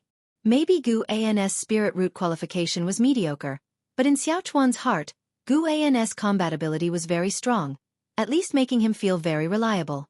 The other disciples were also intimidated by Gu An's move. It was the first time they saw Guan take action, easily subduing Tang Yu and Su Han, who were at the 7th layer of the energy cultivation realm. Zhan Qin was the first to cheer, breaking the silence, and the others followed, surrounding him. Master, you're so powerful. Second senior brother, wake up. Master, has second senior brother deviated? It's all first senior brother's fault for mocking second senior brother. I've never seen second senior brother so angry. The disciples chattered, while Guan focused on Su Han. Su Han panted heavily, his body suddenly going limp like mud, but with his right hand held by Guan, he couldn't fall. He looked up weakly at Guan saying, Master, Before he could finish, his head tilted and he fainted. Guan let two disciples help Su Han back to the house and then turned to Tang Yu. Facing the master's gaze, Tang Yu blushed, not knowing how to explain, but he felt very aggrieved, having been injured. Go back and stop the bleeding first, Guan said expressionlessly. On hearing this, Tang Yu quickly bowed and left. Guan looked at the others saying, Aren't you dispersing? No cultivation today? With that, he turned and headed towards the attic. The disciples watched his back, looking at each other. Although Guan didn't say anything very harsh, they all thought he was angry. Little did they know, Guan simply wasn't in the mood to lecture. That night, all the disciples in the valley harbored their concerns, unable to calm their minds. Guan stayed alone in the attic, and in the second half of the night, he felt several powerful divine senses sweep across. His fight with Lin Futian had finally attracted the attention of the Supreme Sect. Early the next morning, Su Han came to visit Guan to apologize. What's the use of apologizing to me? I wasn't the one you hurt, Guan said, looking at him calmly. Su Han gritted his teeth saying, He was the one who mocked my swordsmanship first. Guan asked, Did you explain the origin of the swordsmanship to him? Su Han stammered. You and Tang Yu joined the Medicine Valley on the same day. You have the closest relationship. You should know his personality. He speaks roughly, but his nature isn't bad. Guan's tone was slightly stern. After all, having been together for so many years, he didn't want his disciples to turn against each other. He didn't forcibly stop Su Han from continuing to cultivate the hateful heaven divine sword. Such things couldn't be stopped, and blocking it would probably ruin their master-disciple bond. Su Han recalled his years with Tang Yu, feeling guilty. Initially, Tang Yu had just jested about his swordsmanship. Unable to master the hateful heaven divine sword, Su Han was already distressed, leading to a verbal spat. Tang Yu got provoked too, saying increasingly harsh words, which enraged Su Han, causing him to deviate. Master, I was wrong. I'll go find first senior brother now, Su Han said seriously after taking a deep breath. Guan said, Don't wait. Go now. I also need to check the medicinal herbs. He stood up and walked towards Su Han. They left the attic one after the other. Su Han closed the door, following Guan's pace, unable to help but ask, Master, aren't you curious why I lost control last night? Without turning back, Guan said, Probably related to your hateful heaven divine sword. This swordsmanship was passed down from your father. Whether to practice it or not, I have no right to decide. You need to figure out what's most important in your heart. Su Han slowed his steps, standing before the stairs, staring blankly at Guan's back. What's most important? Guan had no time to worry about his disciples' conflicts. He had said what needed to be said, and if they couldn't get along, they would leave Mystic Valley and never meet again at the ends of the earth. Guan began inspecting the medicinal herbs in various gardens, checking which ones were nearing maturity. He needed to accumulate a lifespan of 100,000 years quickly, so he harvested some herbs that were almost mature right away. Of course, he didn't touch the herbs far from maturity. He wasn't crazy enough to destroy his foundation. Currently, he had many channels to gather lifespan, so he wasn't too anxious. In the sky above the mountains and forests, several cultivators stood on magic artifacts, looking down. Among them, disciples of the Law Enforcement Hall were searching, including Yi Lan. Chu Jingfeng stood on a flying sword, his right sleeve fluttering in the wind, exuding a sense of desolation, no longer carrying the same youthful vigor as before. An old man flew over on a gourd, handing a leaf to Chu Jingfeng, saying, It should be the work of the flying leaf sword Immortal. Nearby, we found the wine soul gourd of Lin Futian, the squad leader of the Wanyin sect, containing the souls of 15 disciples of the Supreme Sect. Chu Jingfeng took the leaf, examining it carefully. The surface was covered with fine sword marks, barely visible at first glance. He pondered. So the flying leaf sword Immortal is indeed one of our own? The old man nodded. It seems so. The attack on Ziwei was likely due to factional disputes. Given his power to easily kill Lin Futian, if he intended to kill Ziwei wouldn't have survived. Chu Jingfeng remained silent. The old man looked at Chu Jingfeng's fluttering right sleeve, saying, Jingfeng, you should let go of your grudge and reattach your arm soon. Otherwise, continuously practicing swordsmanship with your left hand will make it hard to revert later. Why should I? The flying leaf sword Immortal can use leaves as swords. Why must I wield a sword with my right hand? Chu Jingfeng countered. Upon hearing this, the old man shook his head and smiled wryly, ceasing his persuasion.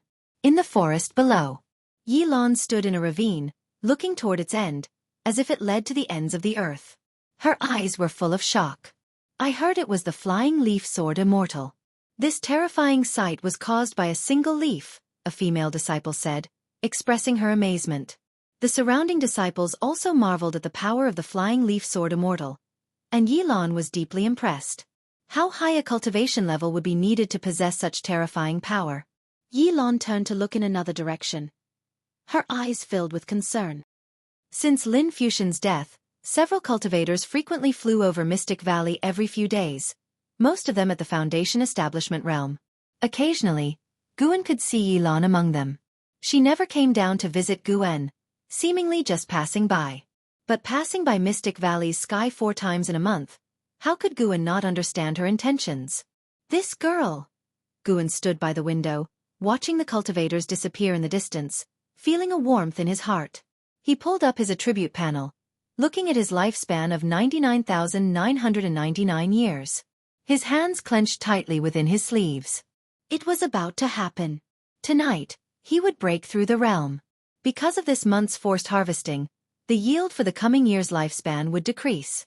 But after a year, it should recover and continue to grow. He had deliberately left a space of 10 years of lifespan, waiting to pick it quietly tonight. He wanted to fully enjoy the feeling of burning life. Seeing it was still early, Guan couldn't sit still, so he went downstairs. Arriving in the courtyard, he saw Su Han practicing his sword on the eastern mountain peak from a distance. Since that night's conflict, Su Han had become reclusive, and others dared not disturb him for fear of another outburst. Tang Yu and Su Han's relationship had recovered. After learning the origin of Hateful Heaven Divine Sword, Tang Yu apologized to Su Han, but since then, he had trained even harder. Apology aside, he didn't want to lose to Su Han again. After all, he was the first senior brother. Guan came to the wooden fence of the garden, looking around with a smile. Master, what makes you so happy? Zhen Qin came running, asking curiously. Guan ruffled her hair, smiling. What? Do I not usually smile? Zhen Qin giggled. Master, since you're in a good mood today, why not teach me the residual wind leg? Guan asked in surprise. Didn't you hate practicing swordsmanship and leg techniques? What's changed your mind? I want to be like Aunt Yilan and become a disciple of the Law Enforcement Hall. Zhen Qin said excitedly, clenching her fists. As it turned out, earlier Wu Xin and Xiaochuan had seen Yilan and marveled together, overheard by Zhen Qin, who was weeding nearby. Learning that Yilan wore a robe belonging to the Law Enforcement Hall, Zhen Qin greatly admired her. Guan smiled, saying, All right, I'll teach you. Sending this girl away sooner would be good. She always disturbed him when he was reading. Thus, Guan began teaching Zhen Qin the cultivation of the residual wind leg. When night fell and all the disciples returned to their rooms, Guan then quietly left Mystic Valley. Before leaving, he also picked 2 third-tier medicinal herbs from the garden. Chapter 41. Top-grade Heavenly Spirit Root. Breakthrough to Divinity Transformation Realm. Under the night sky, Guan swiftly traversed through the forest. The direction he was heading was opposite to where he had previously slain Lin Futian. This time, he intended to make a breakthrough 100 miles away. Over the past month, he had observed that there were no Law Enforcement Hall disciples patrolling in the dead of night. As he advanced, a series of prompts suddenly appeared before Guan. You have successfully obtained the bitter root grass, 3rd stage, with 6 years of lifespan. You have successfully obtained the bitter root grass, 3rd stage, with 7 years of lifespan. For the first time, your lifespan breaks through 100,000 years, activating the lifespan deduction function. Lifespan deduction. Consume lifespan to deduce the cause and effect of the great Tao and fate, the amount of life. Span consumed depends on the causality deduced. Lifespan deduction? Guan couldn't help but furrow his brow. He suddenly smelled the scent of a conspiracy.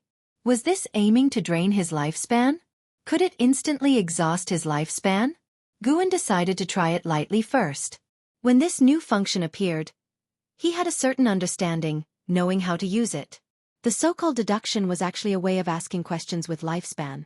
Guan silently asked in his heart, using lifespan deduction, is Qiong now intending to kill me? About 2 breaths of time passed. It requires consuming 300 years of lifespan. Proceed with deduction. No. Too expensive. Guan directly refused, but after this trial, he felt much more reassured. At least the lifespan deduction would notify him in advance of how much lifespan it needed to consume, avoiding his lifespan being suddenly drained. Guan no longer probed and focused on his journey. He would rather not use this function unless absolutely necessary. Consuming lifespan to explore the unknown seemed unworthy to him for now. Along the way, Guan was very cautious. His divine sense constantly spread out to avoid encountering nascent soul cultivators again.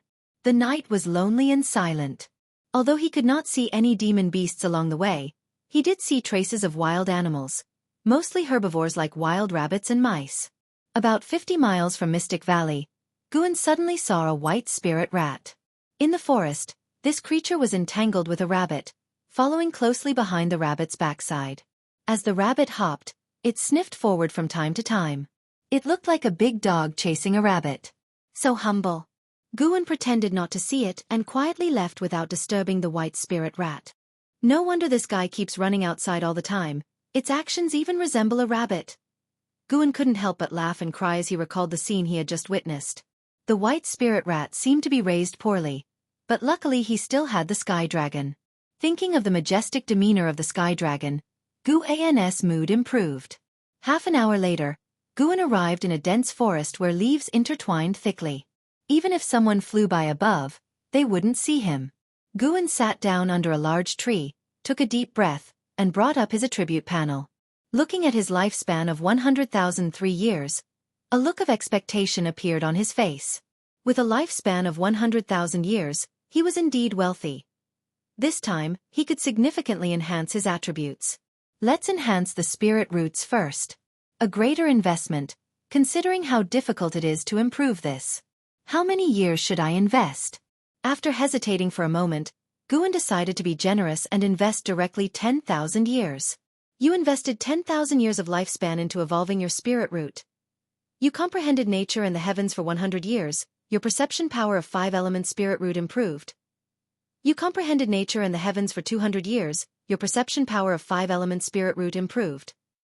You comprehended nature and the heavens for 2,000 years, finally capturing a wisp of heaven and earth's true meaning. Your spirit root underwent a transformation, and your 5 elements spirit root began to evolve into a top-grade spirit root, with wood and earth attributes being prominent.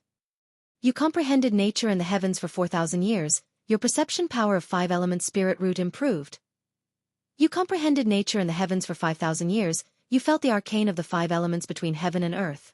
Your spirit root qualification went through a qualitative change, and your 5 elements spirit root evolved into the 5 elements heavenly spirit root. You comprehended nature and the heavens for 8,000 years, finally capturing a wisp of the wood spirit law of heaven and earth.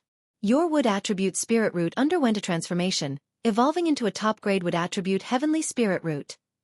You comprehended nature and the heavens for 10,000 years, your perception power of 5 elements spirit root improved. One line after another of prompts popped up crazily. There were dozens of prompts, which made Guan reluctant to blink. When the last prompt appeared, he immediately activated the lifespan barrier. In an instant, the grass under his feet emitted a shimmering glow, even the trees behind him glowed with faint green light, and the area within the barrier was illuminated.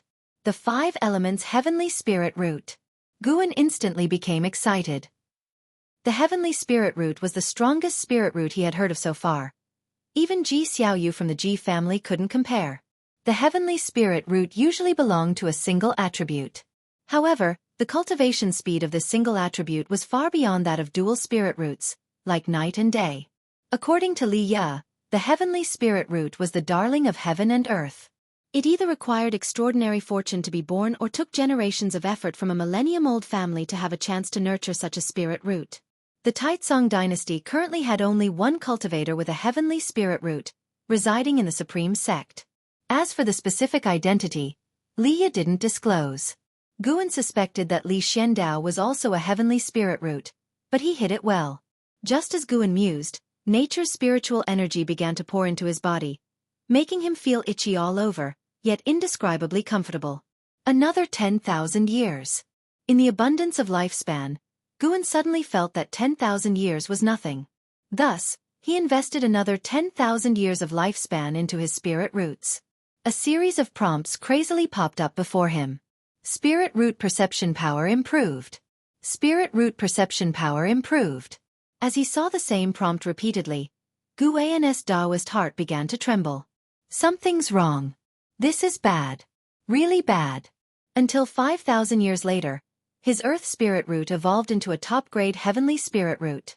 For the next 5,000 years, all the prompts were about the improvement of spirit root perception, like a bottomless pit, continuing until it ended. Guan's heart bled. He practiced the divine wood pure yang skill, relying on the wood spirit root would suffice. In other words, the latter 10,000 years of investment wouldn't increase his cultivation speed again. Spirit roots were determined at birth. In reality, there was no known cultivation technique to enhance the spirit roots. Reaching the 5 elements heavenly spirit root from an ordinary 5 spirit roots was already unbelievable. No. Try again.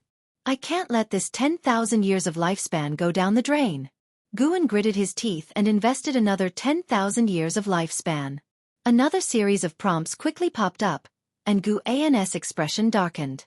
An investment of 10,000 years resulted in the fire spirit root evolving into a top-grade heavenly spirit root. Will it really take 10,000 years to enhance a single spirit root? Guan invested another 10,000 years of lifespan into his spirit roots. The nature's spiritual energy pouring into his body increased. Now gray and red light spots surrounded him. After dozens of prompts, Guan's water spirit root evolved into a top-grade heavenly spirit root. If I gather all 5 elements, will there be a qualitative change? Guan continued investing another 10,000 years of lifespan. Finally, his metal spirit root also evolved into a top-grade heavenly spirit root. In the attribute panel, the spirit root section directly indicated a top-grade 5 elements heavenly spirit root. Looking at his lifespan, Guan's gaze became dazed. 50,000 years of lifespan had vanished like this. After getting carried away, Guan felt unprecedentedly empty in his heart. Earth spirit energy crazily poured into his body. His physical body entered a marvelous state, feeling both itchy and warm, yet without any discomfort. Countless points of light stars floated around him, fire being red, wood green, water blue, metal yellow, earth gray, like a splendid galaxy. Guan's expression became dazed, and his thoughts disordered. Time passed by quickly. An ancient hour later, Guan completed the transformation of his spirit roots, feeling as though heaven and earth had undergone a complete renewal. This sudden surge of perception made him feel spiritually revived. This feeling was just too marvelous. He suddenly felt that the investment of 50,000 years of lifespan was not a loss. The top-grade 5 elements heavenly spirit root was enough to stand proudly in the Taicang dynasty. As for the entire mortal world, he couldn't say for sure, as he was still unsure of the world's vastness. Taking a deep breath, Guan shifted his gaze to the cultivation technique on his attribute panel. Should he enhance the cultivation technique? He feared that once the cultivation technique reached a certain stage, the subsequent investments would exceed his expectations. Moreover, he already had the top-grade 5 elements heavenly spirit root, and his divine wood pure yang skill was not bad. Continuously laying the foundation seemed endless. What if a divinity transformation stage demon cultivator ambushed him tomorrow? Go straight for the cultivation level. With the new spirit roots, don't let me down. Start with another 10,000 years first. Cultivation level was the most important thing and worth the big input. Begin investment. You invested 10,000 years of lifespan into evolving your cultivation level. You practiced Qi absorption cultivation for 10 years, with a great accomplishment of divine wood pure yang skill, forcefully impacting the divinity transformation realm and beginning tribulation crossing. You did not survive the 5 elements heavenly tribulation and failed in the tribulation crossing. You practiced Qi absorption cultivation for 100 years, with a great accomplishment of divine wood pure Yang skill, forcefully impacting the divinity transformation realm and beginning tribulation crossing. You did not survive the 5 elements heavenly tribulation and failed in the tribulation crossing. Watching the constant prompts of tribulation crossing failure, Guan's expression remained calm. 1 tribulation crossing every 100 years, he could accept it. He could not believe he would fail 100 times. Fortunately, the situation was not as bad as he thought. You practiced Qi absorption cultivation for 2,700 years, with a great accomplishment of divine wood pure Yang skill, forcefully impacting the divinity transformation realm and beginning tribulation crossing. You survived the 5 elements heavenly tribulation, succeeded in the tribulation crossing, and broke through to the first layer of divinity transformation realm. You practiced Qi absorption cultivation for 3,000 years, and your cultivation level broke through to the second layer of divinity transformation realm. You practiced Qi absorption cultivation for 3,200 years, and your cultivation level broke through to the third layer of divinity transformation realm. You practiced Qi absorption cultivation for 3,400 years, and your cultivation level broke through to the fourth layer of divinity transformation realm. You practiced Qi absorption cultivation for 3,700 years, and your cultivation level broke through to the fifth layer of divinity transformation realm. You practiced Qi absorption cultivation for 5,000 years, and your cultivation level broke through to the ninth layer of divinity transformation realm. You practiced Qi absorption cultivation for 5,200 years, with a great accomplishment of divine wood pure Yang skill, forcefully impacting the void crossing realm and beginning tribulation crossing. You did not survive the mystic dark heavenly tribulation and failed in the tribulation crossing. You practiced Qi absorption cultivation for 6,400 years, with a great accomplishment of divine wood pure Yang skill, forcefully impacting the void crossing realm and beginning tribulation crossing. You did not survive the mystic dark heavenly tribulation and failed in the tribulation crossing. Alright, failing again. 1 tribulation crossing every 200 years. Guan could accept it. At the same time, he was pondering one question. It seemed that spirit root qualification couldn't determine the success rate of tribulation crossing. Could it be that one's own strength was the key to tribulation crossing? Spells, divine skills, formations, secret techniques, magic artifacts, etc. You practiced Qi absorption cultivation for 9,600 years, with the great accomplishment of divine wood pure Yang skill, forcefully impacting the void crossing realm and beginning tribulation crossing. You did not survive the mystic dark heavenly tribulation and failed in the tribulation crossing. You practiced Qi absorption cultivation for 9,800 years, with a great accomplishment of divine wood pure Yang skill, forcefully impacting the void crossing realm and beginning tribulation crossing. You survived the mystic dark heavenly tribulation and succeeded in the tribulation crossing, breaking through to the first layer of void crossing realm. You practiced Qi absorption cultivation for 10,000 years, and your cultivation level increased. Guan brought up his attribute panel, still having nearly 40,000 years of lifespan left, making the corners of his mouth lift uncontrollably. Chapter 42.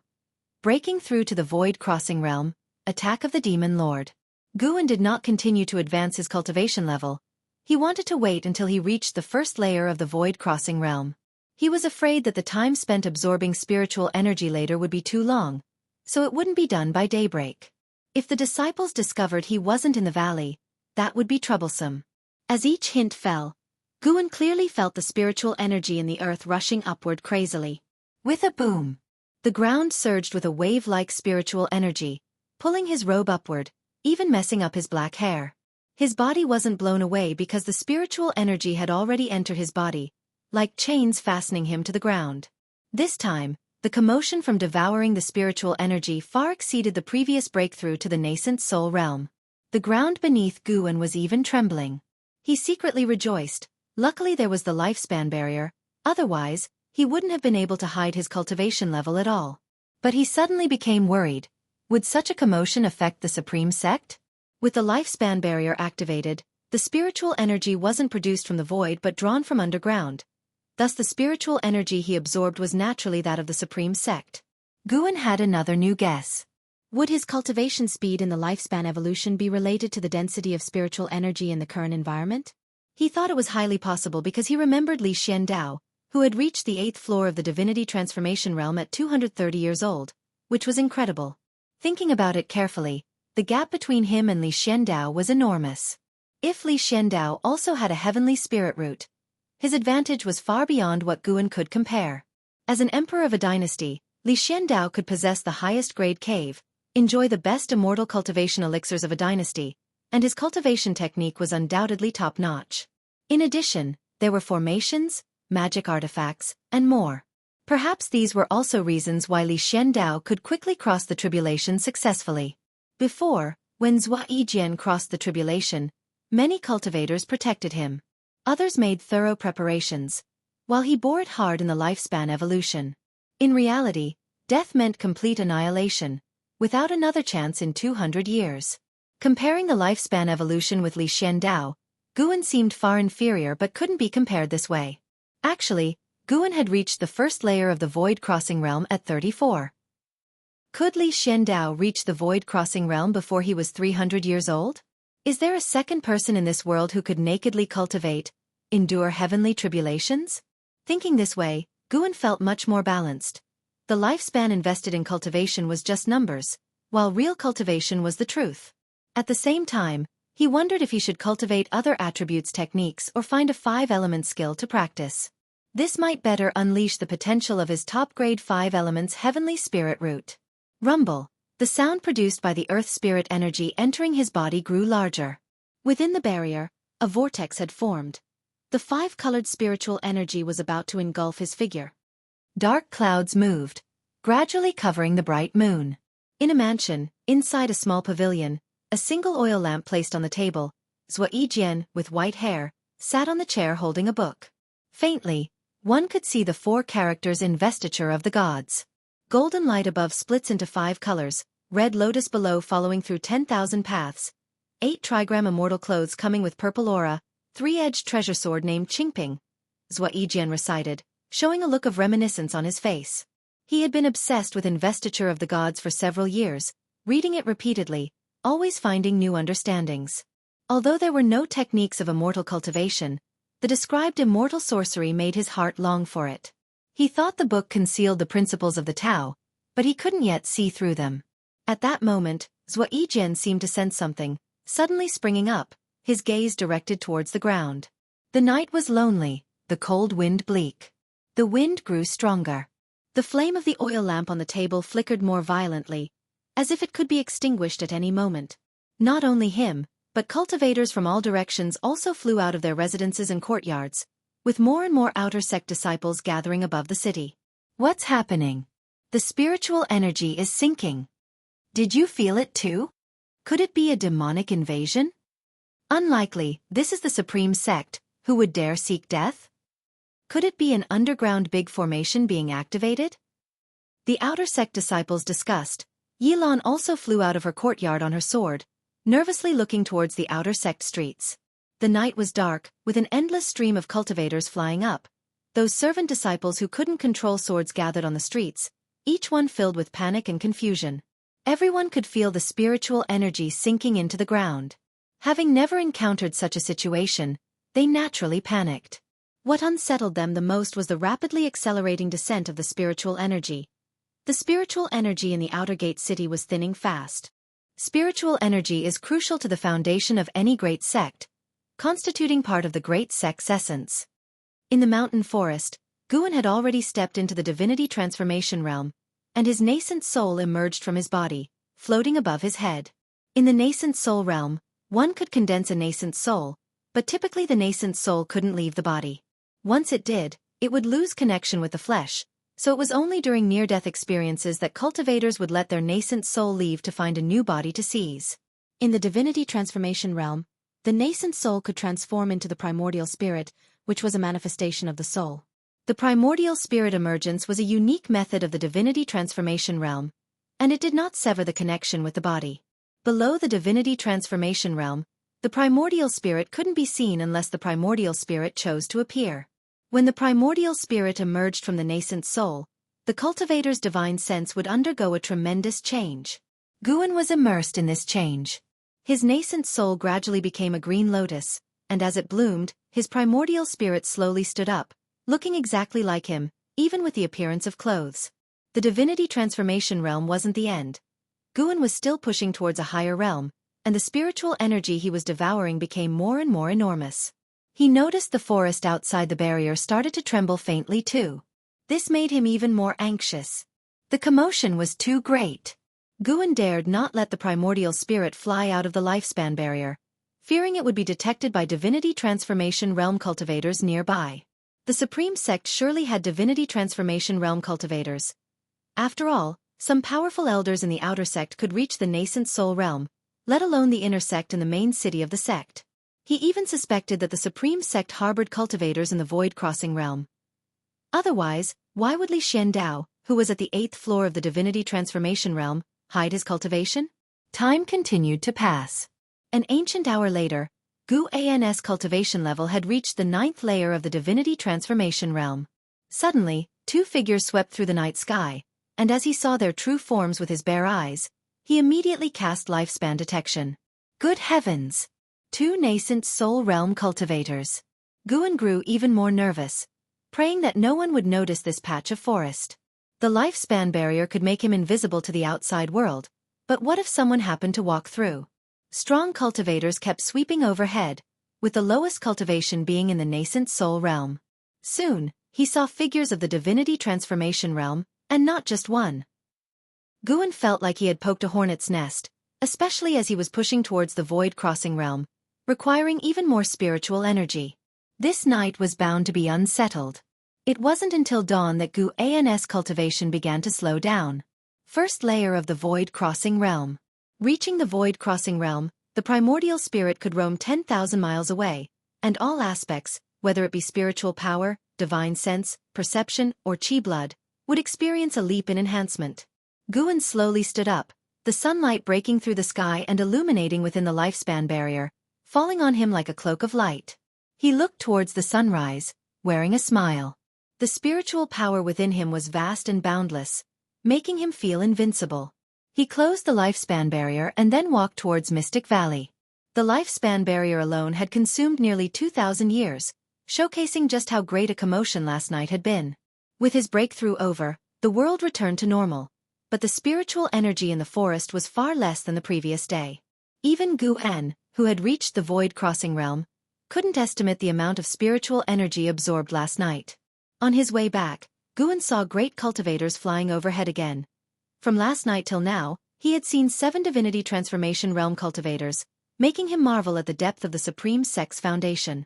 He quickly returned to Mystic Valley and then walked out of the pavilion to call the disciples for their exercises. Master, the spiritual energy suddenly sank last night. Did you feel it? Yi Yan asked, frowning as he brought it up. Other disciples also spoke up, expressing their concerns as they had all felt it, fearing the abrupt collapse of Mystic Valley. Guan laughed and said, "This is the Supreme Sect, the safest place in the Taicang dynasty. How could it collapse?" Upon hearing this, the disciples' concerns eased considerably. Wu Xin guessed, it might be related to some formation, probably a great cultivator in the sect breaking through, requiring vast spiritual energy. Clearly, he had encountered this in the Thousand Autumn Pavilion but couldn't say it out loud. "Master, why do you seem somewhat different today?" Zhen Qin stared at Guan, curiously asking. Guan rolled his eyes at her and said with exasperation, "Every day you think I change. If you want me to teach you some leg techniques, just say it directly." The other disciples burst into laughter, and Zhen Qin also smiled embarrassedly. The exercises formally began, and during them, Guan familiarized himself with his new spiritual power. After the exercises, Guan did not return to his room but walked towards the nearby forest. This time, to break through, he had exhausted quite a lot of medicinal herbs, affecting the harvest for the next 2 years. He had to clear the land to expand more garden areas. Sigh. A mighty Void Crossing Realm great cultivator planting flowers and herbs for you. The Supreme Sect should indeed be content. Guan thought happily to himself. As he entered the forest, another cultivator flew overhead, reassuring the disciples in Mystic Valley that the Supreme Sect was indeed paying attention to this matter, not leaving them unattended. By midday, Yilan returned to Mystic Valley. After chatting for a while, she finally managed to separate herself from the group of disciples and followed Guan to the pavilion above. After closing the door, she also went to close the windows. Moreover, she took out talisman papers and stuck them on the doors and windows. Guan looked at her nervously and asked, "Junior sister, what are you doing? Should he do it or not?" After completing all the isolation measures, Yilan finally sat at the table, pouring herself some tea as she said, "Senior brother, something major has happened. Perhaps the demon lord is about to attack." Guan was stunned, then sat down curiously asking, "Who is the demon lord, and from which sect?"